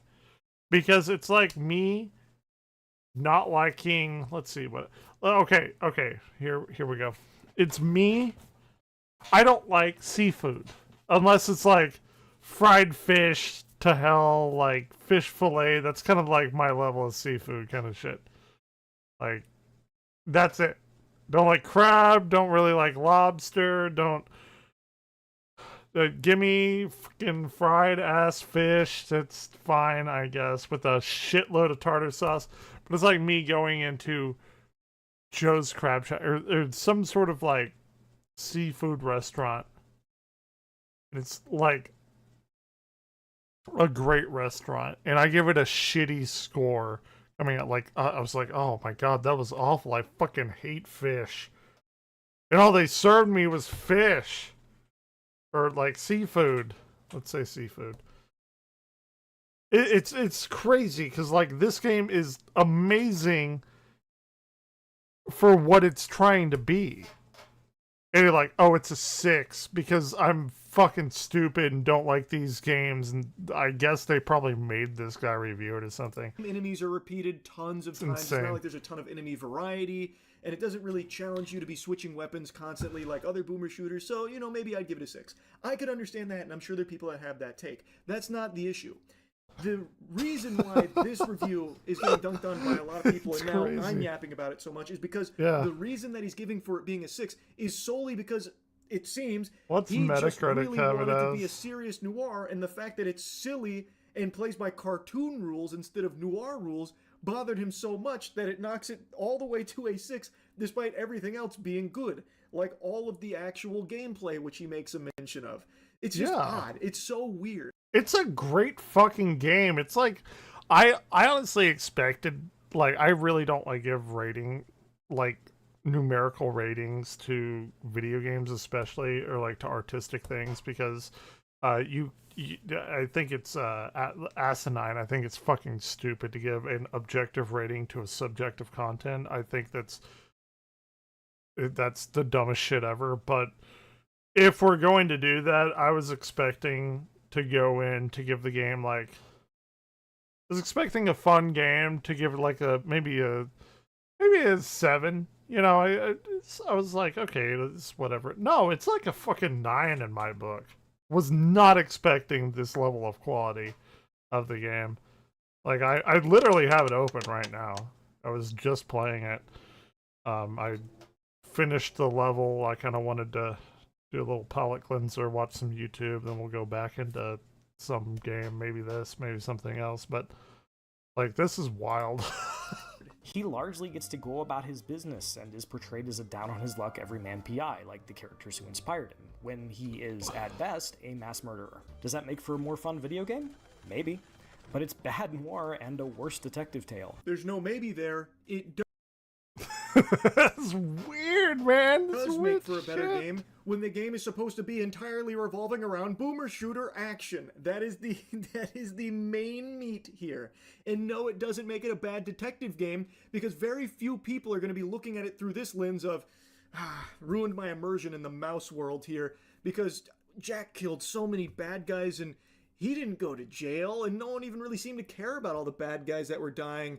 And then when he was talking to that brain in the jar, it's like brains can't even speak. Like, how does that make sense? It's dumb to even have that complaint, man. It doesn't make it a bad detective story. It is fully sensible in this cartoon world. But Will, you might say, this is a goofy Looney Tunes FPS. Why should I care about any of that? And the answer is because Mouse wants you to. It wants you to believe this is important. You spend a lot of time talking about these characters, about What? putting together the clues you need to get to the bottom of what's going on, about Jack's motivation for doing the work. He allegedly needs the money, which both leads him to taking cases and doesn't track when I'm super rich from all the killing. Oh my god, it's like it's the first video game he's ever played. He is now using the fact that you What? collect currency when you kill the bad guys as a way of saying, now the story doesn't make sense because I'm no longer down on my luck. I got so much money, I'm rich, look at my inventory. Brother, what? And he's dreadfully misunderstood brother the in game if Christ. he thinks that it's taking What? itself seriously. At no point throughout the 10 hours I've spent with it so far have I even had a whiff, the slightest huff of something that's supposed to be taken seriously as like an emotional beat. Because at every step of the way, even during like a big reveal and like a big betrayal of someone that we looked up to, it is used as slapstick comedy when you actually get there and confront them. It is always being silly, because that's what cartoons do. Well, at least the cartoons that this is paying homage to. And like he mentions, it tries to get you invested because you spend a lot of time with them. Yeah, man. That's because that's called a good game that has a lot to do. You get to interact with the characters, you get to talk to them, you get to learn about them, and that's fun. And it's always entertaining camaraderie between them. But that doesn't mean that it needs to be taken to the utmost level of seriousness like in the noir properties that you're referencing, because that's not what it goes for. And I don't know how he could possibly get that impression when he was playing it. I really don't know. I don't get it.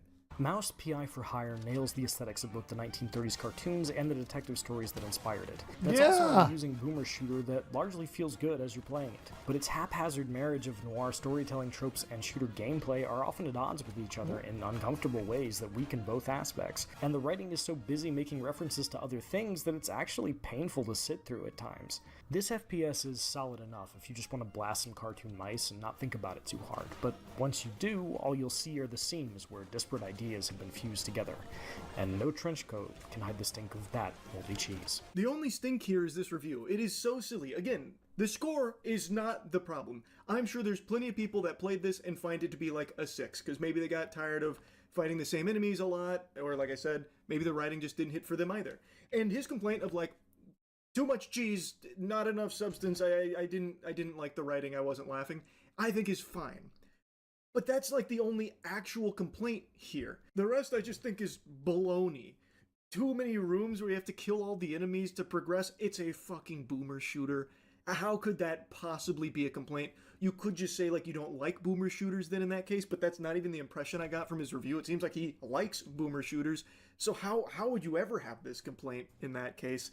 And then like the other things are, it's not logical. How could Jack be a hero detective when he's killed all of these people and no one takes that seriously, all this death? It doesn't make sense. It's like it's a cartoon or something. It's ridiculous. Anyway, I'll stop blabbering about it. This review was just wild. I had to talk about it a bit more. I was talking about it a bit last night on stream when I was going through the IGN review before playing some more Mouse PI for Hire. And it was just, it was That's something, wild. man. It really That's was. so fucking anyway, crazy. That's really about it. See ya. What's the first thing that comes to your mind when I say making fun of an That is fucking ridiculous. This girl's ass shows up on my fucking timeline all the time, and I'm okay with that. So I'm just saying. Let's see. What more? Come on.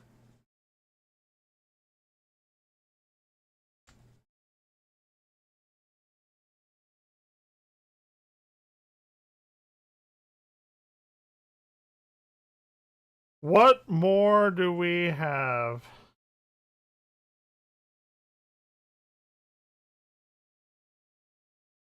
Hold on, I need to post this on Twitter and everything. Here, some music for the background for you.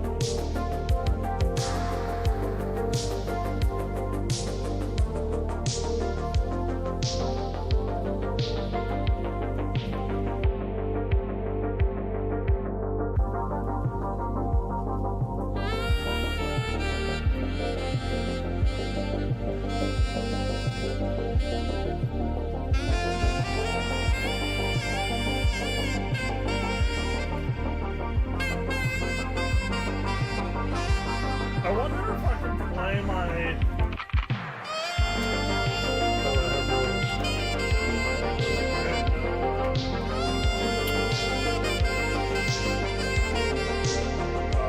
I have no fucking batteries for it.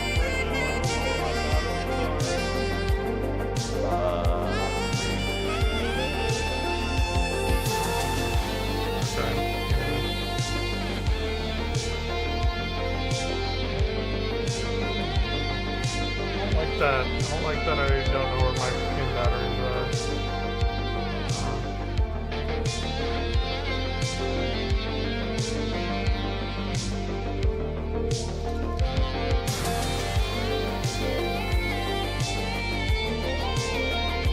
Maybe we can watch Toronto's Lost Amusement Parks.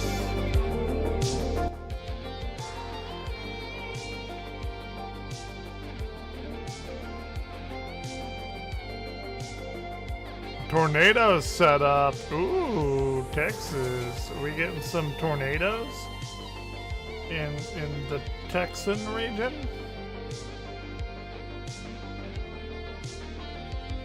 I'm gonna dox myself. Nobody's watching. It doesn't matter. It doesn't matter if you know where I live because nobody watches me. Okay. I don't live in Corsicana. I work in Corsicana. So you can go fuck yourself. Yeah, okay, so we got showers, thunderstorms, cloudy, thunderstorms, cloudy, thunderstorms. Okay, so basically it's spring. It's full on fucking spring. Someone watching through the window, yeah. This is for Corsicana. I do not live there. I live in a different region of Texas, but I work in Corsicana. Let's see what it's doing out there right now.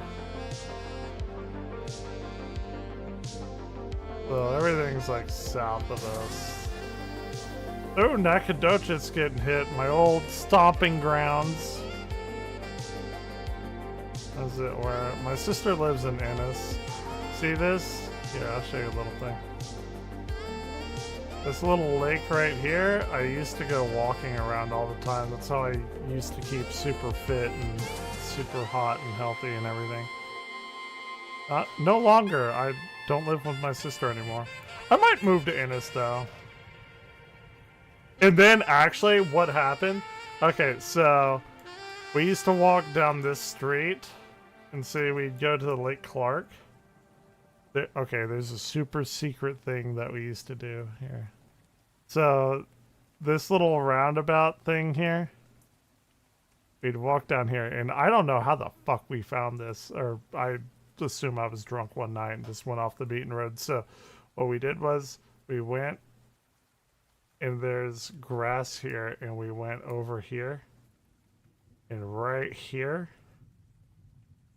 Actually, do they have a, I wonder if Google Maps has this. Anyway, there's a, so the lake here, I think it's right here, like there's a, that's a good song, I like that song. There's a, it's like a flat area, and I guess it's like a sewer intake or something, I don't know, but we go there at like 2-3 in the morning and sit down and just have some drinks and stuff and look at the sky and shit like that.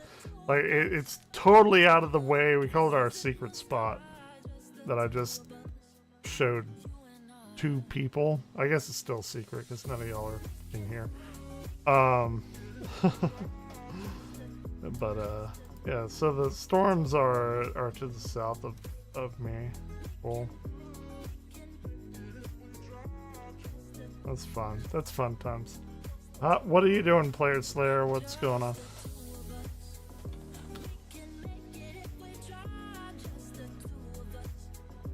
I'm feeling some... Oh, this is fucking hilarious. This is my favorite short that I've seen. I saw it the other day. This like little kid is fucking getting it on. Like she is rocking the house in her like little high seat or car seat. It's gonna be my sister's kid.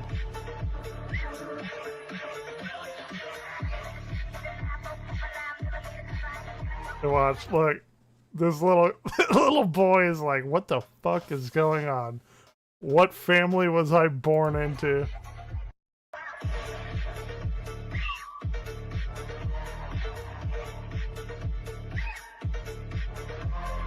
I'm not. I'm with the mom and the little daughter right here. I'd be rocking that shit too. Come on. This is my favorite short, like, that I've ever seen. It's so good. It's so fucking good. New Farrell Maguire. I watched Farrell Maguire, like, quite a bit. This is like a day or two old. He titled it The Closest Thing to Hell in USA. Well, I live here, so that's a thing.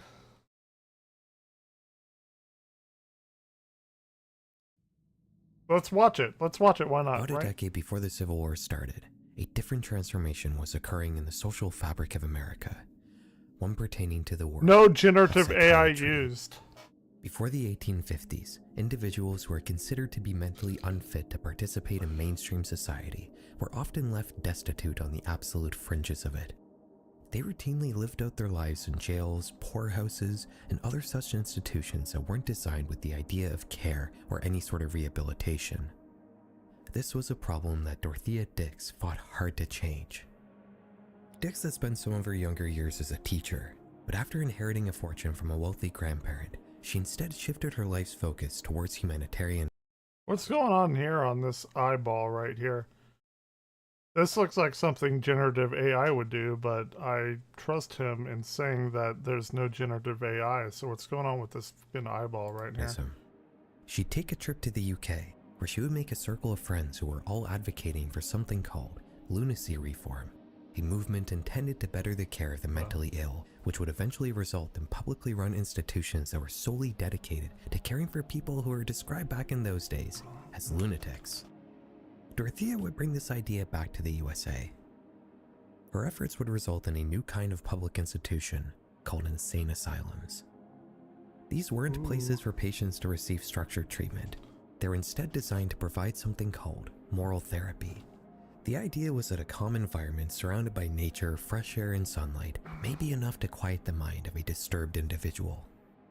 This was the philosophy that the Mississippi State Insane Asylum was built around. Christened in 1855, the institution was built on a plot of land consisting of 140 acres of greenery. A farm This is gonna get pretty fucking dark if we're talking about insane asylums. was built next to the hospital with the intention of not only providing residents with some light therapeutic outdoor work, but also to make the whole asylum self-sustaining.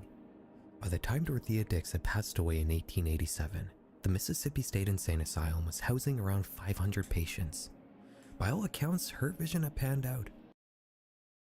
Hold on, I gotta send this to my coworker. People suffering from all manner of mental illness and disorders now had a place to go instead of being relegated to a life of imprisonment or homelessness.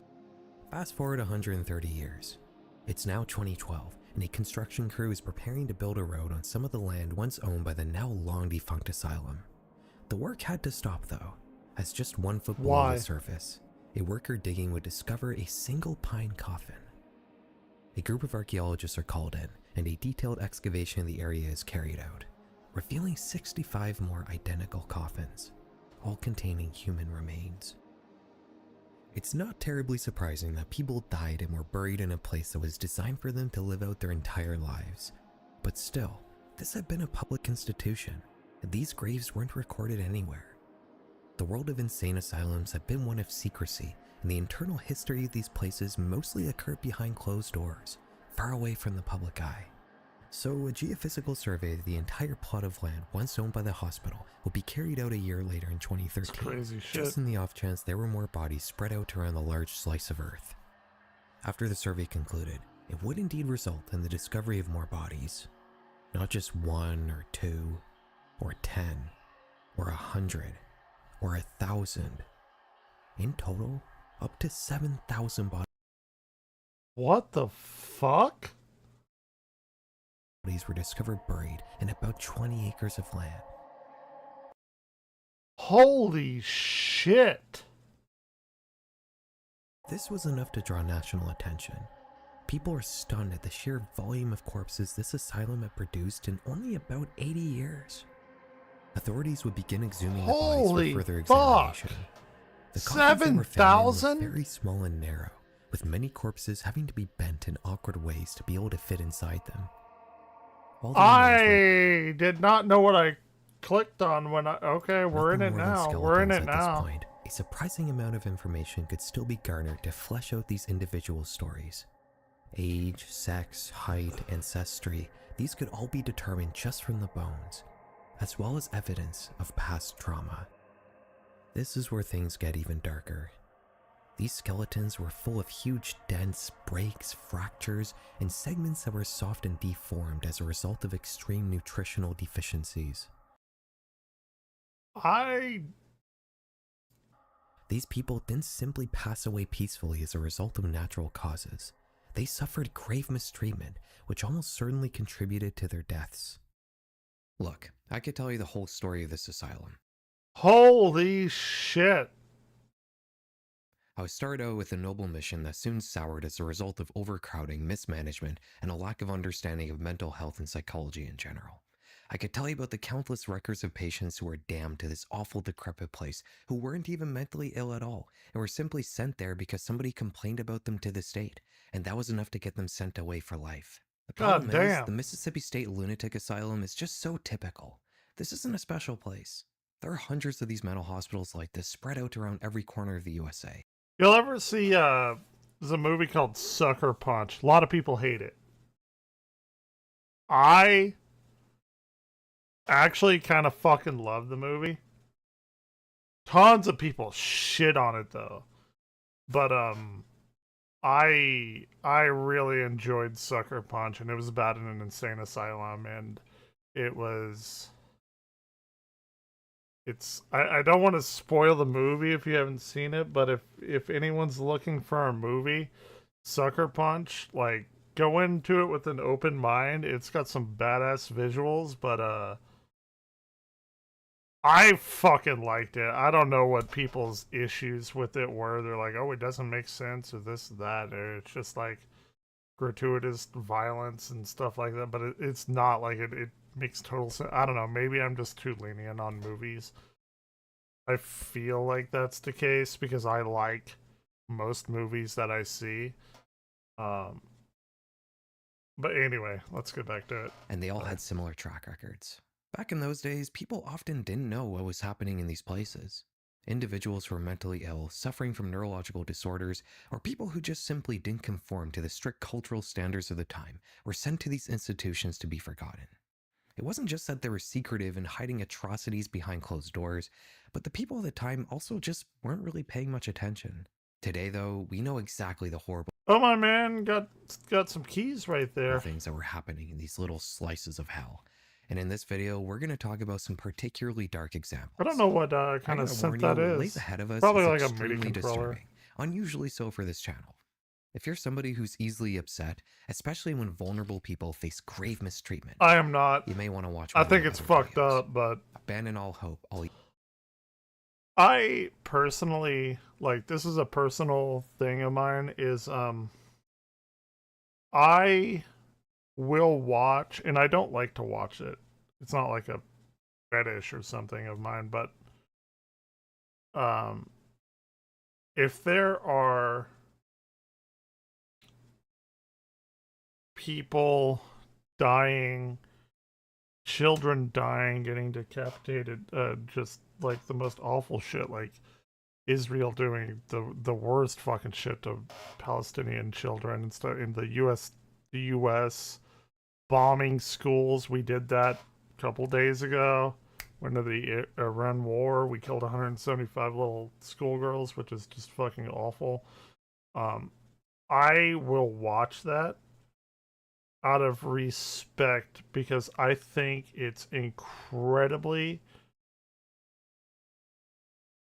fucked up and disingenuous to not watch that, because those are people's lives, especially like children and stuff. I think you're like, oh, I don't want to see that because it's too much. And I'm like, well, that's like, my argument is that's the reason you should see it, to know what's out there, what kind of fucking vile, horrific shit humans have done. That's the exact fucking reason you should watch it. To not watch that stuff is to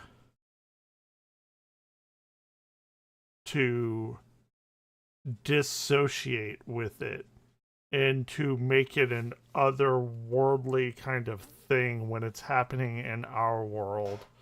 And I think it's incredibly disrespectful to not watch that kind of thing, as incredibly fucked up as it is.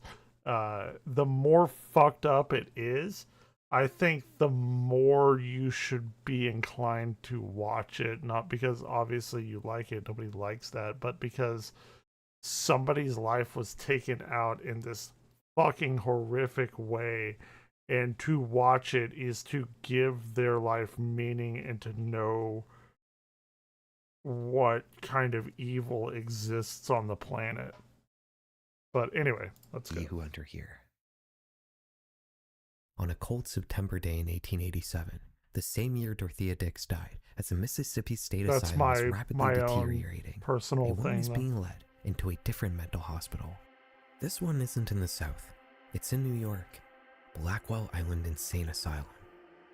This institution had been running since 1839, and the idea behind it resembled that of its Mississippi counterpart. It was situated on Blackwell Island in the East River, a then quiet strip of mostly undeveloped land. It was intended to be a calm, therapeutic environment, but just like in Mississippi, overcrowding and neglect would swiftly ruin that mission. The facility was designed to house around 200 patients, but by 1870, it was home to 1,300. They'd attempt to solve the overcrowding problem by removing all the men, making the hospital women only.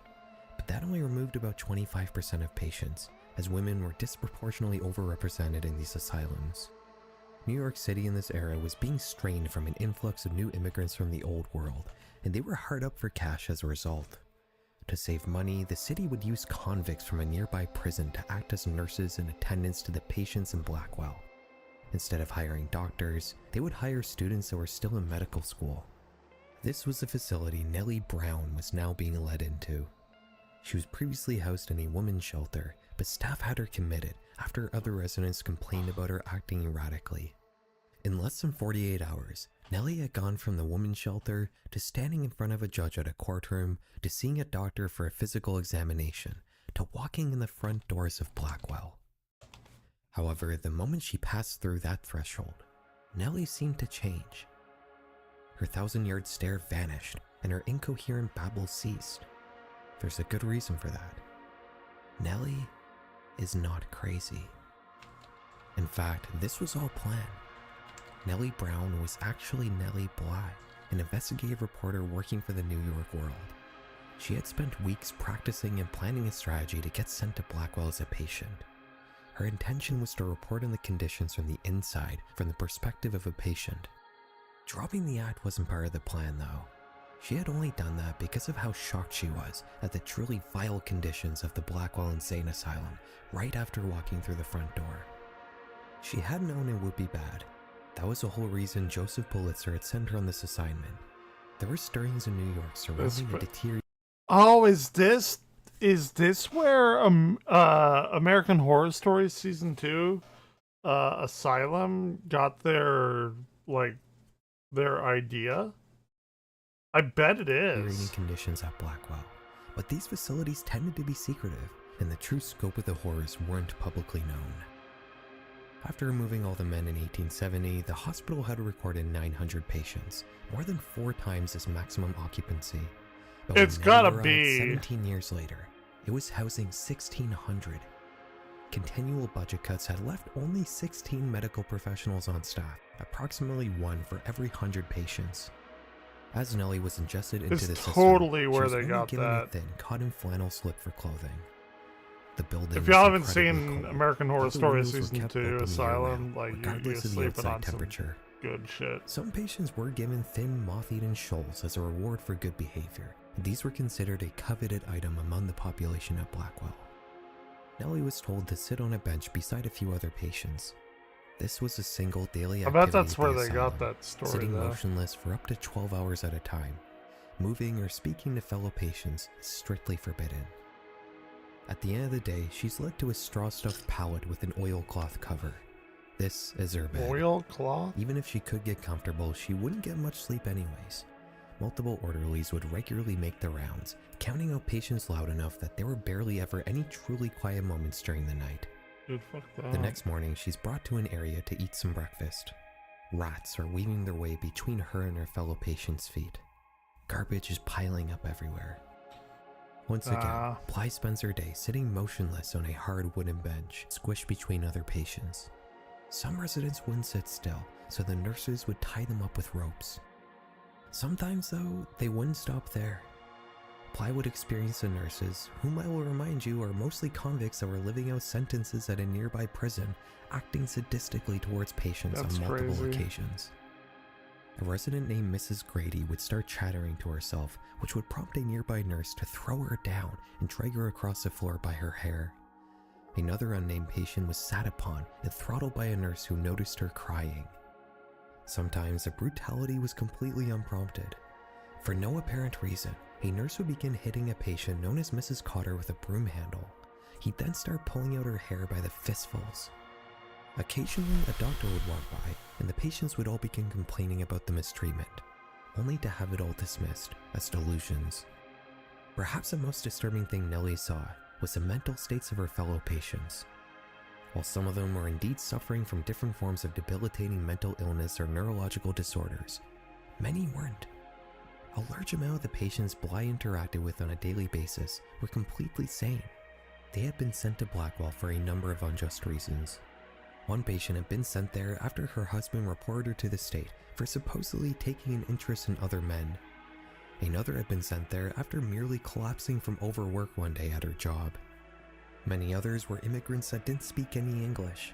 They were sent to Blackwell because they were unable to communicate during their court hearings and physical examinations, so they were sent to an insane asylum to live out the rest of their life. Possibly even more disturbing, however, was how the staff treated Nellie herself. She had stopped pretending to be crazy the moment she walked into the asylum. Yet, nobody who worked there seemed to notice. She got herself in there, and she stopped, and she found out that she fucked around, and then she found out, and she didn't know how to get herself out of the situation. They treated her as if she was a lunatic. Fucked up. They would start pointing out her normal, everyday quirks as evidence of her insanity. She would eventually start making pleas to be released, but these would not only go unanswered, but they would be put into her record as symptoms of her madness. It would take her newspaper getting involved to actually get her released, which would happen 10 days after she was initially committed. Nellie had documented everything that happened to her while she was on the inside, and she put it all together in the form of multiple long-form articles that would eventually be turned into a book called 10 Days in a Madhouse. The case would instantly explode. This was a detailed peek into an overlooked and secretive world, and people were shocked at how bad things really were. A grand jury would be convened to investigate the conditions at the asylum, and though the staff at Blackwell made a last-ditch effort to clean the place up before the investigators visited, who were immediately told that everything Nellie had wrote were lies, the jury ultimately sided with Bly. The staff members who had been mistreating patients were all fired, and multiple budget increases and new regulations were penned in an effort to improve conditions in all of New York's public facilities, much to the satisfaction of Nellie Bly, who would go on to become one of the most influential journalists of her day, inspiring many other women to get into journalism, and in turn creating an entire genre of women-led investigative reporting. Nellie Bly's investigation into Blackwell may have been the first peek we've gotten behind the walls of a typical insane asylum, but it wouldn't be the last. More information about other such institutions would come out in the decades that followed, some contemporary for their time, but many would only surface years later as a result of some investigation that unearths previously forgotten about records and documents that all detail horrible things. Despite the horrors that Nellie Bly brought to the public eye, conditions would still continue to be unbelievably inhumane at the many insane asylums that existed around the USA. And in fact, the people in charge of these establishments would begin to introduce new elements that would drag down the lives of their patients to new and terrifying lows. Hey, have you ever wanted to replace your doom screen? While Nellie Bly was incarcerated at Blackwell, a revolution happened shaking that is the world of the power of Chrome theory. While previously all disease and that is the power of Chrome, baby. The imbalance of the body's internal humors and bad air, medical science at the end of the 19th century would replace these causes with viruses and bacteria. Doctors can now produce vaccines for illnesses that were previously thought to be untreatable. They could also perform surgery much more safely. They could now prescribe a new kind of medication called an antibiotic that would magically treat different infections. These few years of the turn of the 20th century would see the start of the gradual but enormous rise in life expectancy that would take place over the next 100 years. But as revolutionary as germ theory was, it wasn't fully understood right off the bat, and the early years of doctors exploring these new concepts would be rife with pseudoscience. One such scientific dead end was something called focal sepsis. This was a theory that suggested bacteria could travel from the site of an infection to other parts of the body through the bloodstream to create new infections. Supposedly, these secondary... Is that not a thing? Isn't that how cancer travels? Infections could manifest much like the primary one they originated metastasize? Is that not what that is? That if bacteria were to enter the brain, it could cause psychiatric symptoms. This looks like me after every night that I'm alive. By the 1910s, it was generally accepted in medical science that infections in unrelated parts of the body may be the cause of various neurological disorders and mental illnesses. One pioneer of this theory was Dr. Henry Cotton, the medical director at the New Jersey State Hospital, an insane asylum that had been founded in 1848. He had come into this position in 1907, and the early years of his tenure were marked with genuine efforts to improve the conditions for the patients living there. He abolished the use of mechanical restraints, improved staff-to-patient ratios, and began requiring workers to convene in daily meetings to discuss patient care. It's clear he did genuinely want to improve things for his patients, which makes it a little hard to believe the atrocities that would follow. Dr. Cotton had also installed a laboratory in the asylum, complete with a surgical facility. In 1913, he would set out to use the principles of focal sepsis to find treatments for lunacy and madness. His core hypothesis was that the patients in his asylum may have some unseen infections somewhere on their bodies that were sending bacteria and other toxins to their brains, and that by identifying these infections... Okay, I see why this is not scientifically accurate, but and then surgically removing them, they could be cured of their madness. He would begin with the teeth. It became routine at the New Jersey State Hospital for patients to have all their teeth pulled. This wouldn't result in improvements to any patient's condition. I do have a chipped tooth back here. I can get that shit fixed. It's actually kind of causing me some issues, but But Cotton would justify it by saying the infections had likely spread further into the body and that they simply needed to go deeper. The tonsils would be next on the list, but again, every patient who had their tonsils extracted saw no meaningful change in their condition. Cavities cause madness. I know, I got the big big one right there, but right now buying a freaking baritone saxophone is more important to me. This isn't causing me any super bad harm right now. I understand it's going to be an issue in the future. Chipped molar.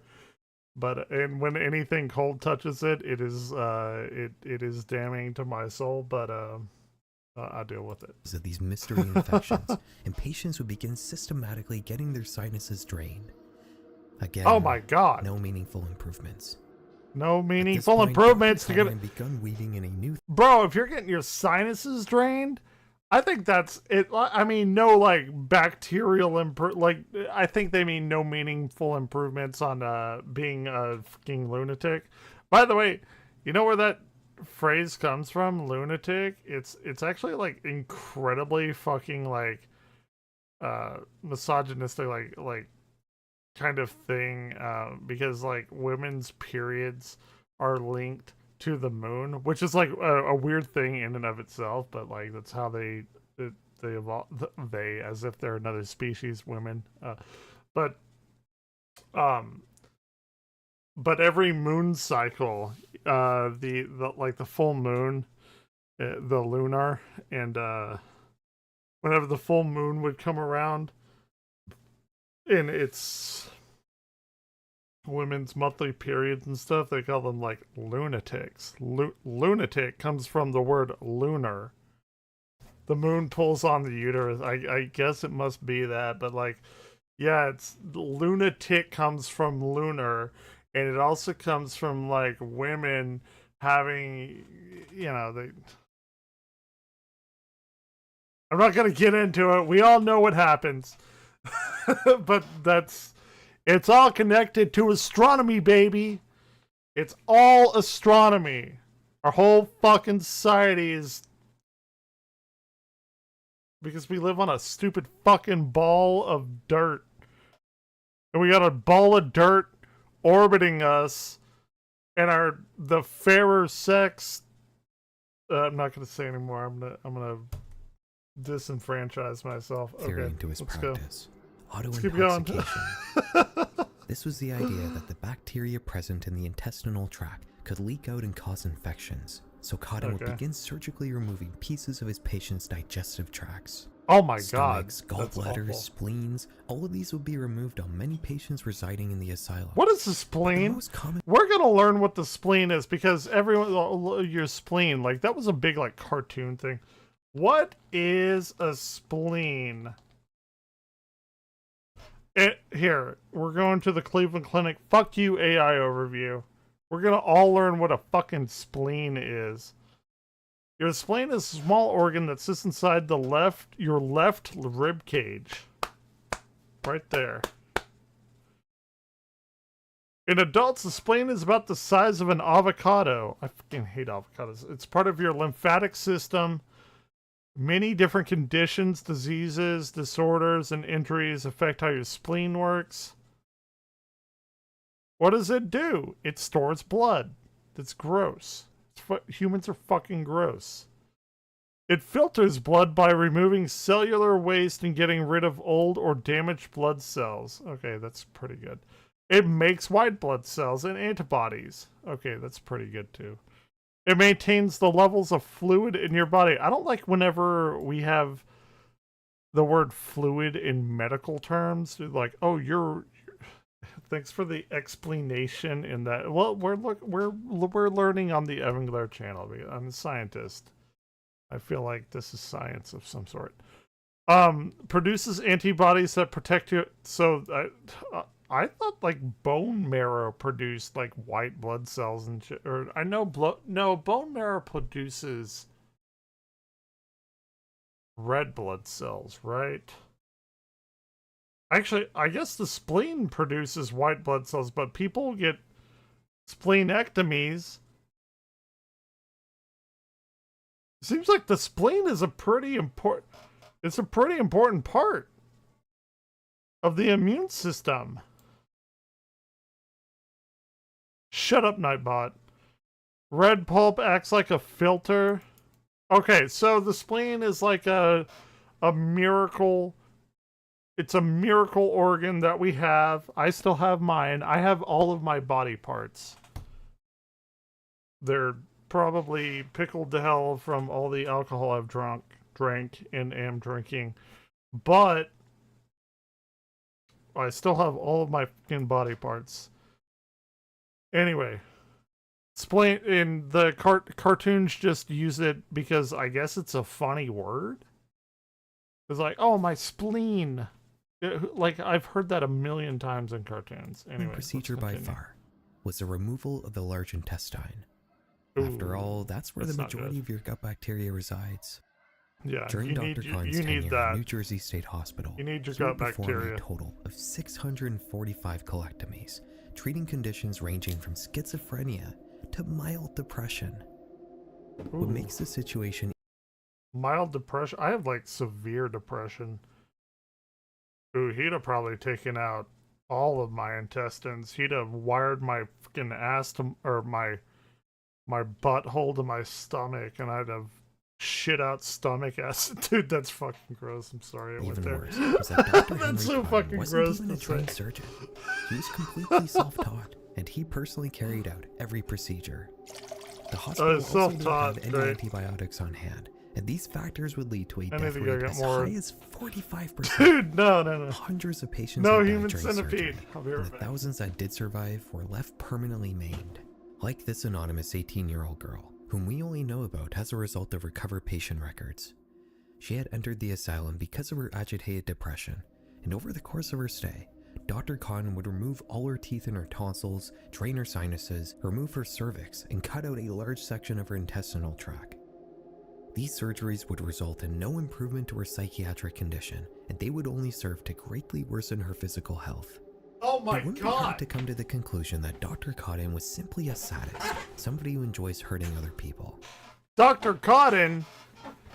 Here, you're gonna go see Dr. Cotton today. Oh, good. I'm gonna shit out of my asshole my stomach fluids. And have no teeth after I come back, and no tonsils. I still even have my tonsils. I used to get tonsillitis like fucking 4 or 5 times a year, and they wanted to take it out, and I said no. But he very likely did genuinely believe in everything he was doing. He would Sure also he did. experiment on his own family, having all the teeth pulled from his wife's and both of his sons' heads. He would also perform a colectomy on his younger son. These procedures That's must a have lot of proven to be teeth. unthinkably traumatic, as both of his sons would take their lives. Dr. Khan would die a celebrated and venerated figure in 1933. Psychiatrist leader dead.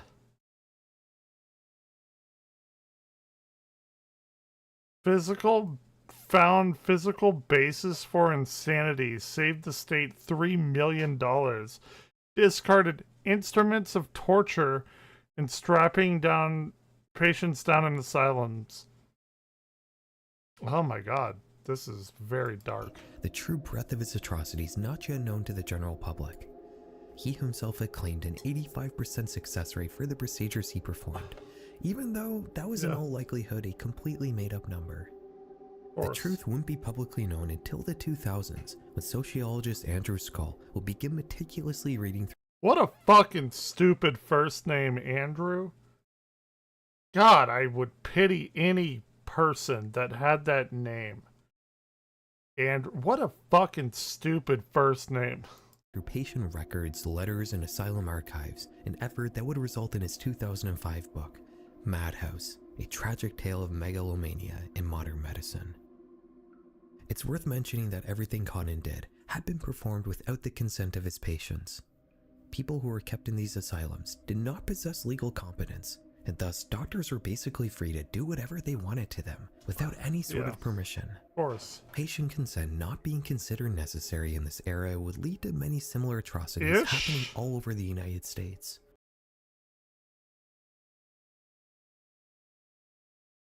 What is this? What is IH and SH? I don't know. Possibly the most unsettling of these human experiments, and undoubtedly the most disturbing thing I've ever read about. It's the Willowbrook hepatitis experiments on children.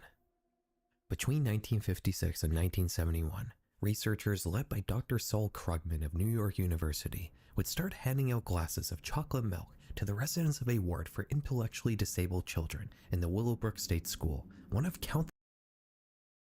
Oh my god, that's fucking crazy. Give these kids chocolate milk, goddammit. Best chocolate milk, by the way, is the Dutch chocolate milk from Borden. God damn, dude. There was no better chocolate milk. Institutions suffering from the same overcrowding and neglect issues we've been talking about throughout this video.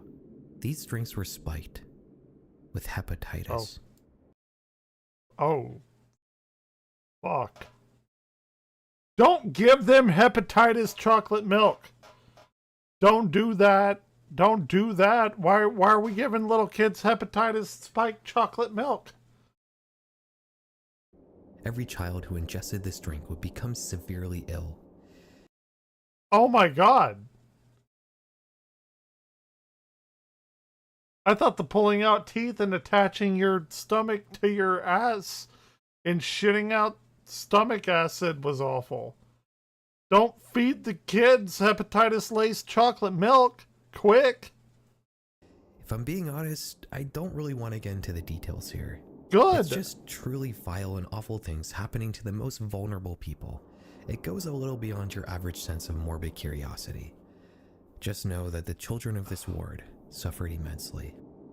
God this fucking experiment was damn. done in an effort to develop a vaccine for hepatitis, but that was unsuccessful, and the ethical failure would directly lead to the Civil Rights of Institutionalized Persons Act being penned into law in 1980, which would slowly lead to the dismantling of the asylum system as we've known it throughout this video. Good. God, this is a much darker video than I thought it would be. I thought it would be like some serial killer killing people or something. Oh my god. Now at this point you might be thinking, can it really get any worse? Can it? Feeding little kids hepatitis-laced chocolate quick?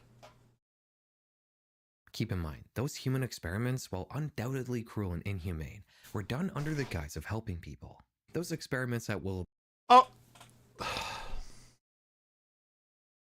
Like that's a weird skinny gray territory. You get to start like Nazis doing, and Japan did it too. We don't like a lot of people focus on the Nazi experiments, which was like awful. Japan did some fucking heinous shit as well. I would like to hope that just moving science forward, like all of it's fucking terrible. But for example, the idea is comically evil, but the doctor in charge of the program had done a similar experiment a few years earlier that resulted in a new vaccine for measles, which stopped an epidemic in its tracks at the very same asylum. I mean, that's the issue, right? Like, that's the big issue.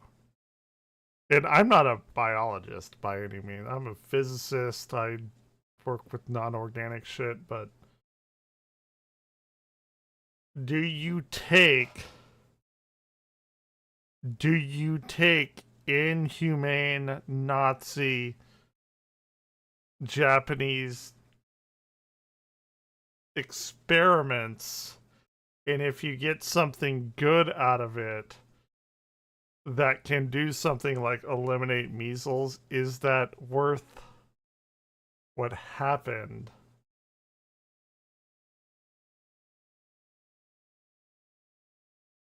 My deal is it already happened. You do not condone it, but I think it would be fucked up to not use the results of those things that happened, because at least if you use the results of those things, you can give meaning to the people that lost their lives in incredibly horrific, fucked up ways.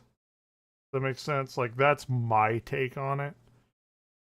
Whereas you shouldn't have ever done that in the first place, but it was already done. So to have like some kind of morality to say, I'm not going to use this information, I think would be doing a disservice to those people who had their lives incredibly fucked up. So you might as well, even though they died in incredibly fucking horrific ways that nobody should ever be subjected to, you might as well look and use that information to do something good with it. You know, so that's my take on it. In turn, saving hundreds of lives. This next asylum, though, it's hard to find any sort of good intentions behind the atrocities that would occur there. Oh shit, we're in for The it now. Philadelphia-based Bybury Asylum opened in 1907 as a sort of rural spillover to lighten the load on the nearby urban asylums that were becoming dangerously overcrowded. It wouldn't take long, however, for Bybury itself to become alarmingly overcapacity, as starting in 1913, the city of Philadelphia would start using the institution as its primary location for housing the insane. The campus would expand over the following decades to accommodate the massive influx of people, eventually reaching 50 buildings with a network of underground tunnels that snake between them. Still though, the hospital couldn't keep up with its growing population of patients. Some crazy By 1947, 6,100 souls called Bybury home, 3,600... The fact that we have, like, colored video footage of this is insane. More than its rated capacity of 2,500. The staff couldn't keep up either. Bybury was unable to recruit new doctors and nurses quickly enough, so they would eliminate all requirements and background checks in an effort to get more employees onboarded. This would result in the majority of staff at Bybury being completely unqualified for their positions, and many workers had only taken their jobs because they were desperate and had no other options. Like almost everything else we've talked about today, the atrocities at Bybury would only come out later as a result of investigative reporting. The methods the untrained workers would use to restrain patients were so cruel. Dude, humans are a fucking scourge on this planet.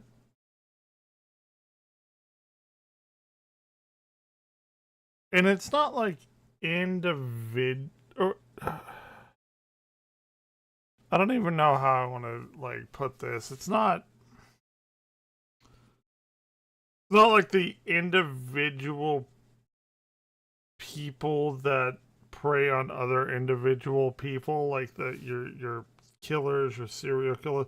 I mean, yeah, those are like horrifically unjust people, but it's your one or two people that can do untold amounts of harm to hundreds, if not thousands, of people that make us.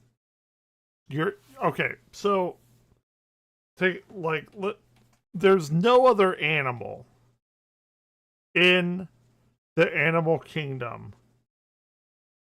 Let's say like you have a dispute between like lions and tigers, right?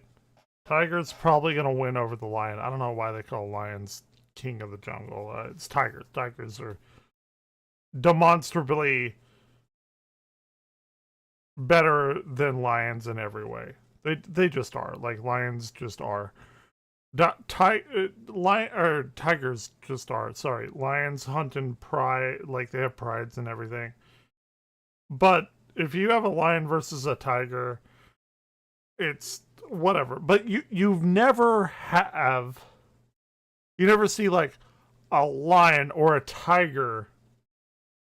We're not taking the Lion King into account, Disney movies and shit like that, but like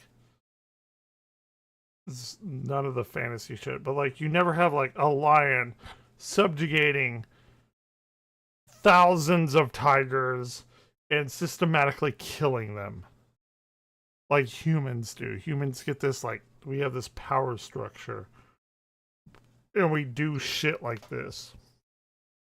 Humans are a fucking virus. Like Viltrumites. We need the fucking scourge. Humans are a fucking virus on the planet. That they're a little hard to talk about on YouTube. One of them was called a water cure, which was essentially a combination of waterboarding and neck wringing. It would cause several patients to die. In fact, murder was a regular part of life at Byberry, whether it was staff on patient or patient on patient. There was only one staff member for every 400 residents at the hospital, and as a result, there was little oversight. Sometimes a patient would be killed and their body would just be left in the hallway for days before staff. Well, that still happens. Sometimes like somebody would kill somebody and their body would be left there for days. That literally still happens in Amazon workplaces. In fact, it just happened like a week ago. Amazon body.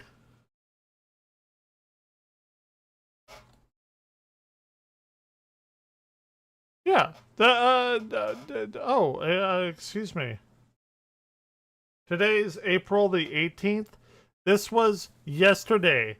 Amazon employees say they were told to work around a corpse. This was a day ago. One fucking day ago.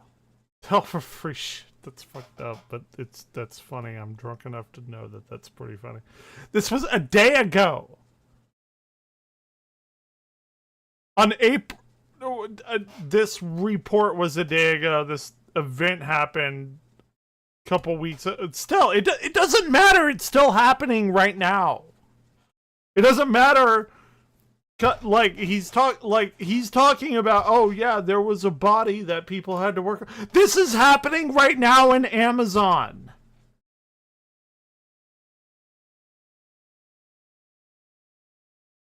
And they won't let them unionize. God damn it. Like, what the fuck? How are people still against ding unions?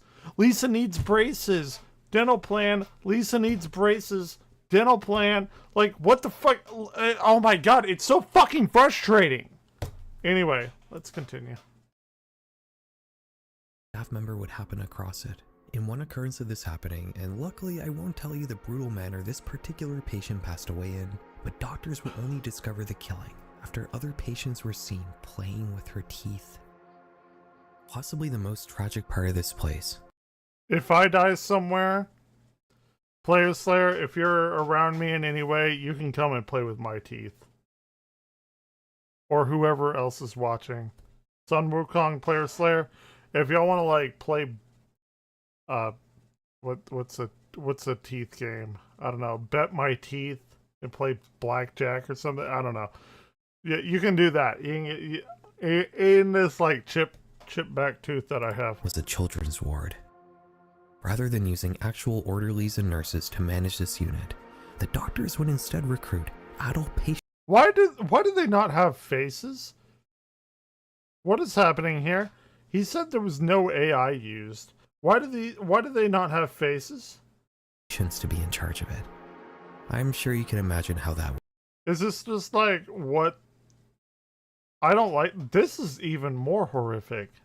Like all the time. Worked out. The medical. None of these people have faces. Maybe it's because they're like children and they're like, oh, let's smudge their faces out and make it even more horrific and like nightmare fuel for everybody. Treatments patients had to endure at Byberry, somehow maybe the worst we've come across today. The doctors had a policy of not offering any sort of pain management or sedation for medical procedures, as they believed that lunatics did not feel pain. invasive procedures would be performed on patients who could feel every little horrible thing that was happening to them. It was also commonplace for patients to be tied down with restraints on them for extended periods of time. Oh my god. In 1987, yes, not 20. That was a year after I was born. That was literally in my lifetime. I know yours, Player Slayer. You're a couple years older than me. You're like 3 or 4 years older than me. 87, the Eastern Pennsylvania U.S. District Court would hear the case of William Kirsch, a man who had been held in 4-point restraints for 3 years straight. Imagine all your limbs being tied down. Holy shit. A guy was held in 4-point restraints. I'm assuming that's your 2 legs and your hands. For 3 years. 3 years. What the fuck? This was after I was born. This was in my lifetime. For 3 years. He had multiple broken bones, severe muscle atrophy, and suffered extreme psychological deterioration as a... Guys, like, I nearly fucking went insane for 3 months when I had the severed nerve right here and it grew back eventually and I couldn't use my fucking hand. That was in February. And it's April and I'm a good like maybe 80% with my hand. It's we're rocking the I can play video games again, like on mouse and keyboard. 3 years having your that's wild. The result of his ordeal. 3 years later in 1990, the asylum would close for good. Its entire existence was marred by constant controversy, yet the state just simply didn't have anywhere else to send people for inpatient mental health care, so it persisted through the years as an ugly sore, something that you can't really get rid of. So instead, you just cover it up and hope that nobody comments on it. The same can be said for the whole of the 19th and 20th century mental asylum system. These places were secretive, and they did try desperately to cover up their wrongdoings. But the public leaders who held the power to actually do something about these horrible places usually just left them alone. Scandals would break out and the public would get terribly angry, but then they would just forget about it, and nothing would change. It really does mirror the historical treatment of people with mental illness or neurological disorders. Awful. For most of history, these individuals were kept in the shadows. They were seen as an embarrassment or something to be ashamed of, and thus people just weren't interested in how they were being treated. I'm someone to it's be nice that ashamed things are of, better now, not but these it's people. scary to think that a lot of these cruelties occurred in North America during the lifespans of many of my viewers. It's not as far away from the modern day as you might think. Anyways, thank you very much for making it to the end.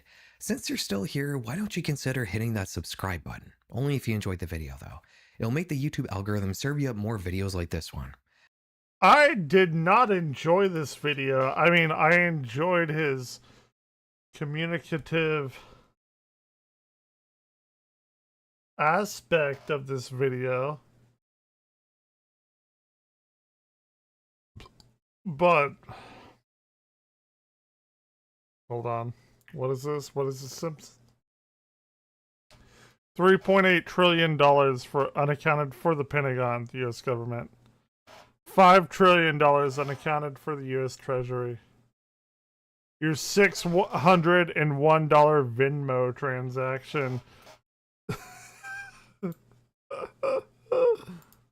I'm gonna put that on Smokey's thing. That's funny. Okay, what we're gonna do now, we're gonna do something more fun than what the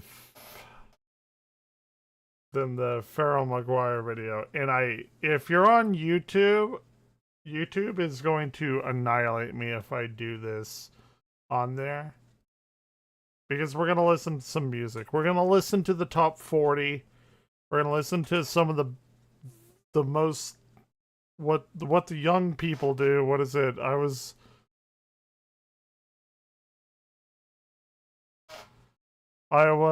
with it. Simpsons We want to keep on being with it.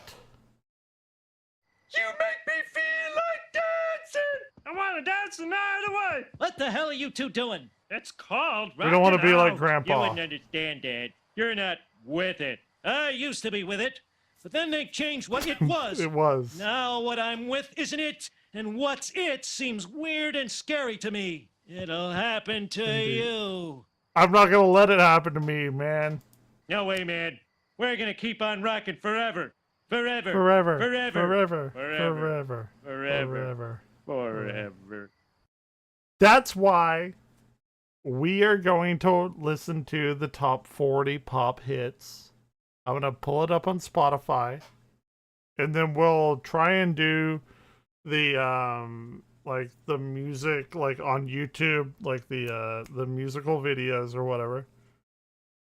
And we're going to keep up with the times, god damn it, because I'm turning 40 in 2 months.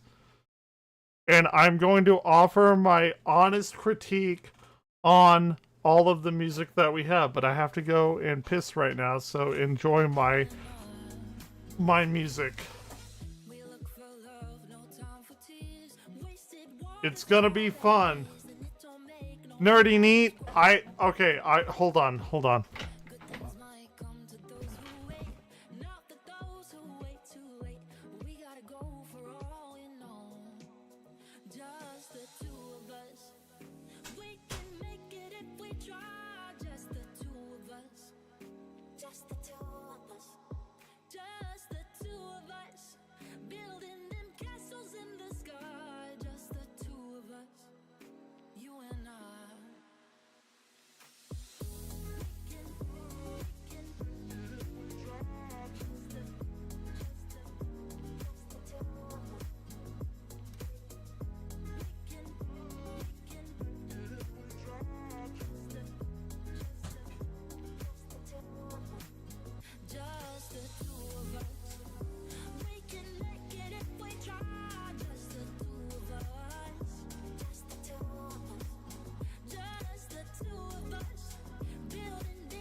We're gonna stay with what it is. Okay. So I won't go away completely on YouTube, but Nerdy Neat is on YouTube, comes here a lot. Not going to shame him not being on Twitch, but Twitch just allows me to do more than YouTube. Fuck Nerdy Neat, like, you know that YouTube cuts me off for like the stupidest shit, like me playing just like random background music. This is absolutely going to get me canceled on YouTube, so if it happens, it happens. But we're going to play I'll play it one more time. We're gonna be with what it is.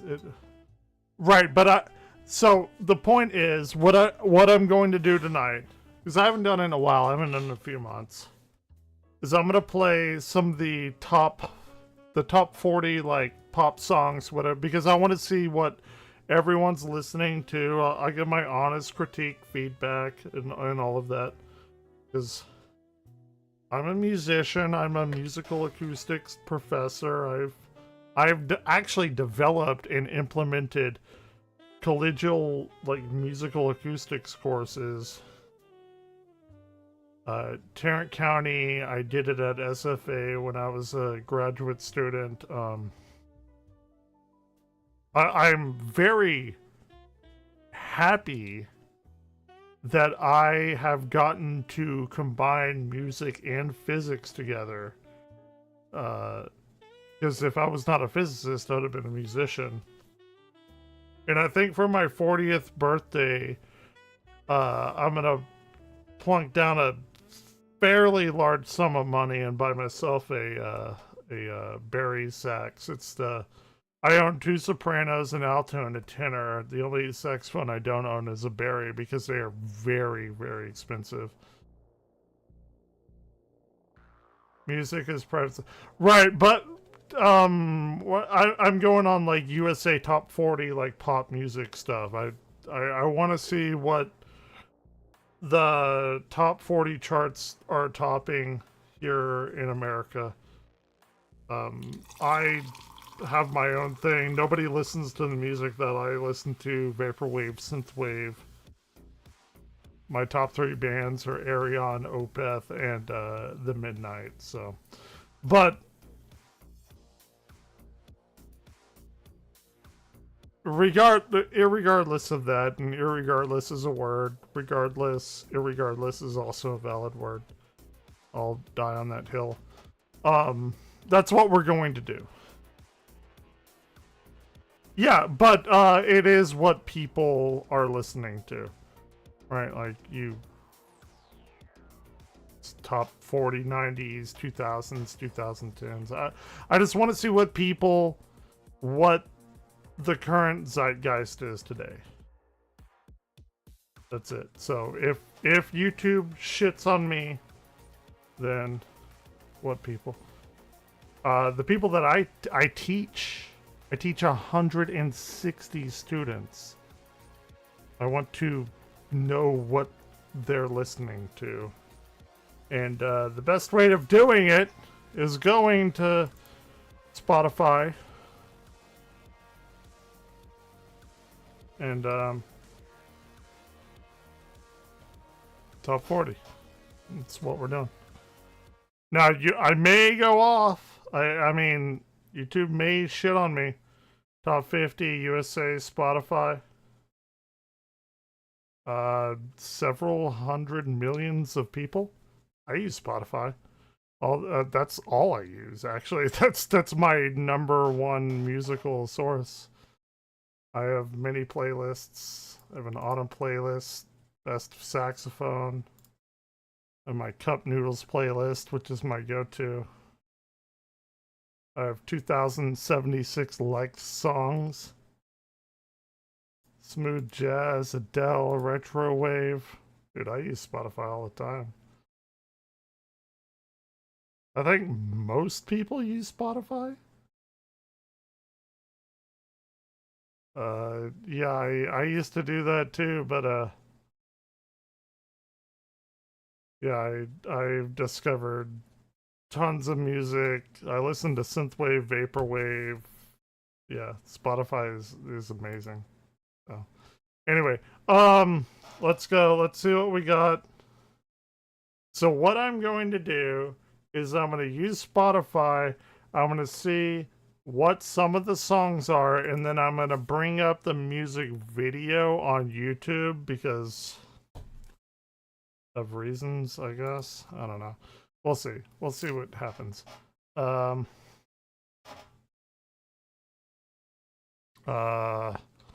Top 40 for pop. I want pop music.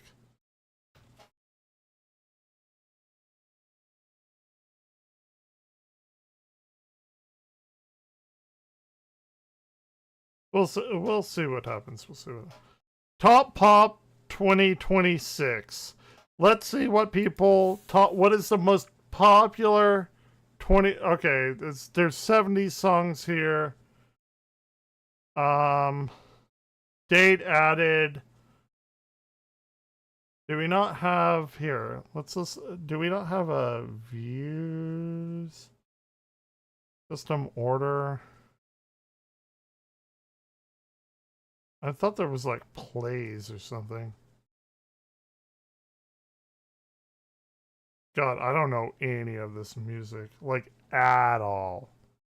At all. We're gonna listen to some of them. I'm gonna give my and I generally like most movies, most music. Like I'm a very forgiving person. I generally like to focus on shit that I like, so I'm not gonna just like shit on all of this.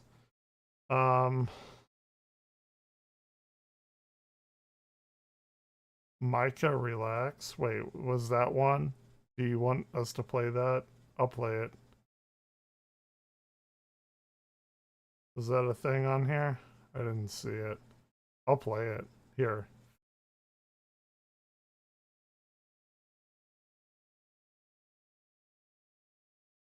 Oh, okay. Sorry. Oh, BT. I'm not a big K-pop fan. I have people coming in here all the time. Actually, I'm gonna change my I'm gonna change my category to music. And I'm not playing music, but I'm dissecting it. Actually, one thing I can do before I go into this, I can show you every song is the fucking same. Because 4 chords, 1, 5, 4, 6, 4 chord song. Axis of Awesome did it the best. I've seen this a million times. I'll see it 1,000,001. If you haven't seen it, it's one of my favorite things of all time. And this is how I can teach anyone piano, keyboard, and within a week I can have you playing 99% of all like popular music. And this is why. Good evening, ladies and gentlemen. I'm Jordan. Cheers. I'm Lee. And we are the Axis of Awesome. And I'm Benny. Yeah, we've been a comedy rock band for close to 40 years now. And all that time, we've never had a hit. Aussies. But last night, Pogyog was here, and I tried Vegemite, and I didn't hate it. I didn't hate it. You guys know why? Nerd! Because we never wrote a 4-chord song. What's that? What's a 4-chord song, Benny? Well, if you want all the greatest hits from the past 40 years, just all use 4 of, chords. All of Same the 4 chords pop for every songs. song. It's dead simple to write a everyone. pop hit. Just 4? Yeah, these 4. Here. 1, 2, 3, 4 chords. Sorry, let me get What you this need to straight, write a Chicken bit. Little. He's right. What you're trying to say is you can take those 4 chords, repeat them, and pump out He's every right. pop song ever. Is that what you're saying? Yeah. Fuck off. Yeah, fuck off, Chicken Little. Just listen. Do you recognize this? Yeah, that is Don't Stop Believing by Right, Journey. exactly. Very original. Exactly. Check it out. My life is brilliant. My love is pure. I saw an angel. Of that I'm sure. Well, that's just 2 songs that are similar. That's not a big Forever young. 3 songs. I wanna be forever It's nearly every pop song ever. Except for the Japanese ones. They're different. And I can show you that too. But we're gonna listen to the new pop song. No love, no hope, no glory, no happy ending. 'Cause you were amazing. It's great. Music is not hard. Like pop music is not, or like classical music is a little, but like, to be fair, like even classical music is, it's very flourish.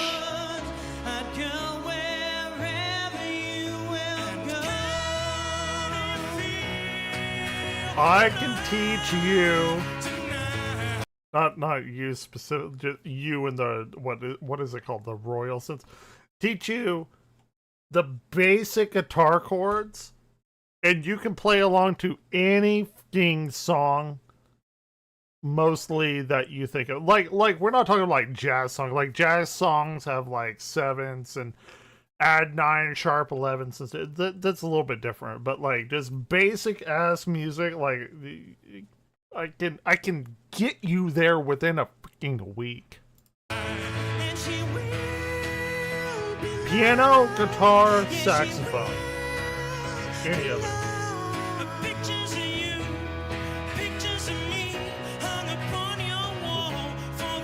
Those are my three mains.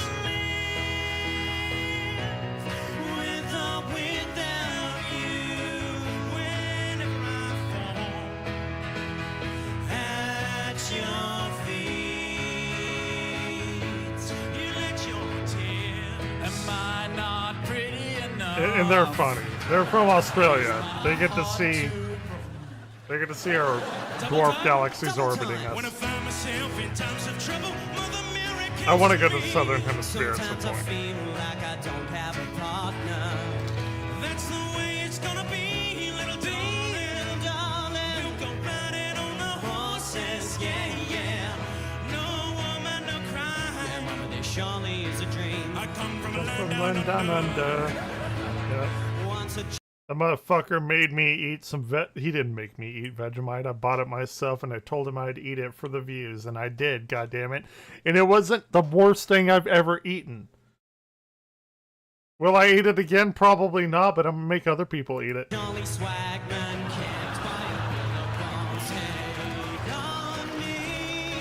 Alright.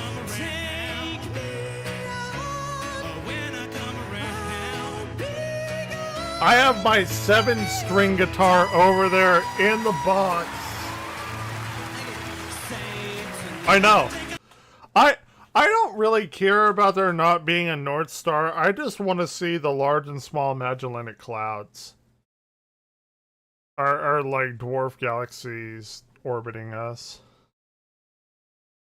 Meta Vegemite. Yeah. What you're quoting the Lucy thing, right? Vitamita Vegemin, right?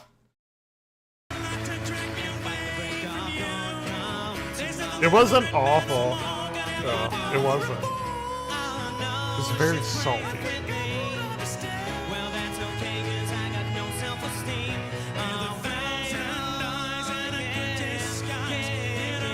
I'm almost good enough to play my guitar again.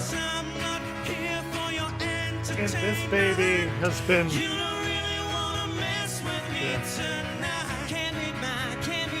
Why is this not focusing? I can play it again. Look at that. Look, I can play it again. I just need my batteries for it. It's been like 2.5 months. Nature finds a way, it does. Because I severed my there's a big I know you've heard this a million times already. I got like 6 people in here right now. I severed my nerve right here in late January, early February. I forget exactly when. I fell on a sharp curb and it just cut it, and I finally got my hand back, kind of. So no, look at the look, I got 4 people on Twitch and 2 people on YouTube. Stupid people watching me right now. Like the millionth time Nerdy Needs heard that. Yeah, kazoo time.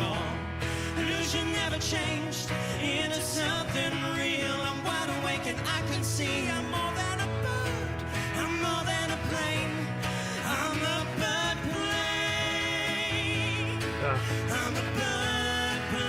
I mean, they're just taking what we all know and they're so this isn't the first iteration of this. This was done 16 years ago. I have something that predates this. I don't think you were here for it last night, but I did watch it.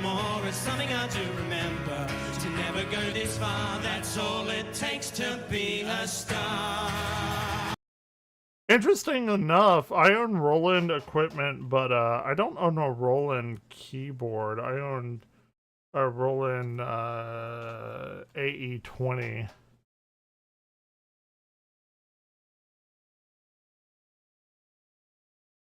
People are being too... Oh, yes. So the original iteration that I saw of this is called Pachelbel Rant, and I was in college when this happened. This was 19 years ago. God damn, I am an old motherfucker. But I remember being... This is Rob Pavarian's Pachelbel Rant. This predates the 4-chord stuff. This is 6 chords. He doesn't talk about the 4-chord stuff, but this is a very, very good one as well. And again, you learn all your basic chords on guitar, like which I can teach you in a week, or piano, because I learned piano the classical way and I was like, okay at it. Yeah, Pachelbel is great. But in college, okay, so my like musical career, and I was talking about this last night. I played saxophone the most for like 30 years. I started off with piano, keyboard, whatever you like, piano, keyboard, whatever, like the keys. I call them the keys, right? And I learned Fur-Elise and the Entertainer and all your stuff, and I learned it a little bit, and I got okay and everything. And then I started playing saxophone in 6th grade in like 1995, 1996. I've been playing for it just kind of clicked in my head. Oh my god, I've been playing for 30 years. And like for my 40th birthday, I'm going to buy myself a Barry baritone saxophone, and they're very expensive. I'm probably gonna buy myself a good. I want to spend around $5,000, something like this, a good Selmer. It's the only saxophone I don't own. I own. Hold on.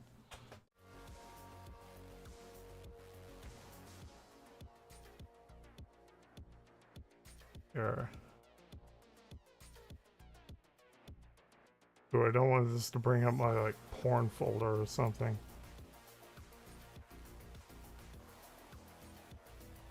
No, see, before I die, I want to own the big four. I've already got 2 sopranos. I have an alto. I have a tenor. I mean, before I die, like that's the one thing I want to own before I die. Is hold on. I have my set. This is my alto.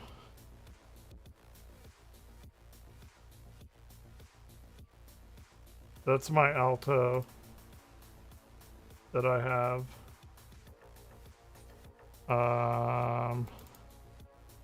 That's one of my sopranos. This is one of my tenors. Where are my other ones? Those are just stock photos. Oh, there's my tenor and another soprano. No, but I don't have a Barry, and like I'm making enough money to where it happens.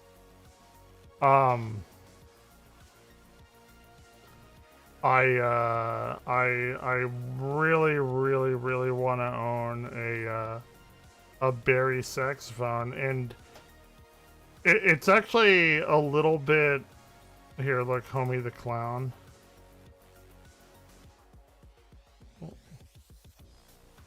Wait, why is this? Why do I have that there? This is me right now. It's time to stop posting. This is the actual like clip from The Simpsons. Anyway, the point is, I got into the saxophone because of Lisa Simpson. I grew up with The Simpsons. I was born basically with The Simpsons. Simpsons started in '89. That's when my functional memory started. And Lisa plays the Barry saxophone. And that's why I play the saxophone, is because of Lisa Simpson. And the Barry saxophone, like, they can cost, like, look at this one. It's like nearly $20,000. It's ridiculous, but I want to spend a good $4,000 or $5,000 on a decent one, at least just to have it, you know. So I'm turning 40. I want that memory. I want that, but That fired after it did. It actually did. You're not wrong. That's fucking hilarious. Anyway, let's watch this Pachelbel rant, which is a prequel to what we just watched with the four chord song. This is amazing.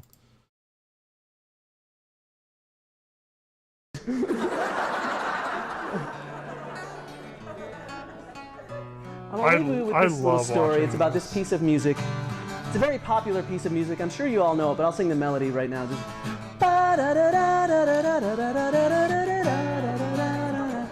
Yeah, Pachelbel's Canon in D. It was a big hit in the classical world, and I know this because I'm a geek. I know what you're thinking. It's like, Rob, you can't be a geek. You play guitar. You're so cool. I love this. Okay, you weren't thinking that, but I was. And I'm thinking, like, I've seen this 100 million times, but to those who haven't, like, I'm so happy to indulge people on old YouTube. Well, I haven't always been this cool because I haven't always played guitar. I started out on the cello. I got a thing for that. Hold on. Yeah, cello is a wonderful, beautiful instrument. It's cool to be an adult that plays a Cello! cello. Being a kid that played the Hey! cello. I have a violin over there, a fiddle. I bought it for fiddle. I bought it for actually I bought it for like Zelda music and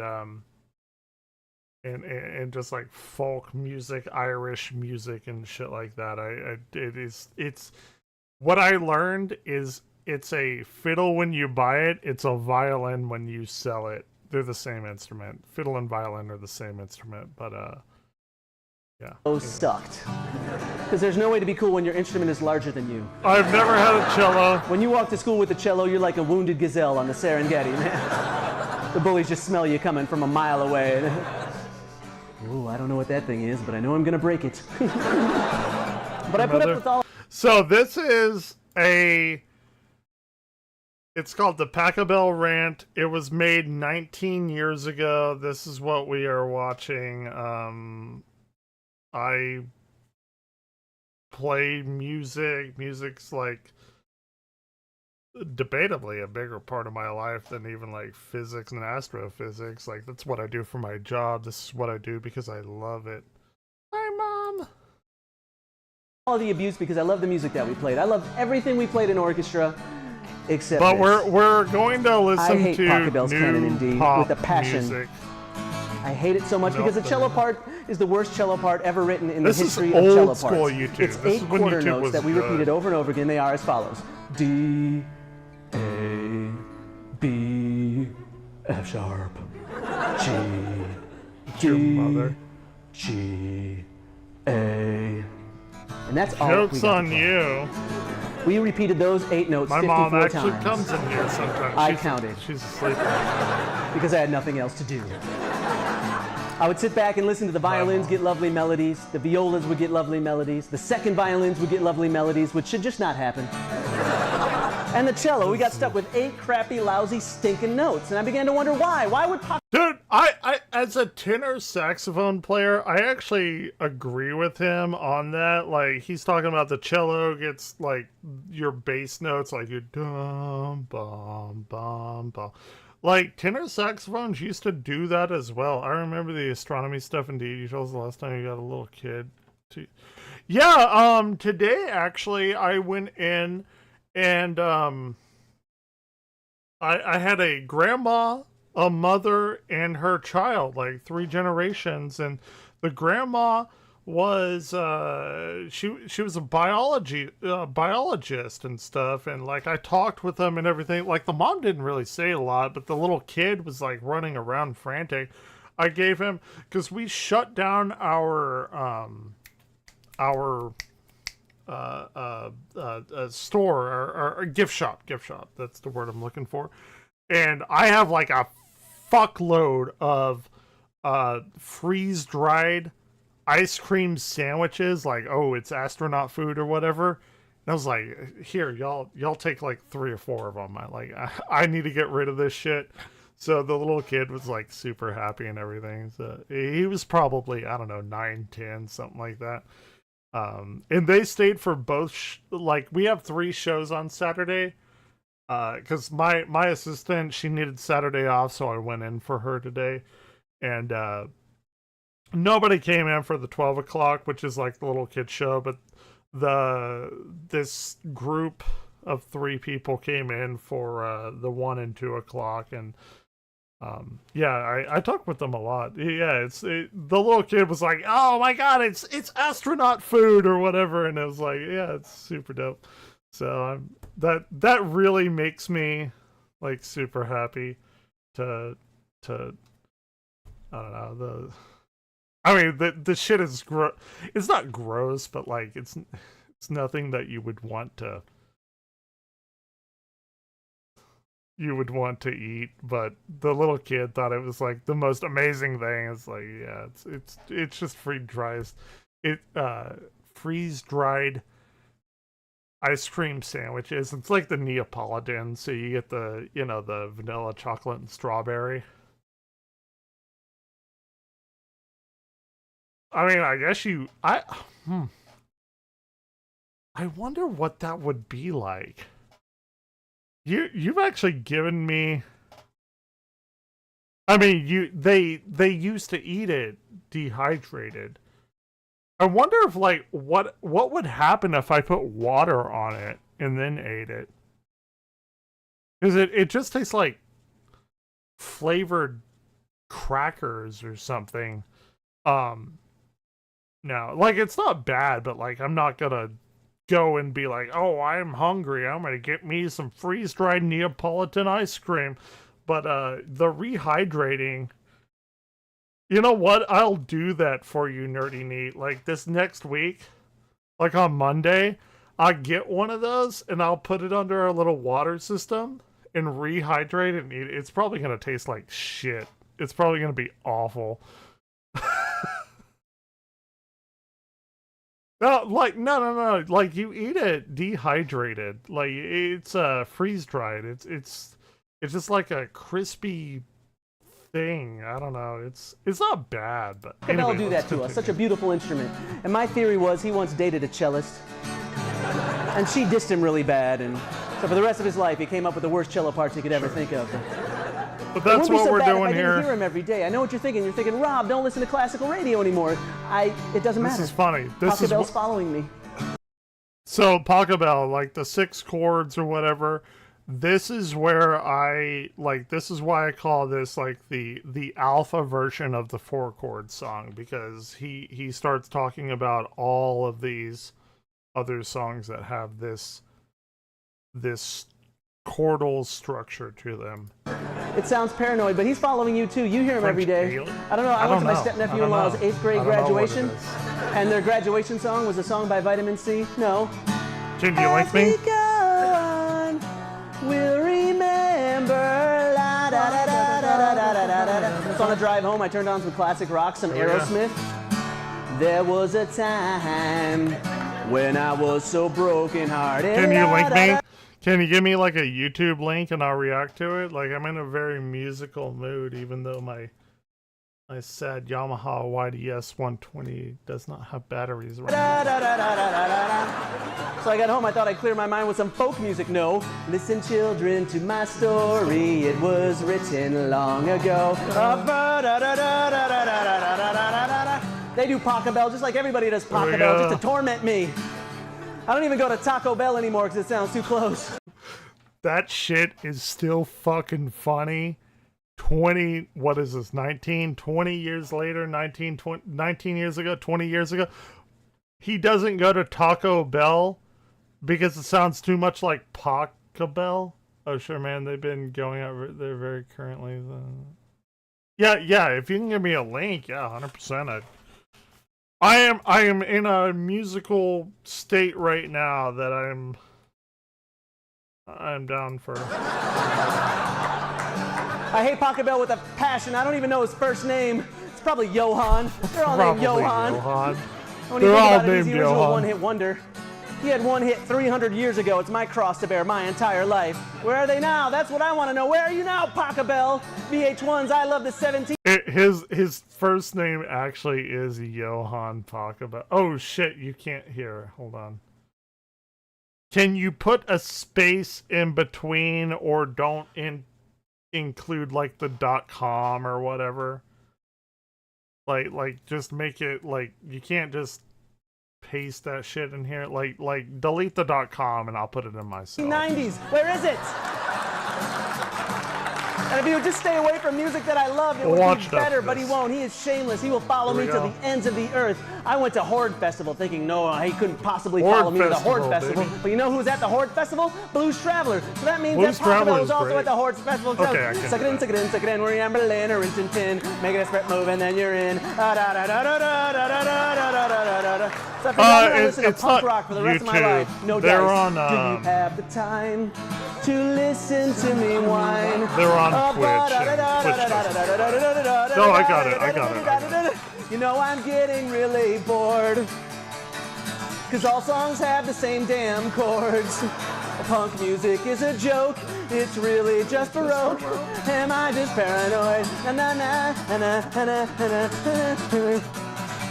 I wanna push you around, well I will. I wanna push you down, well I will. Wow, it's been good living with you. In my machine head, it's better than the rest. My machine head, this is amazing. See the stone set in her eye, see the thorn twist in her.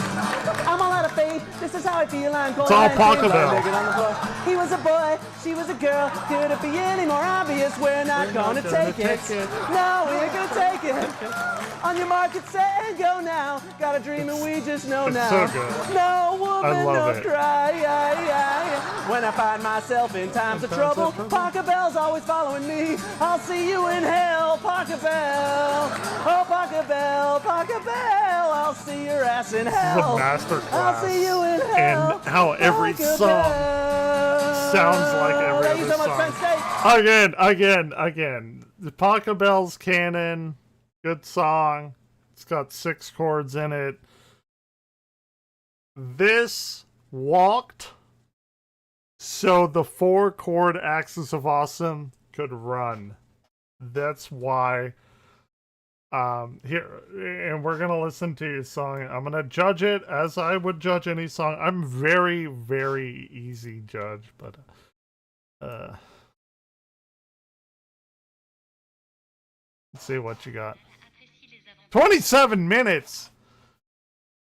I ain't doing 27 minutes. Put it in H. Dude, I ain't doing 27 minutes. That's a long time. That is a long time for me to do something. Give me a timestamp. Here, we can do put it in H though. 27 minutes is a very long timestamp. I'm gonna leave you with this. Put it in H. For what? For what? Like, what do you want? Like, specific engine de pure trend. Hold on. Do you know Dankmas? It's Dankmas put in H. This is my song on one of my friend's Twitch channels. Whenever I go to his Twitch and I type in the chat, this plays. By the way, Nerdy Need, if do you know of Dankmas? If you don't know of Dankmas, it's the most amazing music thing ever. So we're still listening to the top 40. I'm not that drunk yet. You'll agree. And you'll agree. You've never heard of Dankmas? Take her for a test drive. And you'll agree. It's this music with the Simpsons. This is my personal song. Is Smokey Raw Sauce, he introduced me. It's Simpsons music. Single tank of kerosene. Single tank of kerosene. Single tank of kerosene. Well, I never heard of them either. Single tank of I had to be kerosene. introduced. Single tank of kerosene. Put it in H. Single tank of kerosene. Ooh, I'm out of alcohol. That's not good.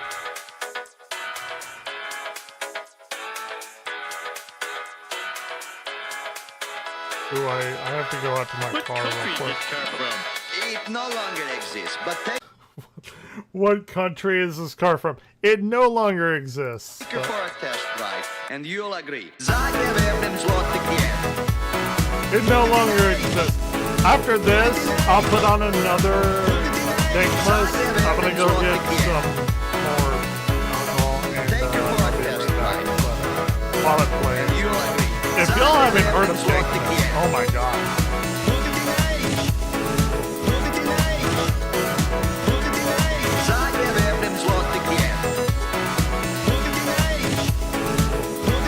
What is my favorite? I think my favorite meat. Ah, goddamn vegetables or eat this pie. I don't know. Eat this pie. That's 2 minutes and 13 seconds. I think I can go out to my car in 2 minutes and 13 seconds. Now, Homer, don't you eat this pie. Out of Ideas is also very good. God damn it. If I'm introducing people to Dinkmas, you want the vegetable ones? Okay, I can do damn vegetables. I don't want any damn vegetables. Okay, here we go. I'll be right back. This one's good. This one's one of my favorites.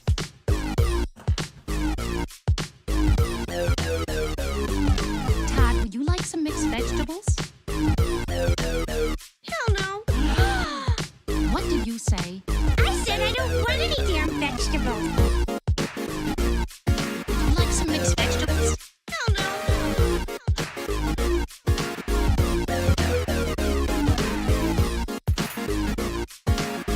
Mixed vegetables? Hell no. What did you say? I said I don't want any damn vegetables. Didn't want to eat his damn vegetables. Like some mixed vegetables? Hell no. What did you say? I said I don't want any damn vegetables. Didn't want to eat his damn vegetables. Like some mixed vegetables? Hell no. Right, that's it, young man. No Bible stories for you tonight. Ned Flanders is on the phone. Oh, this is about that stupid quarter again. Hello, Ned. Sorry to bother you, Reverend Lovejoy, but I'm kind of in a tizzy. Our son Todd just told us he didn't want to eat his damn vegetables. What was it, asparagus? He said a bad word. Well, you know, kids and vegetables. What was it, asparagus? No, Reverend, the point is he said a bad word. Dan Flanders. I said I don't want any damn vegetables. Didn't want to eat his damn vegetables. Like some mixed vegetables? Hell no. What did you say? I said I don't want any damn vegetables. Didn't want to eat his damn vegetables. I'm back, baby. Mixed vegetables? Hell no. Right, that's it, young What man. was it, No asparagus? Bible stories for you tonight. Okay, hold Didn't on, want to it's your eat mother. his damn vegetables. Like some mixed vegetables? Hell no. What did you say? I said I don't want any damn vegetables. Didn't want to eat his damn Vegetables. Some mixed vegetables? Hell no. What did you say? I said I don't want any damn vegetables. Okay. That's Dinkmas. So, I'm Mr. Snrub, back to Winnipeg. Medium Brown. He's still producing shit too. Like Medium Brown was like maybe a month or two ago. Yeah, I got you. It's your mother. Hold on. I see it.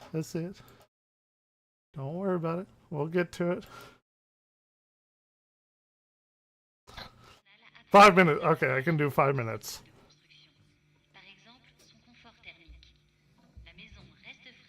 I'm going into full like these people, I know them. Okay, I know who this is. But it's good. No, he does a bunch of different styles, so if you don't like it, I know these people. It's your mother. I know that I've seen them. I do know of them. I don't think I've ever heard the music though, but okay. This is the first time. This is a big moment. I'm going to judge them on their musical ability. I'm probably gonna like it. I look for the good in things. I don't look to shit on things. So let's go. This is my first tippy toe in their waters. So let's see. But I do know the polka dots. So let's go. Oh, it sucks. Okay. They have a definite style about them.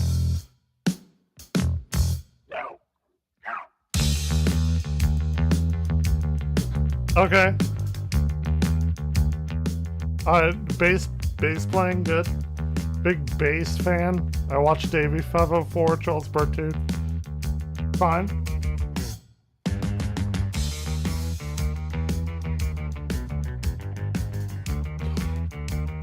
Okay. I mean, the only thing I'm looking at right now is this big ass nose, but fair enough. A little floppy noses going on. No, not musically related. They have a definite style about them. Fair enough, I think. Okay. I gotta give them commitment to the style. Their feet are painted with polka dots. It's not a cover, it's paint. It's the paint on their feet. I've not commented on their music yet. It's sure. Music is completely fine.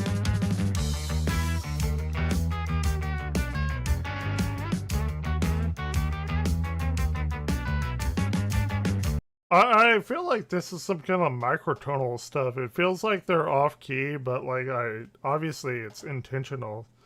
So to me, it feels like some like quartal tonal stuff, but like interesting, very interesting. Yeah,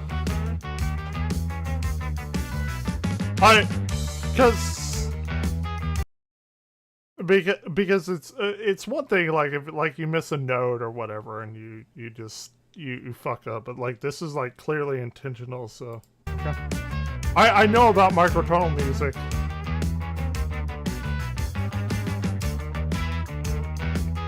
Oh, okay.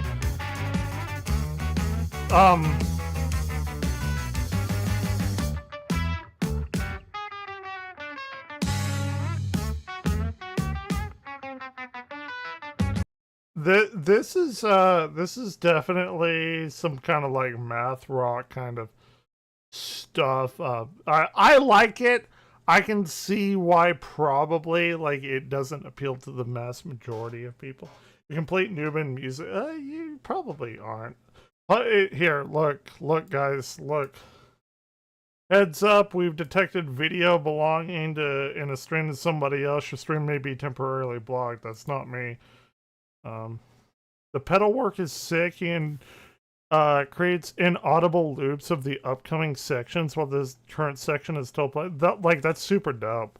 To make a robot that would play I mean, yeah, we have AI music, but thing about it is this was not made by a robot, and we can see that these are actual human beings playing it.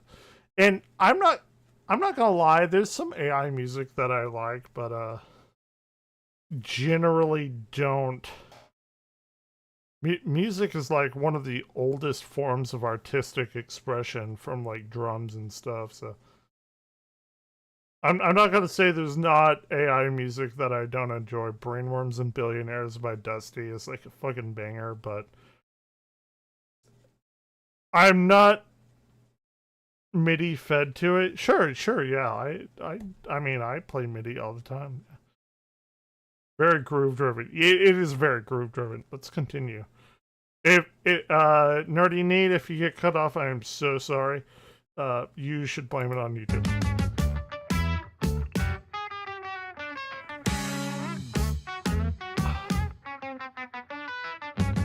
But this is wild though. it's your mother. Have you listened to like Chan? Chan is like my favorite of this kind of stuff. It's different. Okay. You like Chan? Okay, interesting.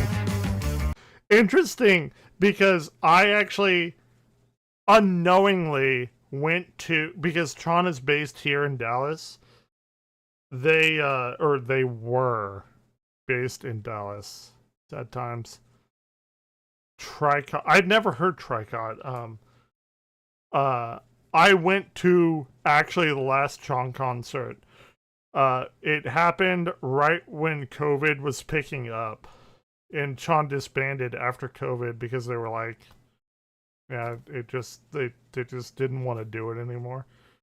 And I went to Gas Monkey Bar and Grill, and that was the last concert that they played, and it was fucking amazing. Like, I love Nehu and goddamn, I can't think of the other ones, but yeah, it was crazy.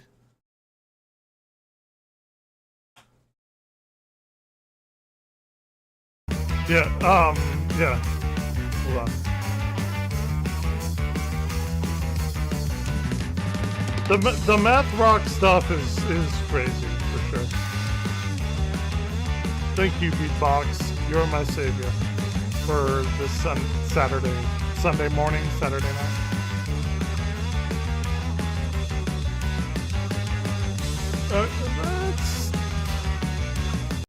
I gotta give it to him. Like, the music is okay. Like, it's not. I'm gonna be real. It's not something I'm gonna add to my like playlist. It's fine. It is definitely groove driven. Their style though is like fucking 9 out of 10. Fair enough. Fair enough for their style. I'm down with the polka dot inverted stuff. They have their own style. I give it that. So it sucks. It doesn't suck. No. No, they're incredibly competent. It's just not something that I personally would listen to over and over again. They're very competent. Okay.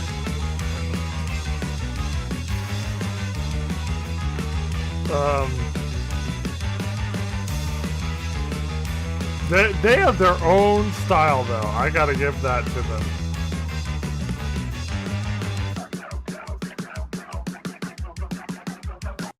What is happening? Does he have like a voice box or something? I did not expect this.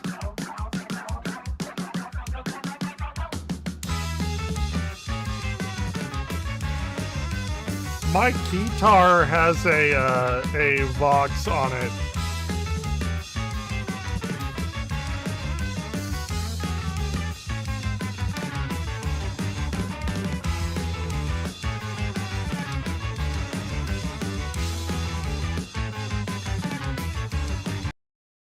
Yeah, this is some wild shit, because you got the bass going on, which is the one thing.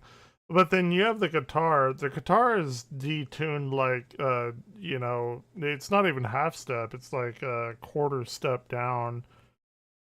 This is some kind of like gateway drug into like microtonal music.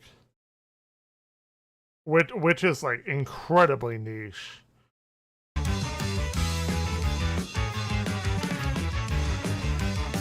This is some incredibly niche shit.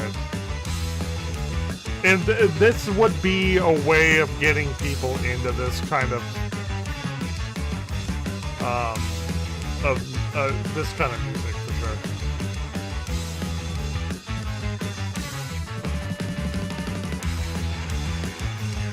So that's awesome. That's awesome.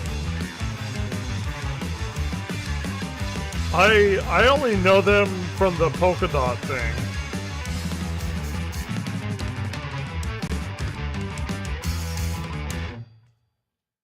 I think I assume it's the girl here that has the long protruding nose.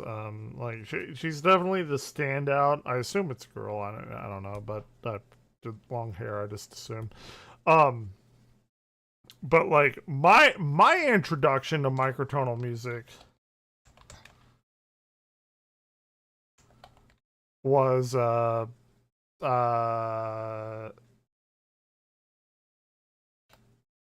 maybe it'll pull it up. God, I want one of those too. Oh my god, you can't see me put.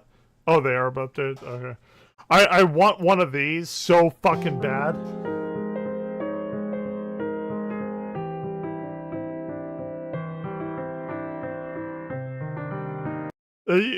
Like this is the best fucking microtonal. This is like the keyboard of the future. It's a Lumitone. Then they're like $3,000, and the next like big expense I'm making is Berry Sex. But goddamn, I totally want a Lumitone. I mean, it just is the future of music. Oh, you sent me something with that triple star.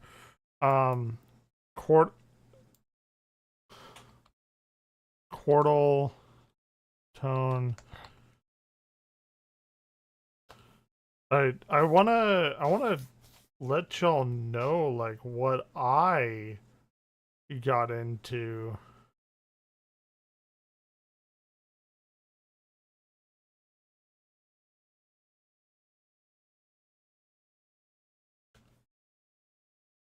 Okay, hold on.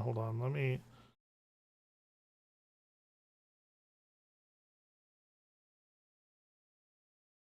Like, I want like the. Is this it? Like.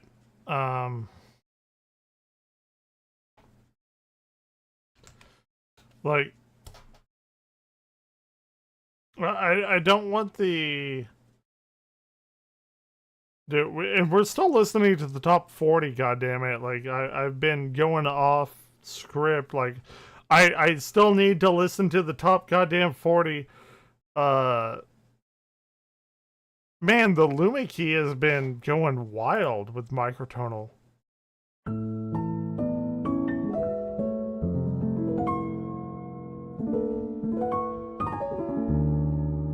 Damn, god fuck. The Lumi, like, I don't know if you know Lumi key stuff, but here's Tricot. Okay, this is my first notice of a band called Tricot. Here we go. 4 minutes. Okay. After this, we gotta get to the top 40. I gotta not fall behind the times. Okay. So we have this already with the drum beat and everything. We have this like Japanese jazz kind of, I want to call it like Final Fantasy play online music, but for which I love. Okay.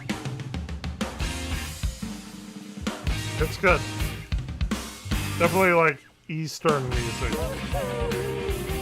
Okay. I dig it.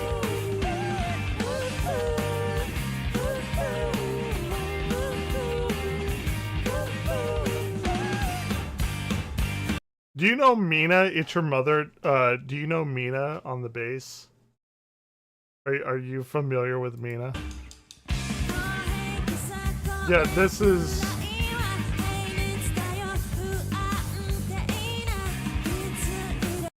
I think this is Royal Road progression music. Oh, you don't know Mina? Okay. I'm gonna listen to this.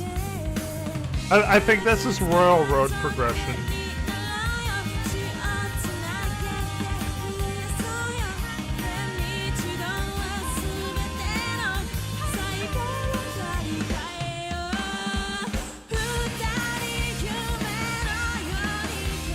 really like anime opening music.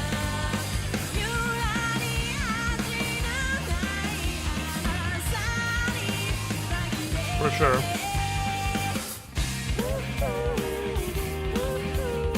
Did I get cut off of YouTube? I may have. There's a good chance that I did. Oh shit, I'm sorry. I was looking at very sexist, but... Oh shit, we gotta slow down. Nice. Nerdy Need, are you still with us? I don't know if you are.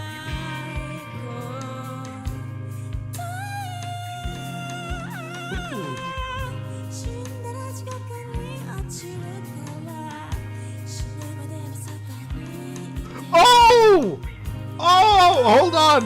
Oh, Chris Cornell did a thing about Angine Dip. Oh my god, we are so watching this. Hold on. Sorry. Chris Cornell, I love. Hey, I love his breakdowns.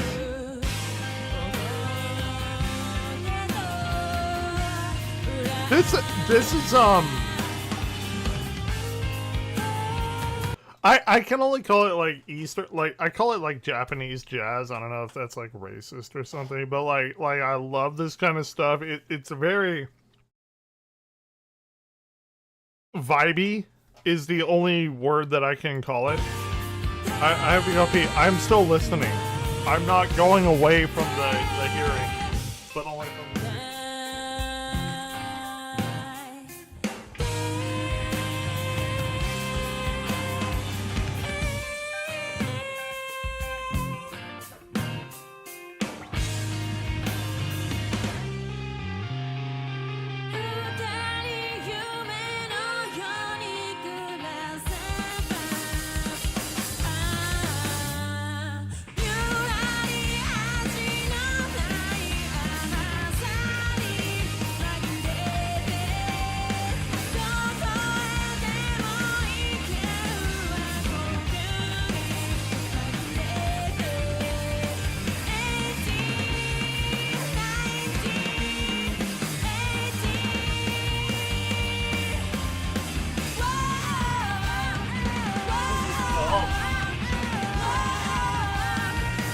I'm down with this. This is dope.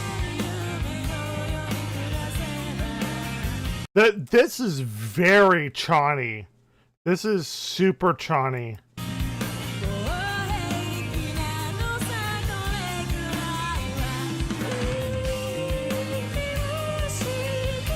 Like, very Chani.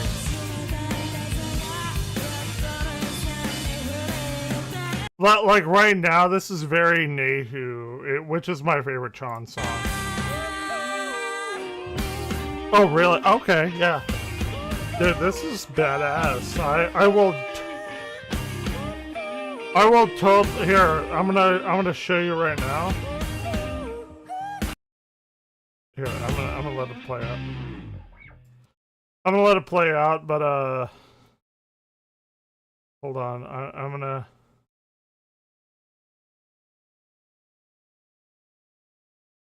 Here, it's Tricot, right? Oop, that's not where I want to search.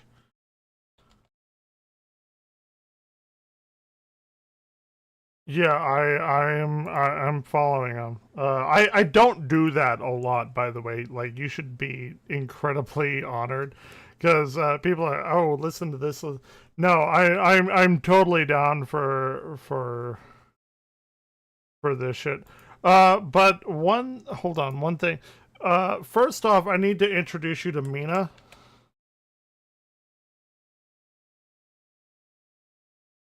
This is Mina.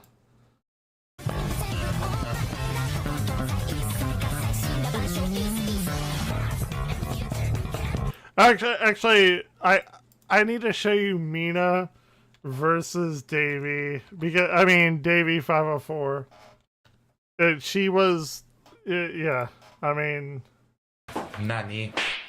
No, I mean if like I So I have a really special relationship with the bass because I have a bass myself. I have a short scale Jackson. I'm not the best musician in anything. Like I play because I enjoy the music. I'm not like I play because I enjoy music, and I play what I enjoy. But from the divorce and everything of my life and all of that, Davey and Charles Bertude got me back into music. I will watch this. But they got me back into music. And this was like during COVID. And I started reordering saxophones and finding my love for music again and stuff. So and bass, slap the bass and slapping the bass and all that. But hold on. But Davey and Charles Bertude really got me back. But you gotta. Yeah, Davey is a legend, and Charles Bertude. Charles really got me back into it because he got a lot of people to do the collabs when COVID was going on, and that's when I kind of re-picked up my saxophone and my musical ability again, and it means a lot to me, and Davey as well, obviously. But hold on.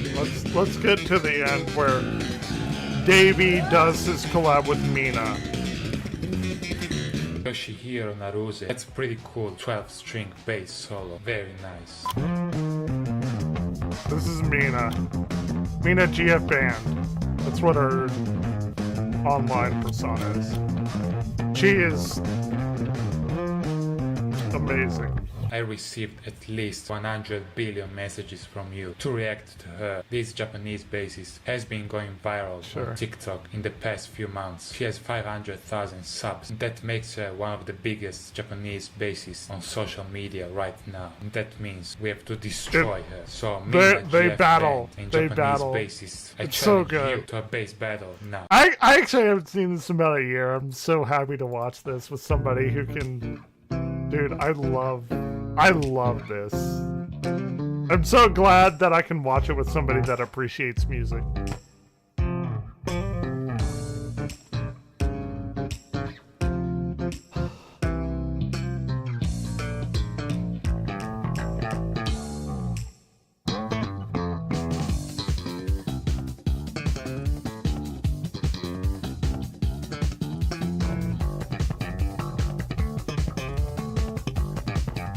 It's your mother. Have you seen my guitar?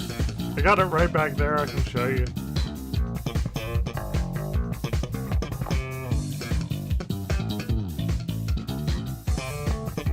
I think Nerdy needs seen it a million times. Here we go.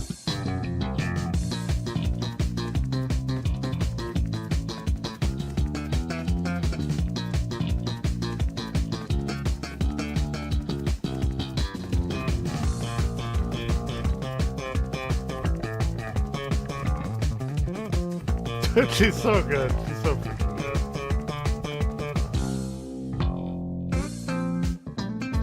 I love this little breakdown right here.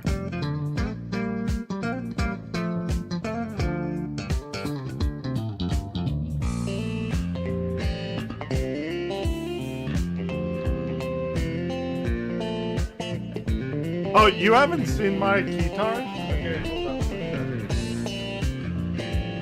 I'm just gonna show it. I'm not gonna plug it in. Right there.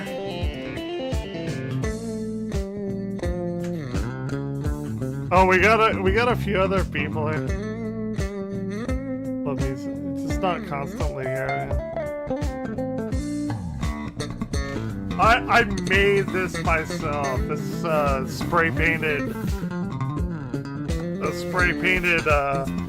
thing that I did. maybe X50 or something from Roland.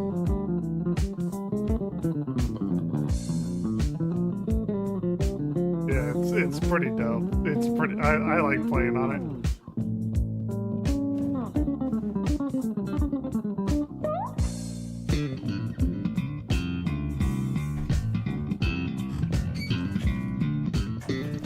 Guy came in. Yeah, it's normally a red. So okay, actually I can actually show you. Hold on 1 second.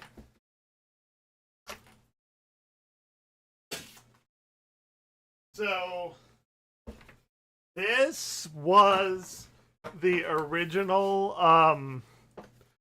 the edge that came on it. It's just a red, right? And that looks sick. Like, I'm not, no offense to the red, but you know, that was on here like that, and you know, it looks dope. It looks super dope. Like, don't get me wrong, but come on, you gotta go with the magenta cyan. You gotta go, like, it fits my streaming style.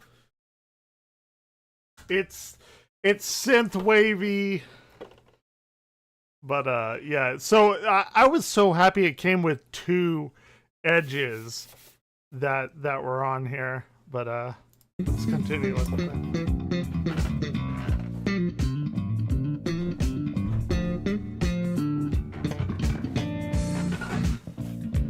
I love that they have this just like this chill flowing thing. Like, again, I would say my main instrument is saxophone, but I love that Davey, like, I love these videos that portray just a bunch of people like playing their stuff. Like, it doesn't have to be like the craziest thing. Like, nobody fucking cares like how good you are. It's just, if you love your instrument and you're playing your instrument, that's all I personally care about. I will play with you if you're playing. Oh, look, here's Mina again. Hold on. Ooh, that bend. That bassy bend.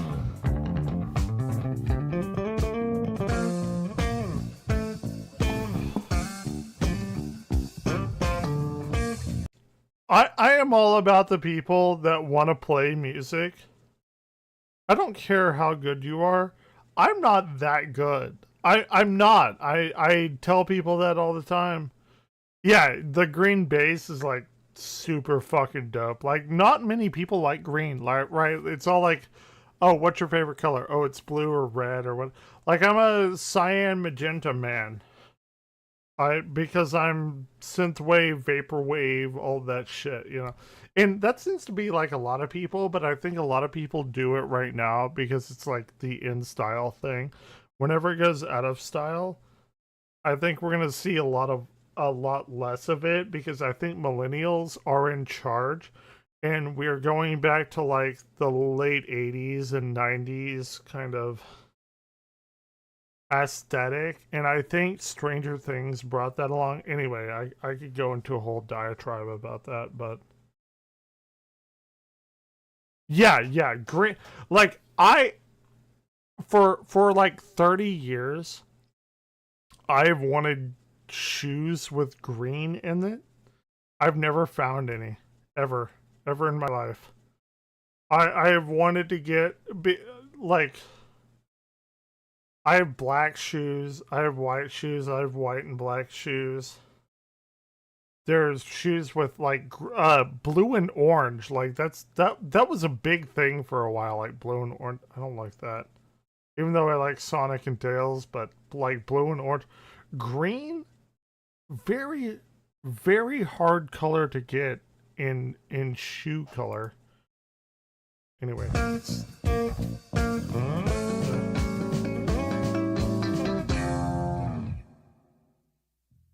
It is very, very leave rare. a comment now. Big thanks to all the bassists who. But like that's Mina. Like Mina GF band, she is so great. Here, I'm gonna go and here, let's listen to another tricot. Shall we? Shall we? Haha. Or is this is 1819. What are they?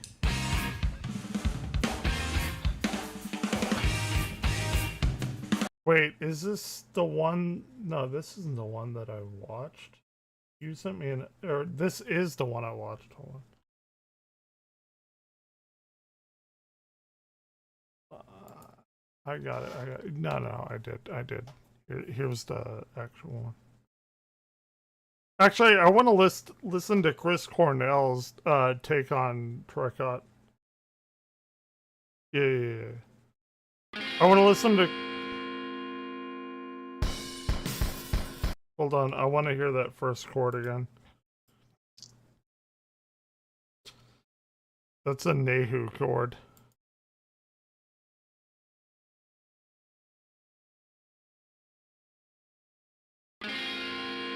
That's a fucking hold on. I have to confirm my suspicions.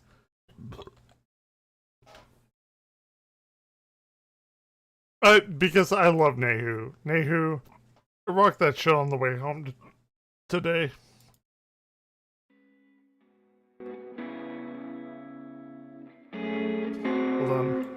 Hold on. It sounds like a Nehu chord.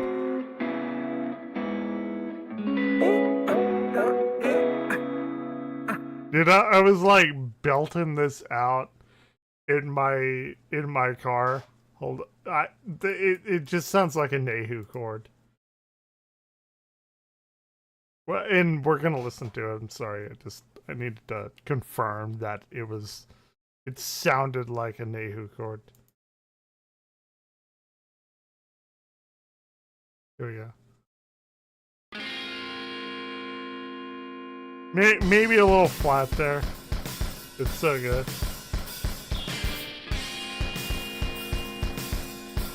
And not that it's flat in the fact that it's out of tone. I'm just saying it's flat because it has a flat note in it, not that it's not a Nehu chord or whatever. Right. I'm not shitting on it in any way.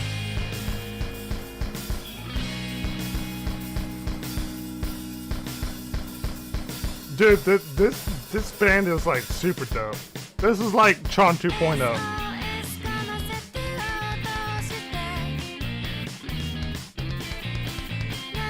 This is Chon 2.0.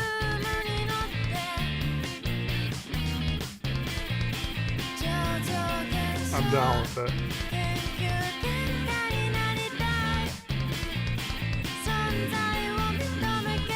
Sure.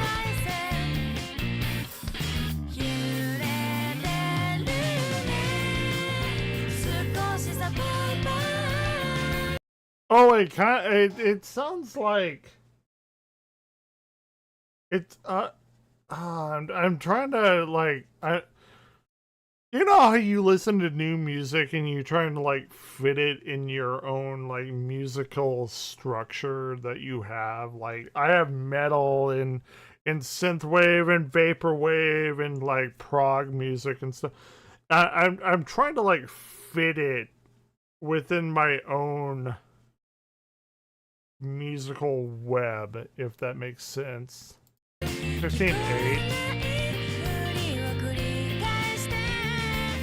I'm just trying to like Nehu and oh man, like Chon is like the thing, right?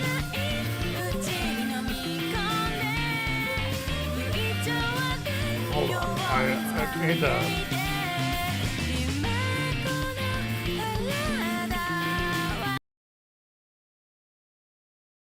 They're like and just call it like Japanese jazz is what I call it.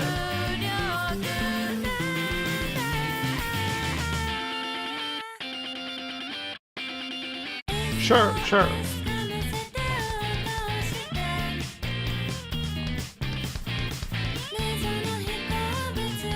And then they go into a different time signature and everything. So, like, my first introduction to this kind of music, and I don't want to stop in the middle of it, but, like, I want to give you an idea of, like, where I'm coming from. Like, I played Final Fantasy XI, and we had this thing called Play Online. And we had this, like, weird music that I was drawn to. Which was not that music. So, this song right here. And I'm like, I want music like this. And it gets more intricate.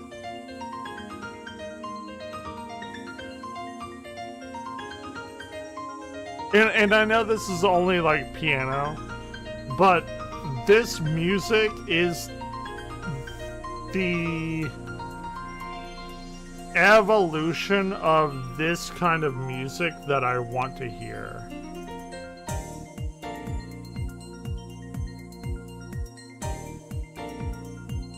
This is the evolution of this like Japanese jazz music that I want to hear.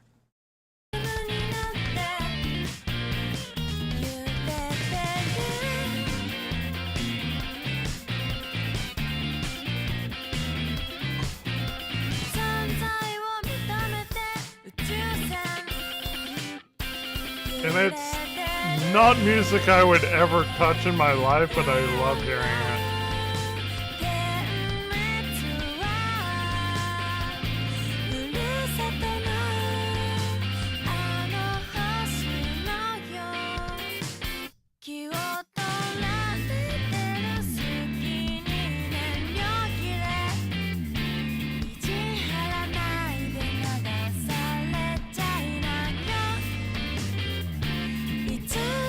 It was one of my favorite bass, to be honest, this whole band.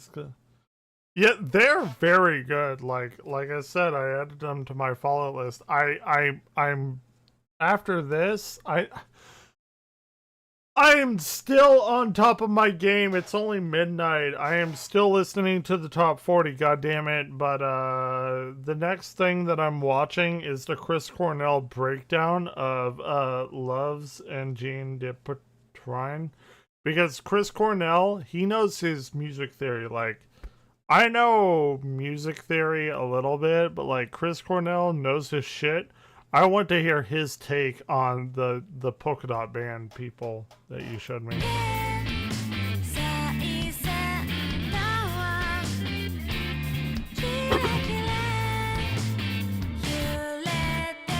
Like we're getting some real like deep music theory shit today.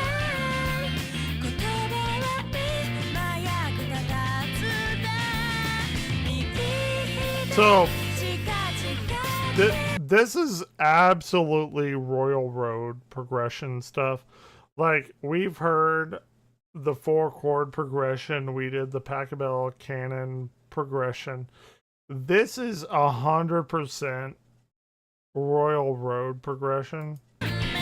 Maybe I should show that before Chris Cornell, or Charles Cornell, sorry, Charles, not Chris.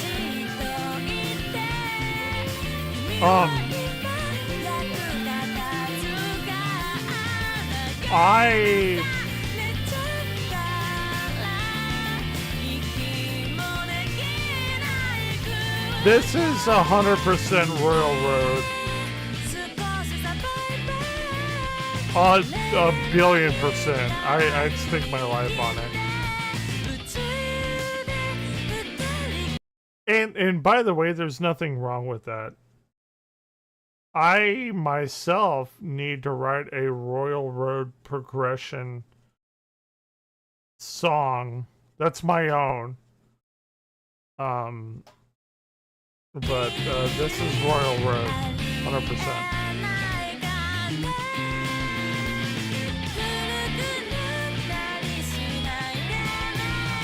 But It's Your Mother, I am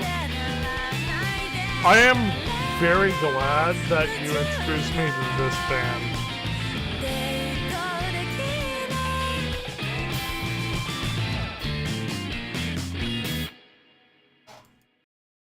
Because, you know, we need to learn about the Royal Road progression before we go on a little bit, because Charles Cornell, we will learn about him.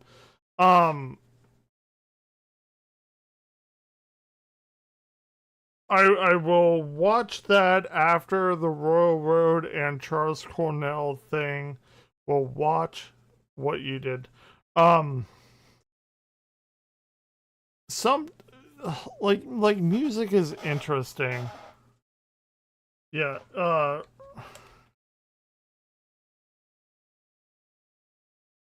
because we have the 4-chord song, right? Like dun dun dun dun. That's every modern American pop song. But Japanese music is the Royal Road. And this is wild. I do not know Melt Banana. I do not know. So what's on my slate? This is only 10 minutes, and it's an incredibly. I love Dave Bennett. We're gonna watch this. We're gonna watch Charles Cornell do Charles Cornell is like the guy to break down. What I'm watching here, or what I'm looking at on my other channel, is this. He's like, it's an illusion. he is the best person to break down shit, other than like Knox Hill with some other stuff. Anyway,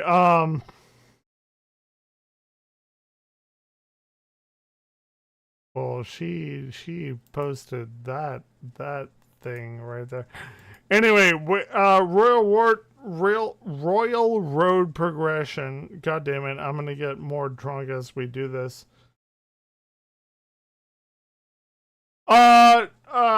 Charles Cornell. So you know Knox Hill. Knox Hill is so. Dude, I love Knox Hill. Like, oh my god, his breakdown of Hamilton. Oh my god. Oh my god. I would watch that all day. You know Knox. Okay.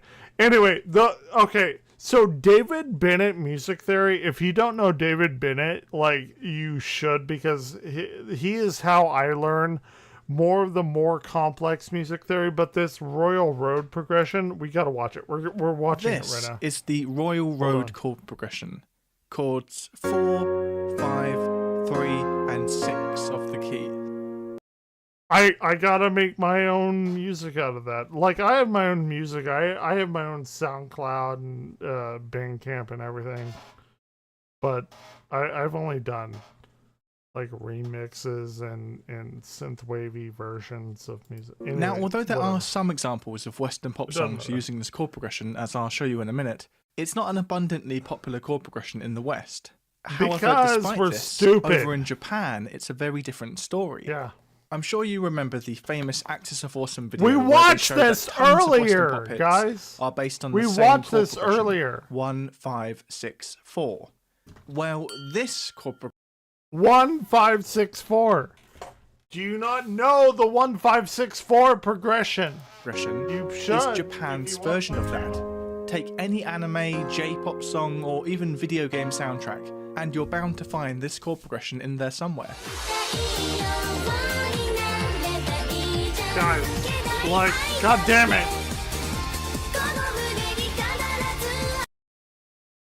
Yeah, you're learning. This is the anime chord progression. This is the anime chord progression. This is the anime opening sound chord progression. Yes, sir. Or yes, ma'am. And I'm okay with it. Listen. There is no new music under the sun. There's no new. People say there are no new stories under the sun. There are like 7 basic story outlines. There are 3 or 4 music story outlines. Like, we did the 4 chord progression. We did the Pachelbel Cannon Rant. Now we're doing the Royal Road. There's less musical story outlines. It's not that you can't add your own flair, but they're like, when we have our 12-tone temperament, which is what it's called, we have major and minor chords, and everything song ever is based on a few structures of that, other than like microtonal music, which we've listened to earlier. But anyway, this is the Royal Road progression. It's the same shit. It's the same stuff. It's the same stuff. Because with most Japanese songs, you show people, feeling people, as long as it's slightly poppy, no matter. This is it. So and he's going. Oh, you have an ad. You have an ad. Okay. I'm going to wait for the ad to explain how this works. And this is, okay, you're back. Oh, the ads weren't that long. Okay, so to explain how this works, right? You have a major 4, major 5, a minor 3, and a minor 6. How this works, and why it works so well, is that we have no home chord. So your home chord, the chord that you base your entire song off of, is the major 1 chord. You don't have that in this Royal Road progression. You have a major 4, a major 5, which is why they're capitalized. If you don't know music, this is fine. I'm just trying to explain. Major 4, major 5, and then you have a minor 3rd and a minor 6th. But so the major 1 is where you resolve your song. It's like bum bum bum bum, and that's where you, like, everyone's brain kind of goes to. Yeah, it's fine. But what they do here, the penchant, the chef's kiss, is you don't resolve here. So you have these chords. You have some major chords, fine. You have some minor chords, which gives it some texture. But you never have a resolving 1 chord.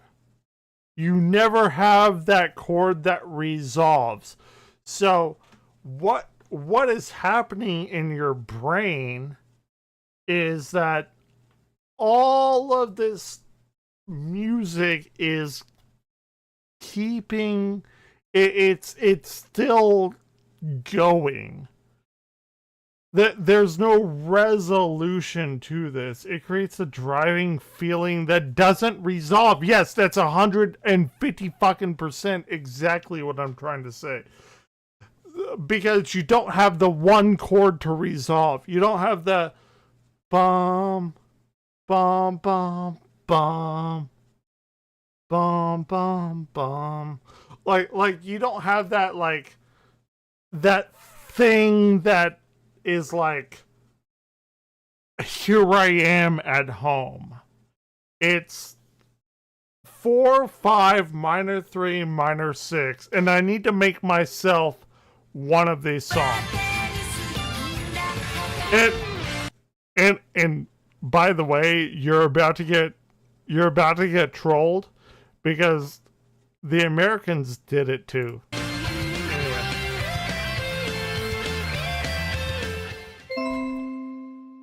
Dude, like it's everywhere. It's everywhere in Japan.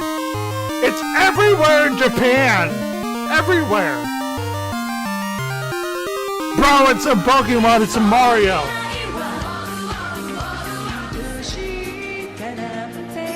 It's everywhere. It's bum bum. It's everywhere. I know you know this progression because everyone knows this progression. And this is one of my favorite Final Fantasies. I love Final Fantasy V.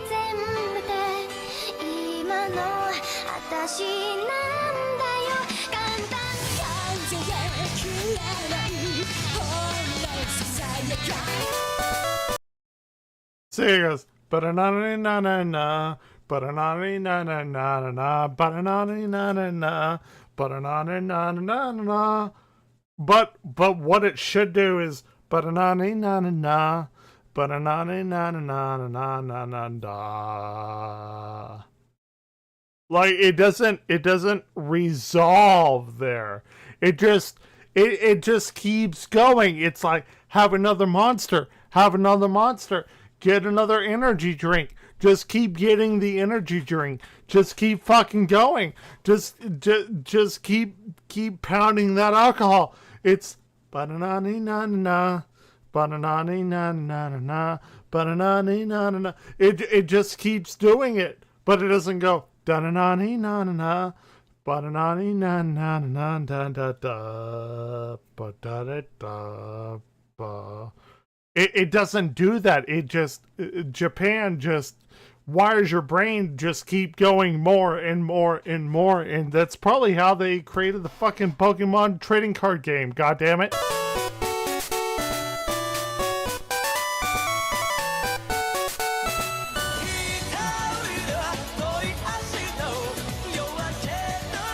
Well, like it should resolve at the one. It just doesn't. It just doesn't.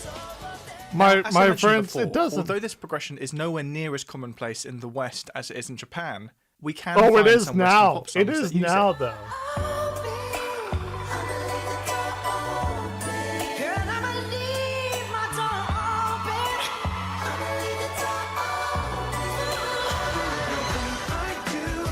And we do use it. We do use it here in America.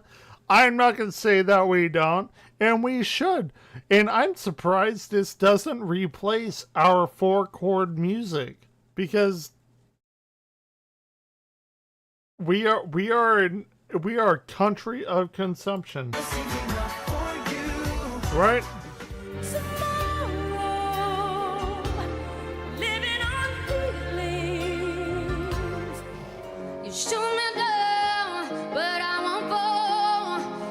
Dude, I'm gonna be real. Today when I was driving home, I was belting out me some titanium. I belted me out some fucking titanium.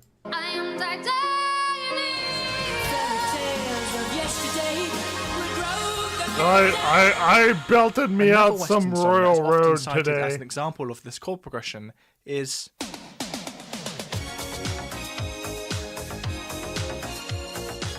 However, Rick Astley's never going to give you up. Actually, it's okay. He goes into like the real it's not for the 4, 5, minor 3, minor 6. He's like, oh, it's the 2, the 2, 7, 5. Like, I know I'm a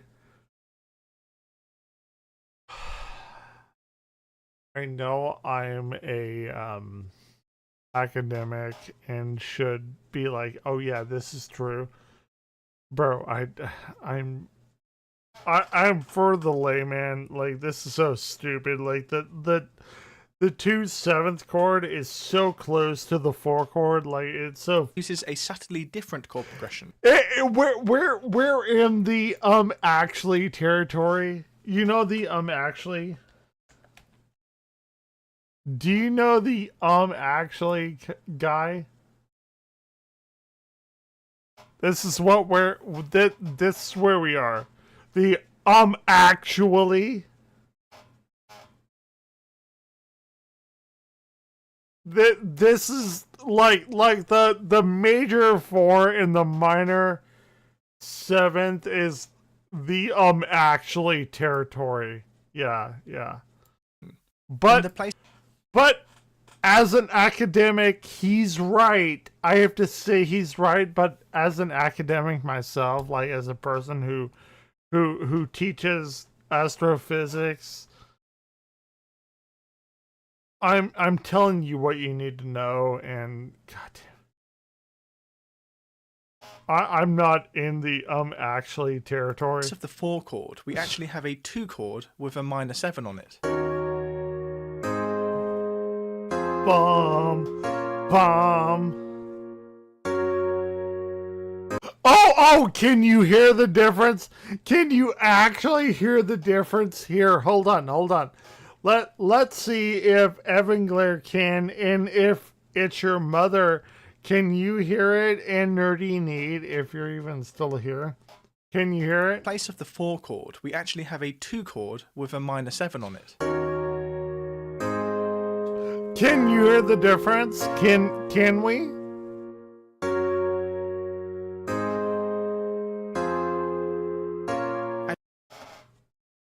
I can't. Can you? If you actually can, you probably don't need to be on this channel. It's the same shit! It's the same fucking shit! Guys, I'm trying to teach astrophysics and music at the same time. It's the same fucking shit. A major 4th and a minor 7th is the same. Do you know what's the difference? I bet it's the bass. I bet it's the bass. I bet. I don't care. Actually, I don't care. I don't even care. You prove me wrong. Prove me wrong. Nobody cares. As you can hear, this is a very similar sound. No one cares. It's actually only 1 note different. Hold on. If the bass line was playing a G flat note here, the 4th note of the scale, then we would actually have a 4 chord here. But with the bass playing the 2nd note of the scale instead, E flat, it turns this G flat major chord into an E flat minor 7 chord. But although Never Gonna Give You Up doesn't actually use this exact same chord progression, Rick Astley's other Billboard #1 hit song, Together Forever, does actually use it.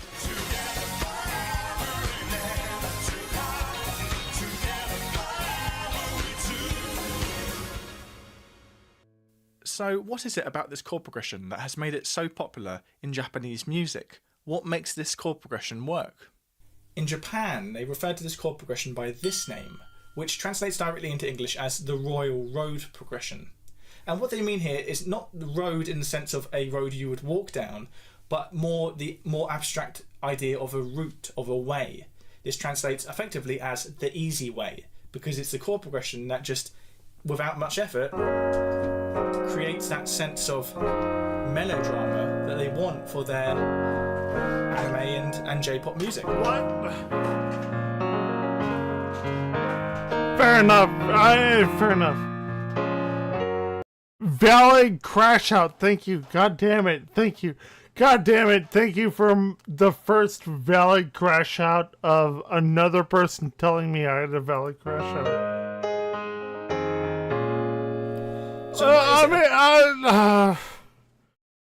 Do you know why I got a keytar? I got a keytar because my left hand wouldn't work, but it works now. It actually does work now. So I spent $1,300 on my keytar. And then my hand like decided to work. Actually, so actually, I spilt myself. If that is a recognizable injury, I fell onto my my mailbox that was lined with bricks, and the bricks have, don't know if you know, from a brick they have a very sharp edge, and I spilt myself onto that, and I severed one of my nerves up here, and the nerve took about 2.5 months to reconnect, and it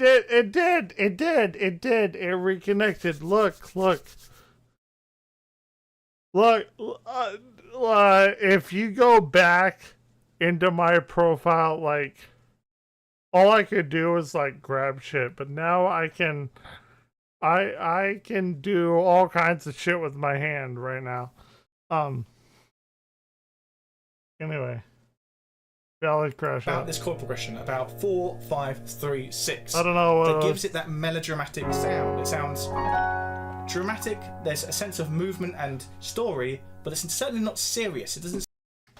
But the thing about it is, what he's talking about is like we have a 4, 5, 3, 6 chord progression, and we have no resolution to 1. We have no resolution to 1. There's not really a sense of danger. It's bright, yet moody somehow.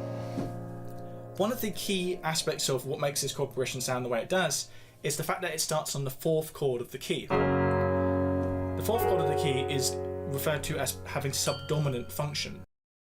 Correct. Like if we want to get into the weeds of this, yes, it's subdominant. Yeah, 100%.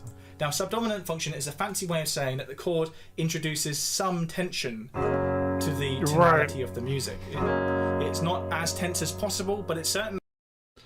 Which is what most music doesn't initially go towards. Not a point of resolution. A point of resolution would be there, the 1 chord. My beatbox is subdominant. Wants to go somewhere. We won't have in the Royal resolution. Road progression, it goes to the 5th chord. Now the 5th chord has dominant function, which is the most tension we can. See, I genuinely don't like that mentality. So the 5th chord has dominant function, and I know this. I've taught this. This is some shit that I don't like.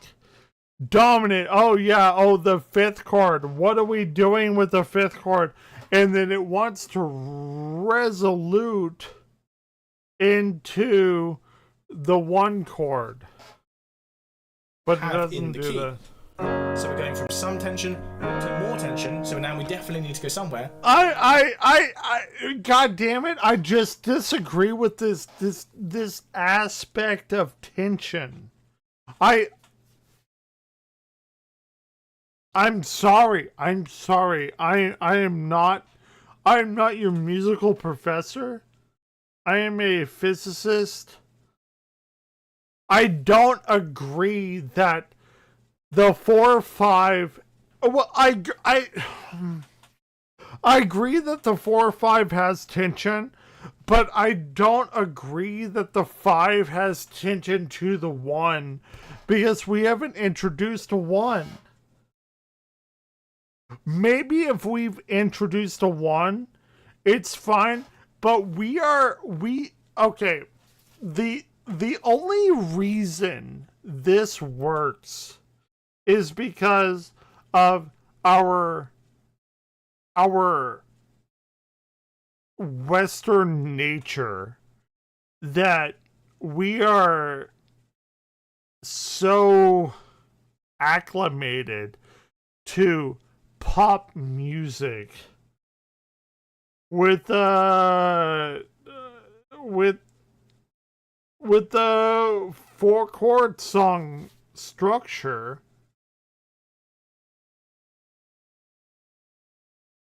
It's your mother. I know I'm going off key here. Pun intended, but it's... I just genuinely do not agree with this aspect of it. I don't agree with this because we are working off the aspect of the 12-tone scale.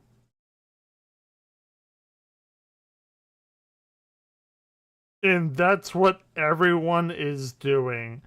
And it's fine. And it's what he's working off of. And it's why it's like, 4, 5, 3, 6. Minor 3, minor 6. He's not going to say that. But 4, 5, 3, 6. I'm going to let him go. I'm going to let him cook. He's not wrong in the way that we have acclimated ourselves into this musical structure of the 12-tone structure of music. And where we go is the 3-chord. Now, the 3-chord is considered to have tonic function, but it doesn't have the same weight of tonic function as the 1-chord. I actually did not know that, and I've watched this video. I did not remember that. Let's say I did not remember that. Not that I did not know that, but he's saying that the minor 3 has tonic function. That is very interesting to me. Have the chord that we call the tonic. Hold on. Let's go back. Hold on. It's the 3-chord. Definitely have in the hold key. on. Let's so go we're going from some tension to more tension. So now we definitely need to go somewhere. Right. And where we go is the 3-chord. It's the minor 3rd chord of what we are doing. Now the 3-chord is considered to have tonic function. And congratulations if you're still here watching me as the Evangler channel as we are watching and learning musical acoustics. But it doesn't have the same weight of tonic function as the 1-chord would have, the chord that we call the tonic. See, I just do not subscribe to this, like, weight of the tonic.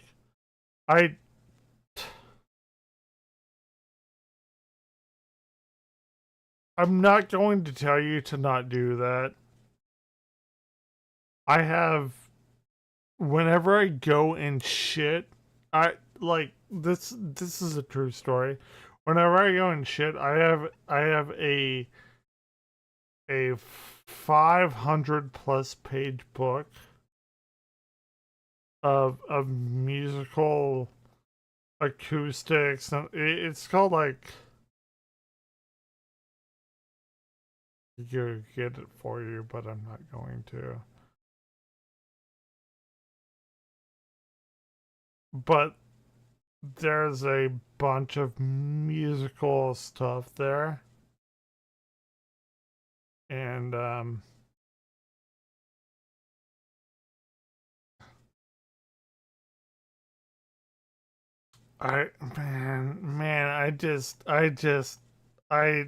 think a lot of it, so a lot of it, like, breaks down Bach's and Beethoven's, like, sonatas and shit. I think they did that because it sounded dope. I legitimately think that. And I think people afterwards wanted to break it down.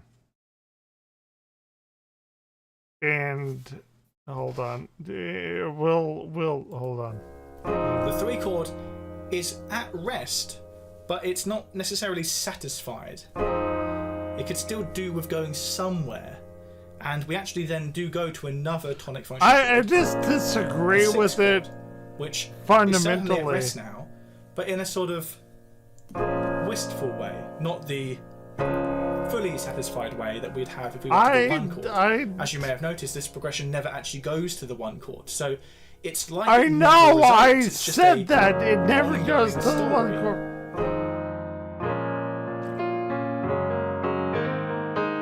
So it gives it momentum, it gives it a sense of drama, emotion.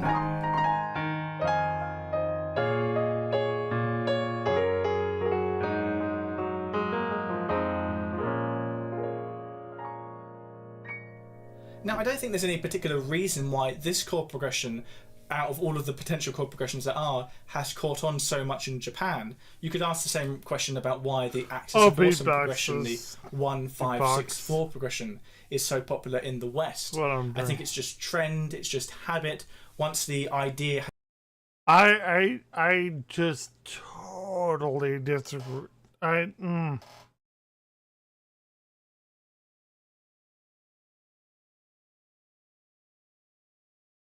Has been established as a trope, other songwriters can draw from it. It's an easy thing to do, the easy way, the royal road, right? But it's certainly interesting how a chord progression that certainly works within the parameters of Western music has become so much more... I do love that he talks about the fact that this is Western music. That is... I got called out. I got called out for that. And so okay, hold on. We're going to have a little bit of Evangeliar history.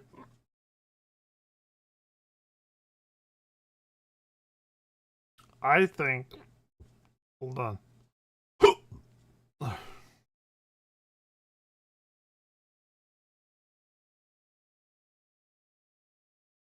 Ooh. That's a lot. Okay. Maybe not. Anyway. So, in college, I had to do something called like a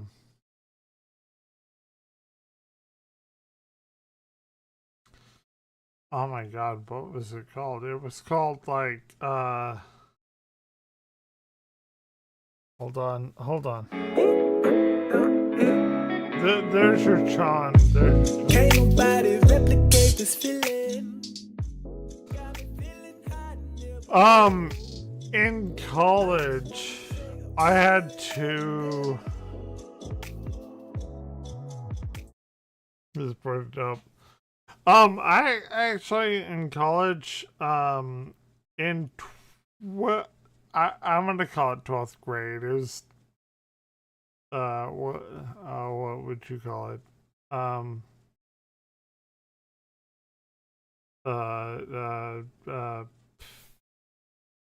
I call it 12th grade, like senior. Was I a senior in college? I don't know. Maybe. Anyway, I did.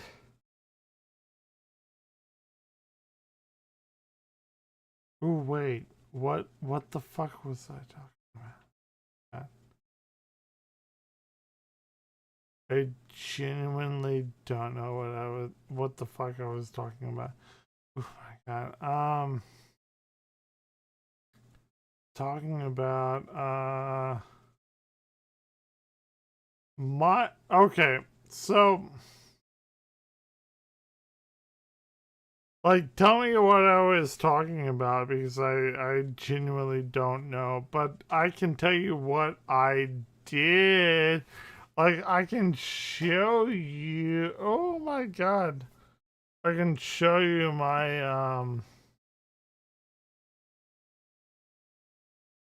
hold on. You want to see what I graduated with? Maybe. Well, I'm gonna play as More popular in another country. Show you guys what it of all of the takes to Western get songs that use this chord progression, a master's degree 2 of them in space. are by Rick Astley.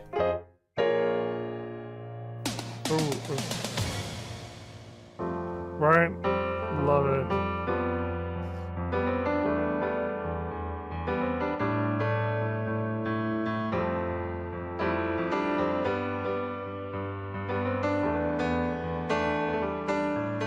And a big thank you, as always, goes to everybody who supports me on Patreon, including an extra special thanks going to these wonderful people. And Mother, we are going to... Okay, Mother, we are going to get your shit. Oh my god. Who? Goddamn. Fuck you if you follow me. Somebody actually followed me on YouTube. Like, or on Facebook. God damn it. Okay, hold on. I won't show you what I did to do what I am doing. Hold on.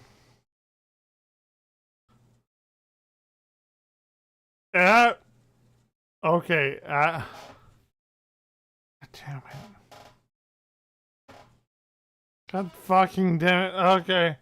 Hold on. Twitch. Yeah, I got you.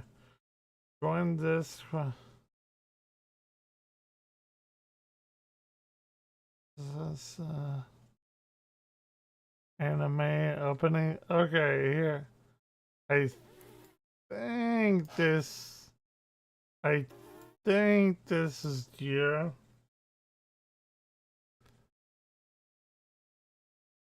Yeah. Oh, shit. Oh, shit. I fucked up. Ooh. That may have fucked up a little bit. Hold on. Nope. We're good.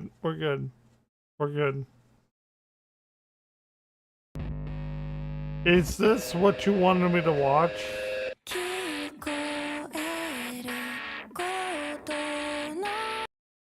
I like the black hole shit. I want to stop it. I like the black hole shit. Okay, cool. It's your mother. Is this your top 3? I need to... Oh my god. I need to add that to my...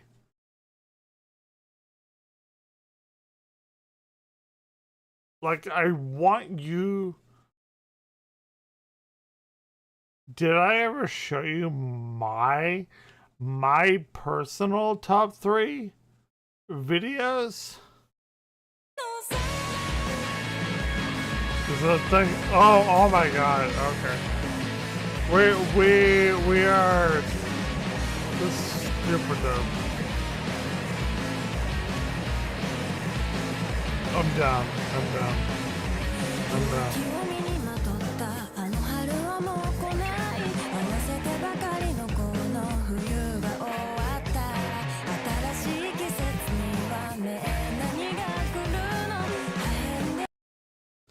So what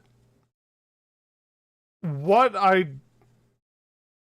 do not like about math rock videos It's much. It's much. I. This is a weird take. This is a weird take. I need people to like watch me and endorse me and shit like that for me. I like that. I like this stuff. It just super esoteric for people. Um,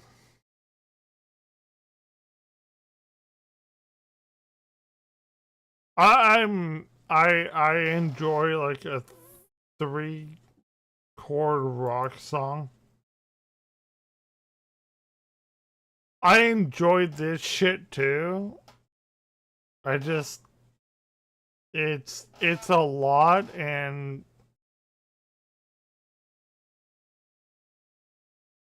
I hope you know that there are so few people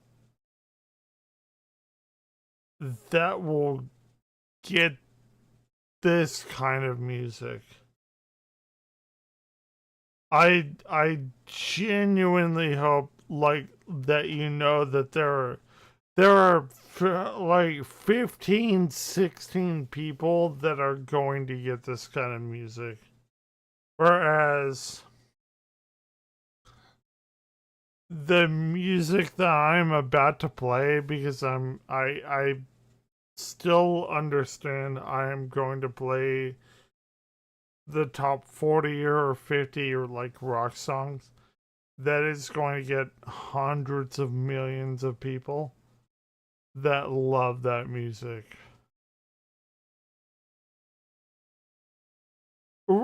Yeah.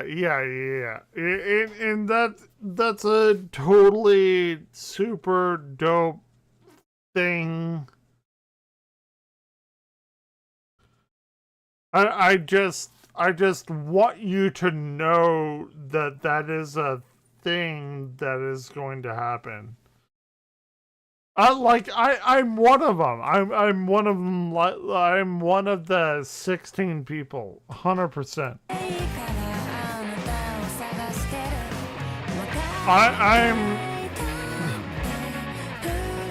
I'm totally down with it.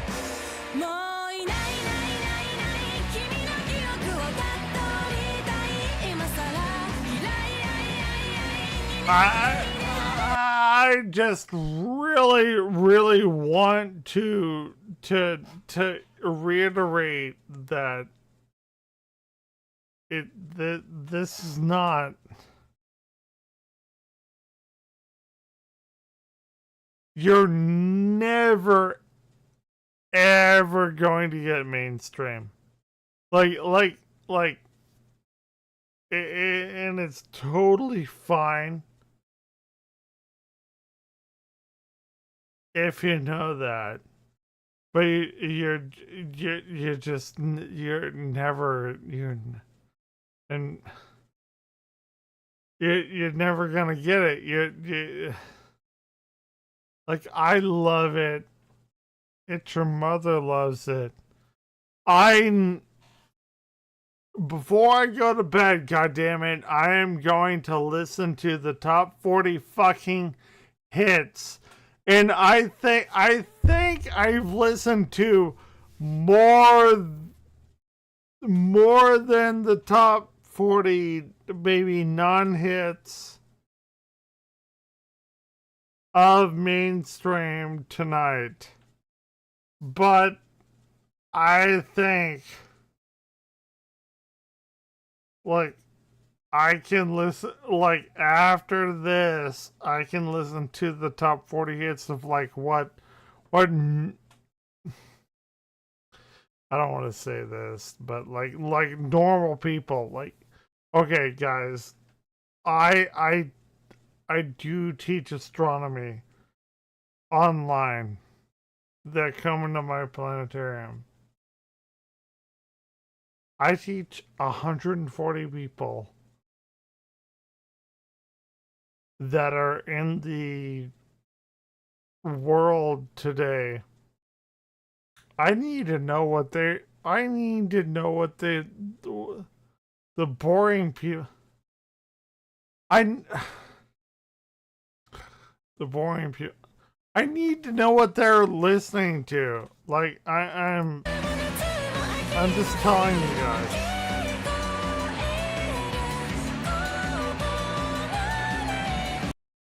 I don't shun at people. You said boring people, not me. I do not want to. Okay. Well, hold on. I'll play the Simpsons episode. Hold on. After this, hold on. We'll do it.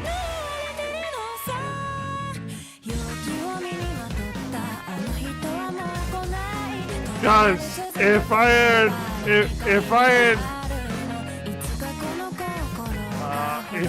had astronomy students that love this shit, that'd be great. But I don't. It would be great. It would be amazingly good.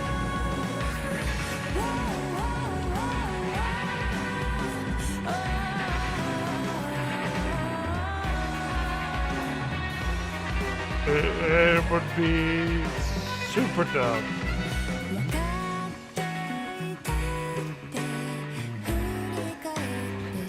Actually, you know what I'm gonna play?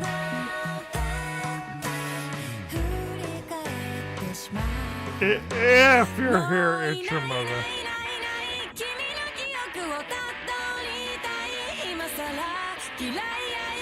Love it. Love it. Love it.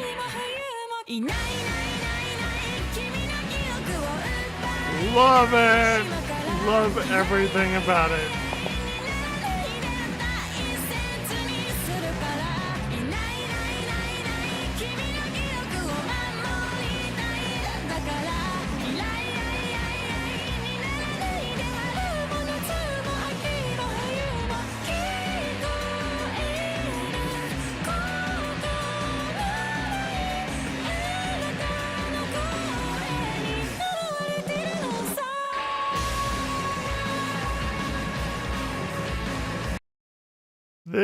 They're incredibly metally angsty.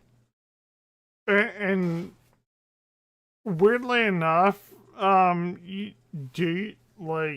okay, if you were to give me these people in 11th, 12th grade, yeah, but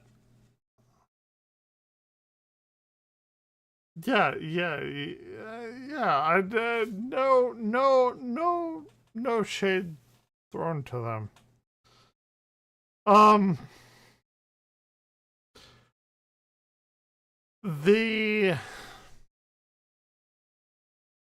Not even appeal. Not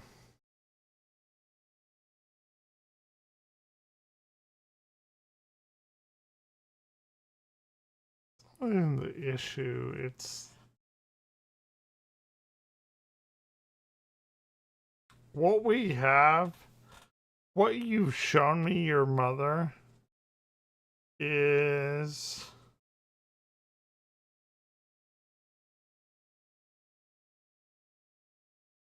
what you've shown me.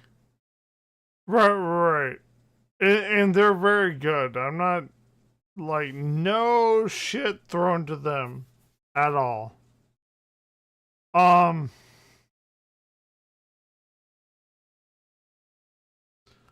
I have. Okay. If you showed me these people when I was in 12th grade, this would have been my jam. This would have been my, like, super dopeness. Right.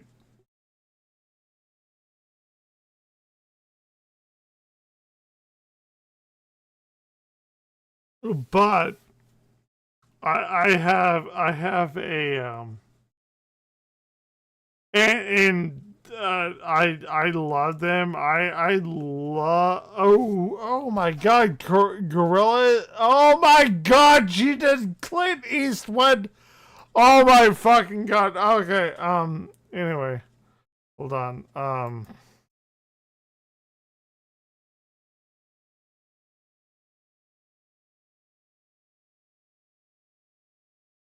No.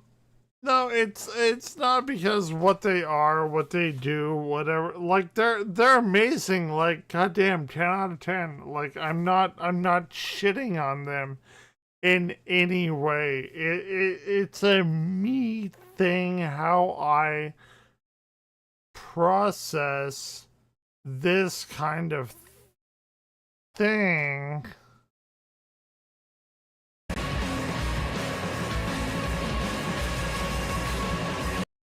Okay. Okay. How how I process this kind of, and I literally just said this is not how I process this kind of thing. Actually, I wanna put that on pause. I wanna go piss, and I wanna listen to charismatic. I wanna okay, charismatic voice. I have heard from my favorite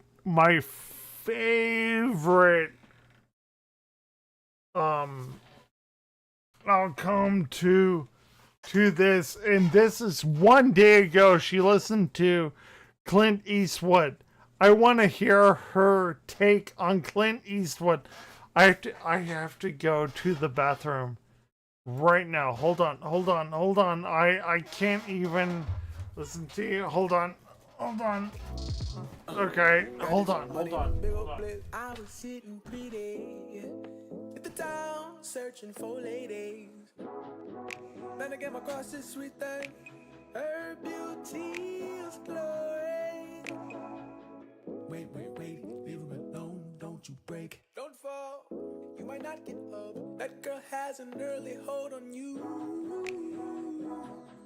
Early hold on you. Can't nobody replicate this feeling. Got me feeling hot and never low. I just wanna say I really love you, baby. Can't nobody replicate this feeling. Got me feeling hot and never low. I just wanna say I really love you, baby. Sit down, listen, I gotta bare my soul. I cannot trust, I can go on and on. I can never make him stay, I just wanna give my name. She would tell me no, my love, and remember her hair seems alluring. She thinks we should go. Hold on. These I'm back, baby. foreign, but they won't go away, and they're here to stay. Can't nobody replicate this feeling. Got me feeling hot and never low. Oh, okay.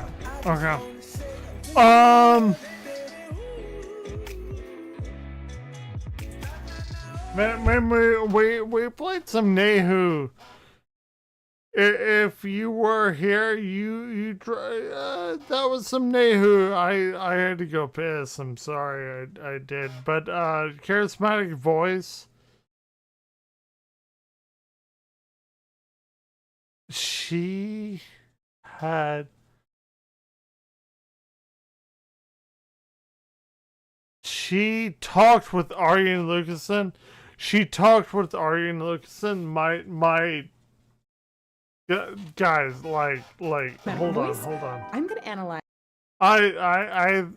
This is one day ago. Like, charismatic voice. She's doing some musical acumen kind of thing. I need to show you a thing.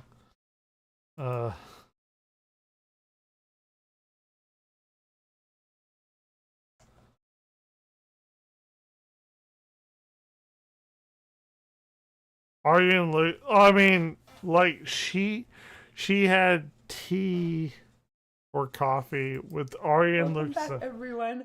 I'm here today with. She is my fucking goat queen. If you don't know Aryan Luxon,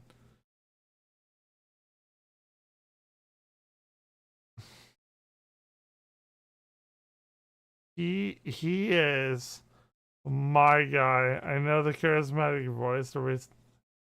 I haven't seen it. I haven't seen the recent episodes with Knox Hill. I need to do that. But she talked with fucking Aryan. And Aryan, from me, from me, when I was going, I haven't done it. But Aryan, I've actually talked one-on-one with Aryan. It was like, oh, if you ever come over here, you can come into the Electric Castle, because like nobody comes over there. But like area, okay. So if you don't know It's Your Mother, my favorite music, my top 3 is Ariane, Opeth, and the Midnight. So those are my top 3 favorite things, musical careers. Kind of talking about genres, I'm really curious. It's Your Mother. Okay, hold on, because we need to do this. You should, Ariane. Yeah, that's, and she had a one-on-one. God damn, if I could have a one-on-one with Ariane,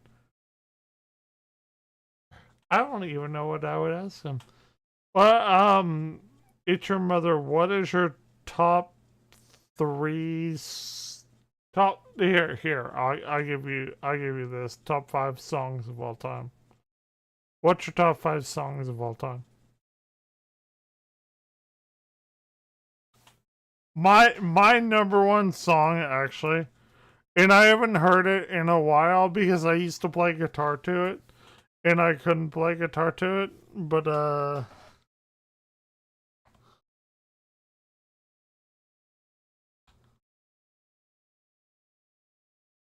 I actually might cry on this. Like I literally might cry.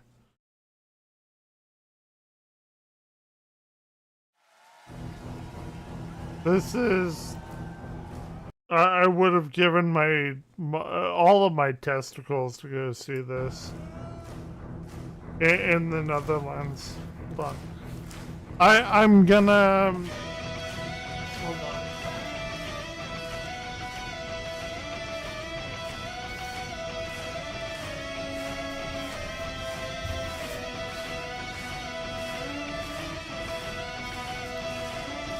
Here we are. I don't even think I... Hold on. No, hold on. I don't even think I can... No, you can answer that. I'm giving you 5. I'm not giving you 3. I'm even not giving you 1. You have 5. I have 5. And I appeal to music as much, if not more, than you do. You have 5. Give me your top 5 songs, at least right now, as of your current state. I know it's a hard thing to do. I understand that. I'm going to drink this peach heart tea while we're watching my favorite song of all time, and I'm probably going to cry in this. There's a good chance I'm going to just cry here.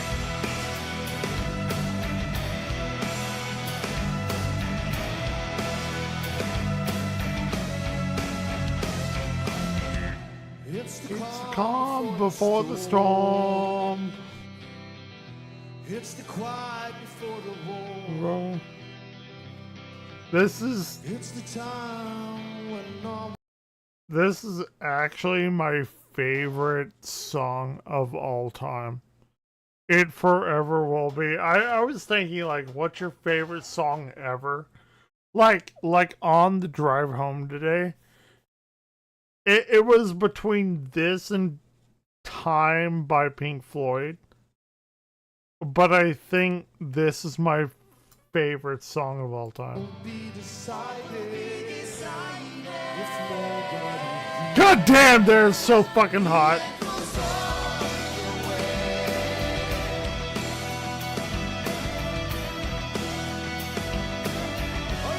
This is a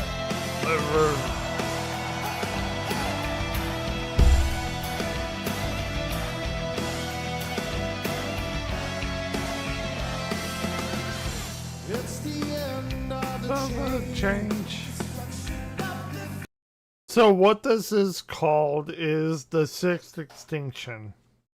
And it's humans extincting themselves. I don't know if that's a real word. I just made it a real world word. Add it to the fucking dictionary. It's humans going extinct. Because we're stupid. We're stupid. We're fucking stupid animals.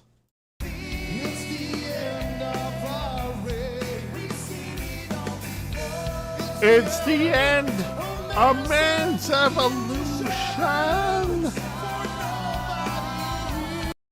And Floor Jansen, who we all love, she is my personal queen of metal. But we have Marcella Bobbio here, and we have her sister called The Echoes on the Wind. This has multiple iterations of the song.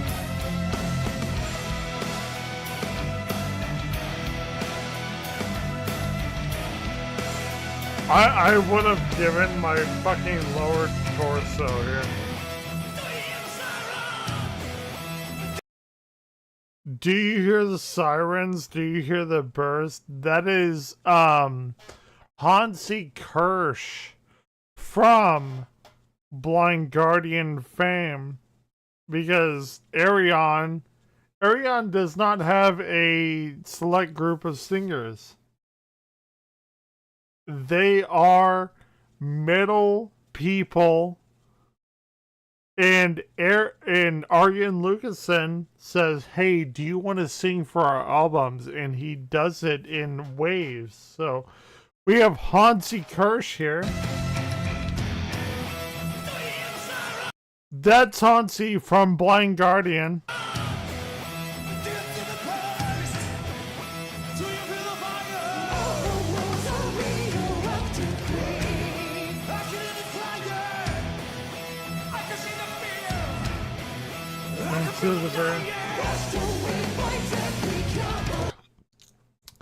So this lady, which I do not know her name, I know I'm awful, but she filled in for Floor, because Floor is our queen.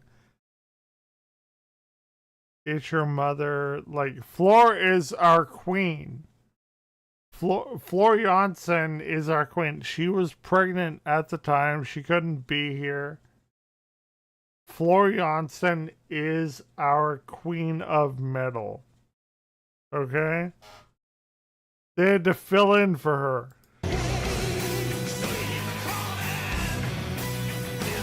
Right? And that's her sister.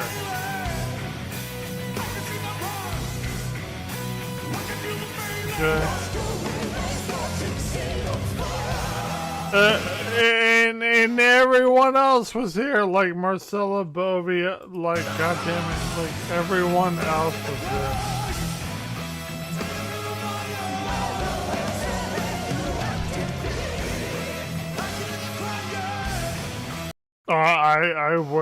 Oh my god, guys, if I could have been here to see this, and you would have killed me right after, I'd have done it. I totally would have done it. Totally would have done it. Guys.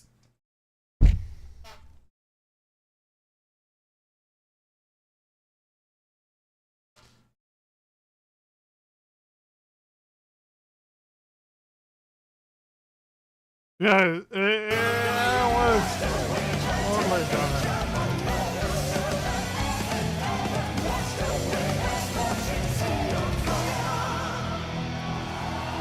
Guys, 1,000,000%. Yes.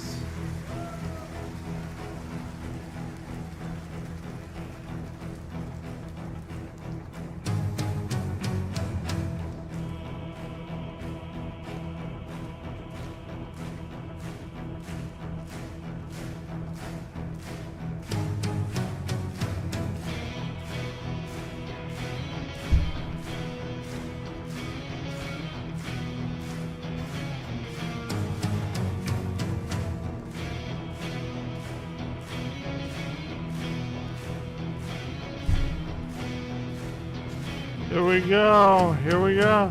Shit, hold on. Hold on. Gojira. I know Gojira. I think fully the ads are not super dope, like super brainless. Well, we're watching my favorite song ever, and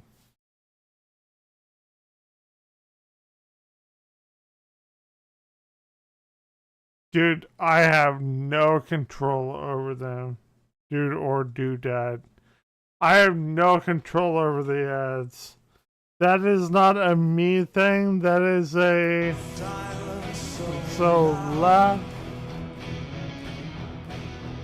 not a soul. That's a lie. Darkness, okay. Actually, this is okay. This is a big thing for me. Okay. Why I get drunk every night and everything. Like I do get drunk like literally every night. Every stream, every night, ever. This is maybe why I'm not dead. I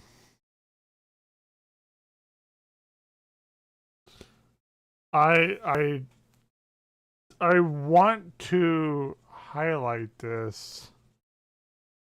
This is a thing for me. Hold on. Hold on.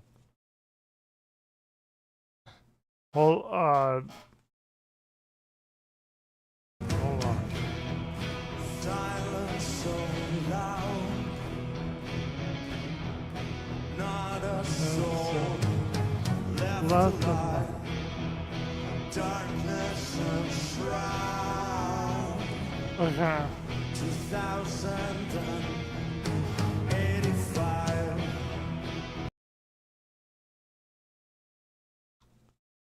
I wanna. Like, I know I can pause it and I know I can go back, but this is a big thing for me personally. Having glare. All our dreams have disappeared. They burned down a tree of life, confirming all that we have feared. 2085. Don't give up. Remember what they said. Fire rushing through our veins. I actually learned this on guitar. I think it's a disrespectful thing for the pianist.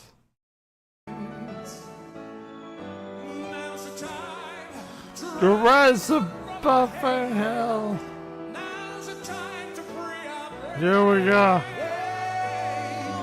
The meaning of life is to give life meaning.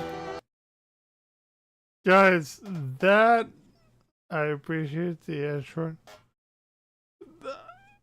Okay. That's what I tell people.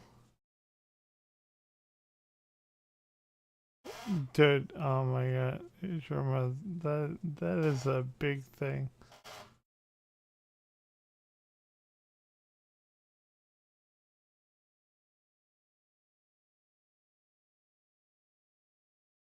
Okay, you did the same kind of thing that I did. Okay. Hold on. I want. Hold on. I realized. Yeah. Well, I'm actually not as drunk as you think I am. Like, there have been drunk streams that, like, yeah, 100%. I am not that particular drunk on this stream. 2085. Don't give up. Remember what? Don't. No, I legitimately don't.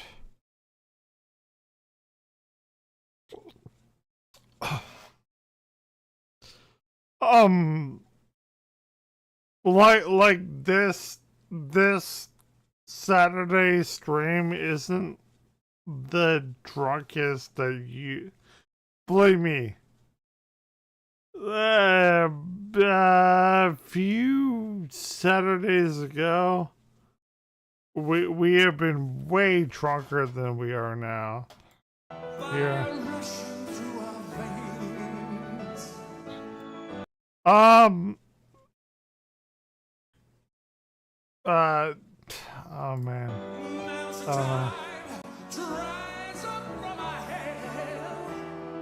It's time to free our brains.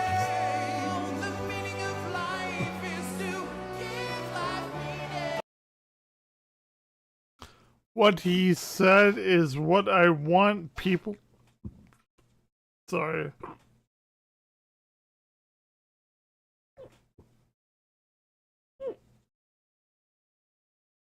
People to know.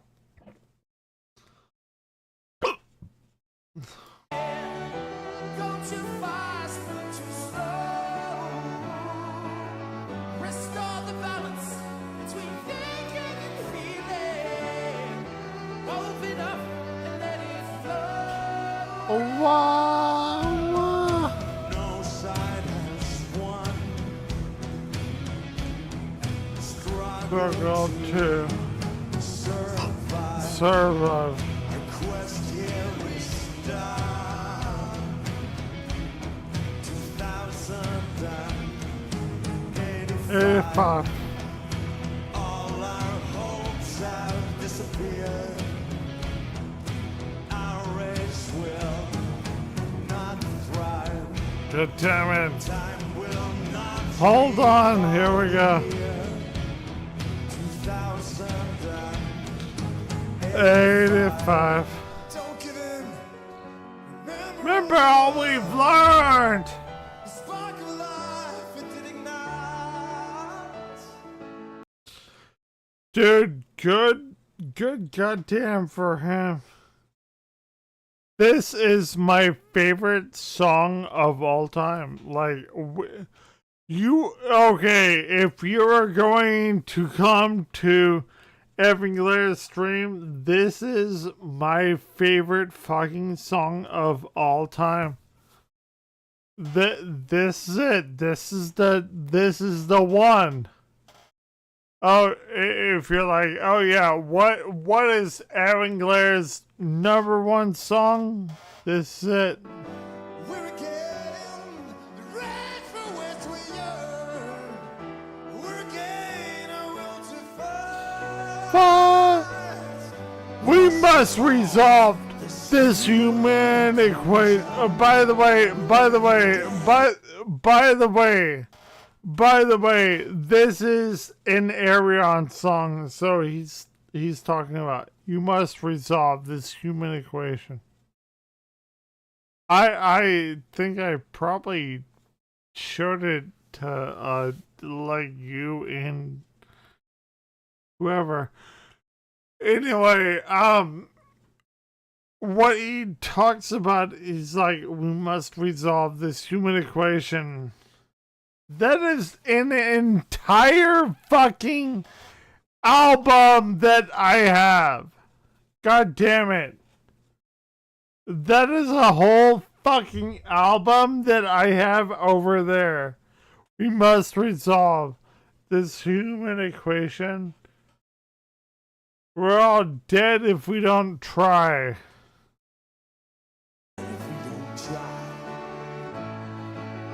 To welcome challenge, generic variation. Stop the machines! Prepare to die! And guys, you guys don't understand this. Oh wait, oh my god. Actually, hold on. Oh my god, this might be actually a like religious kind of thing. My dear Arianauts, I'd like to thank you again for your eternal support. 15,000 people from 60,000 countries. Hold on.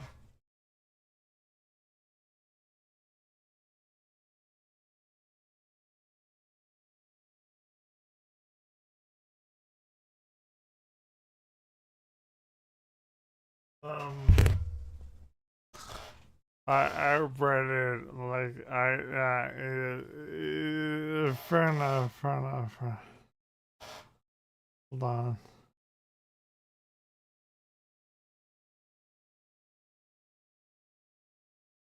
I never showed you that.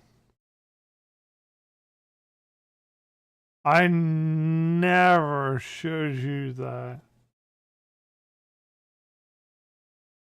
I read it myself. I totally never.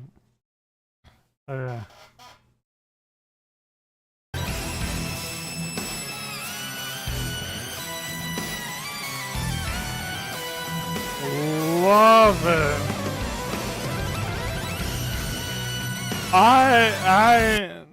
I would have totally.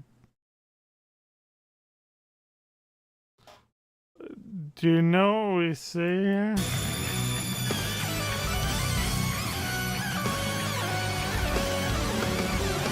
I would showed him my balls.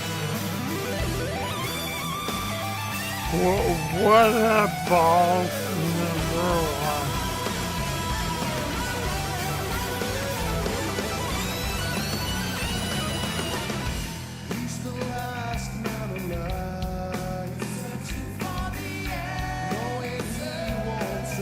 No, I kinda showed this to my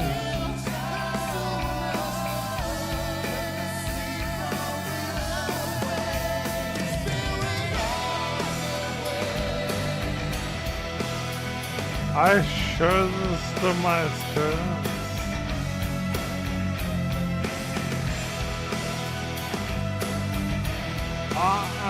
It's kind of whatever.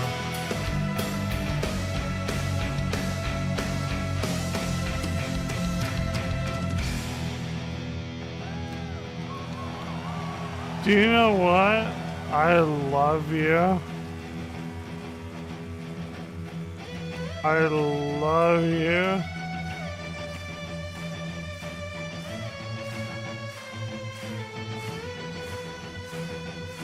If you are a part of these people, I love you.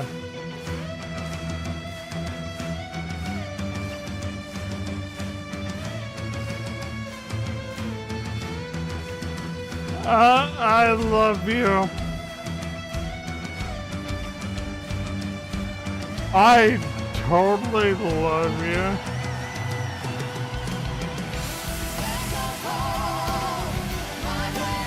Based on my greatest soul.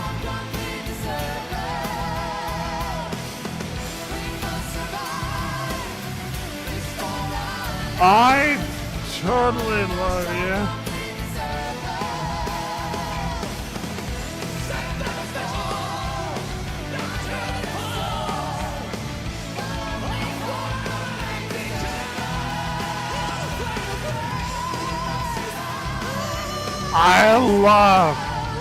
I love.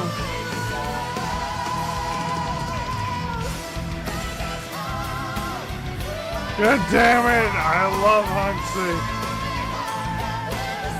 God damn it, I love Hansi.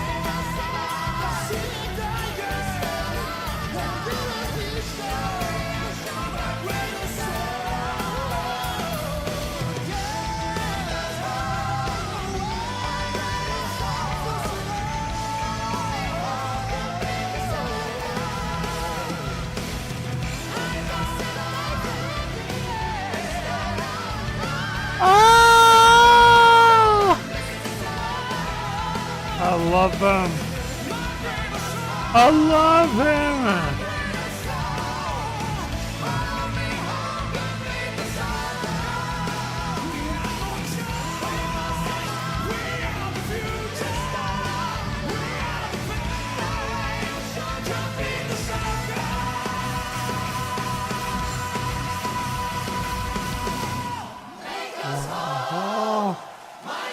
Grandson.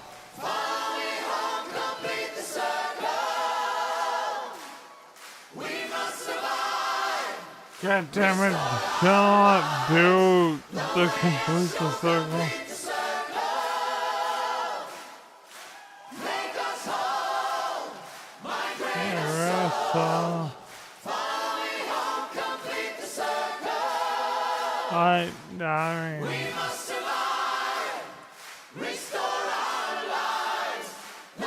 I want to cry, like actually cry.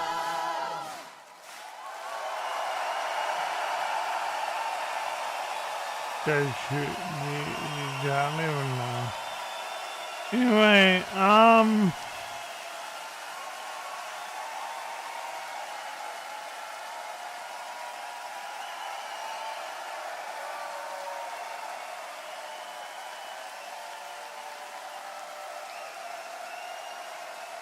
I love you all, but I'm going to nope out.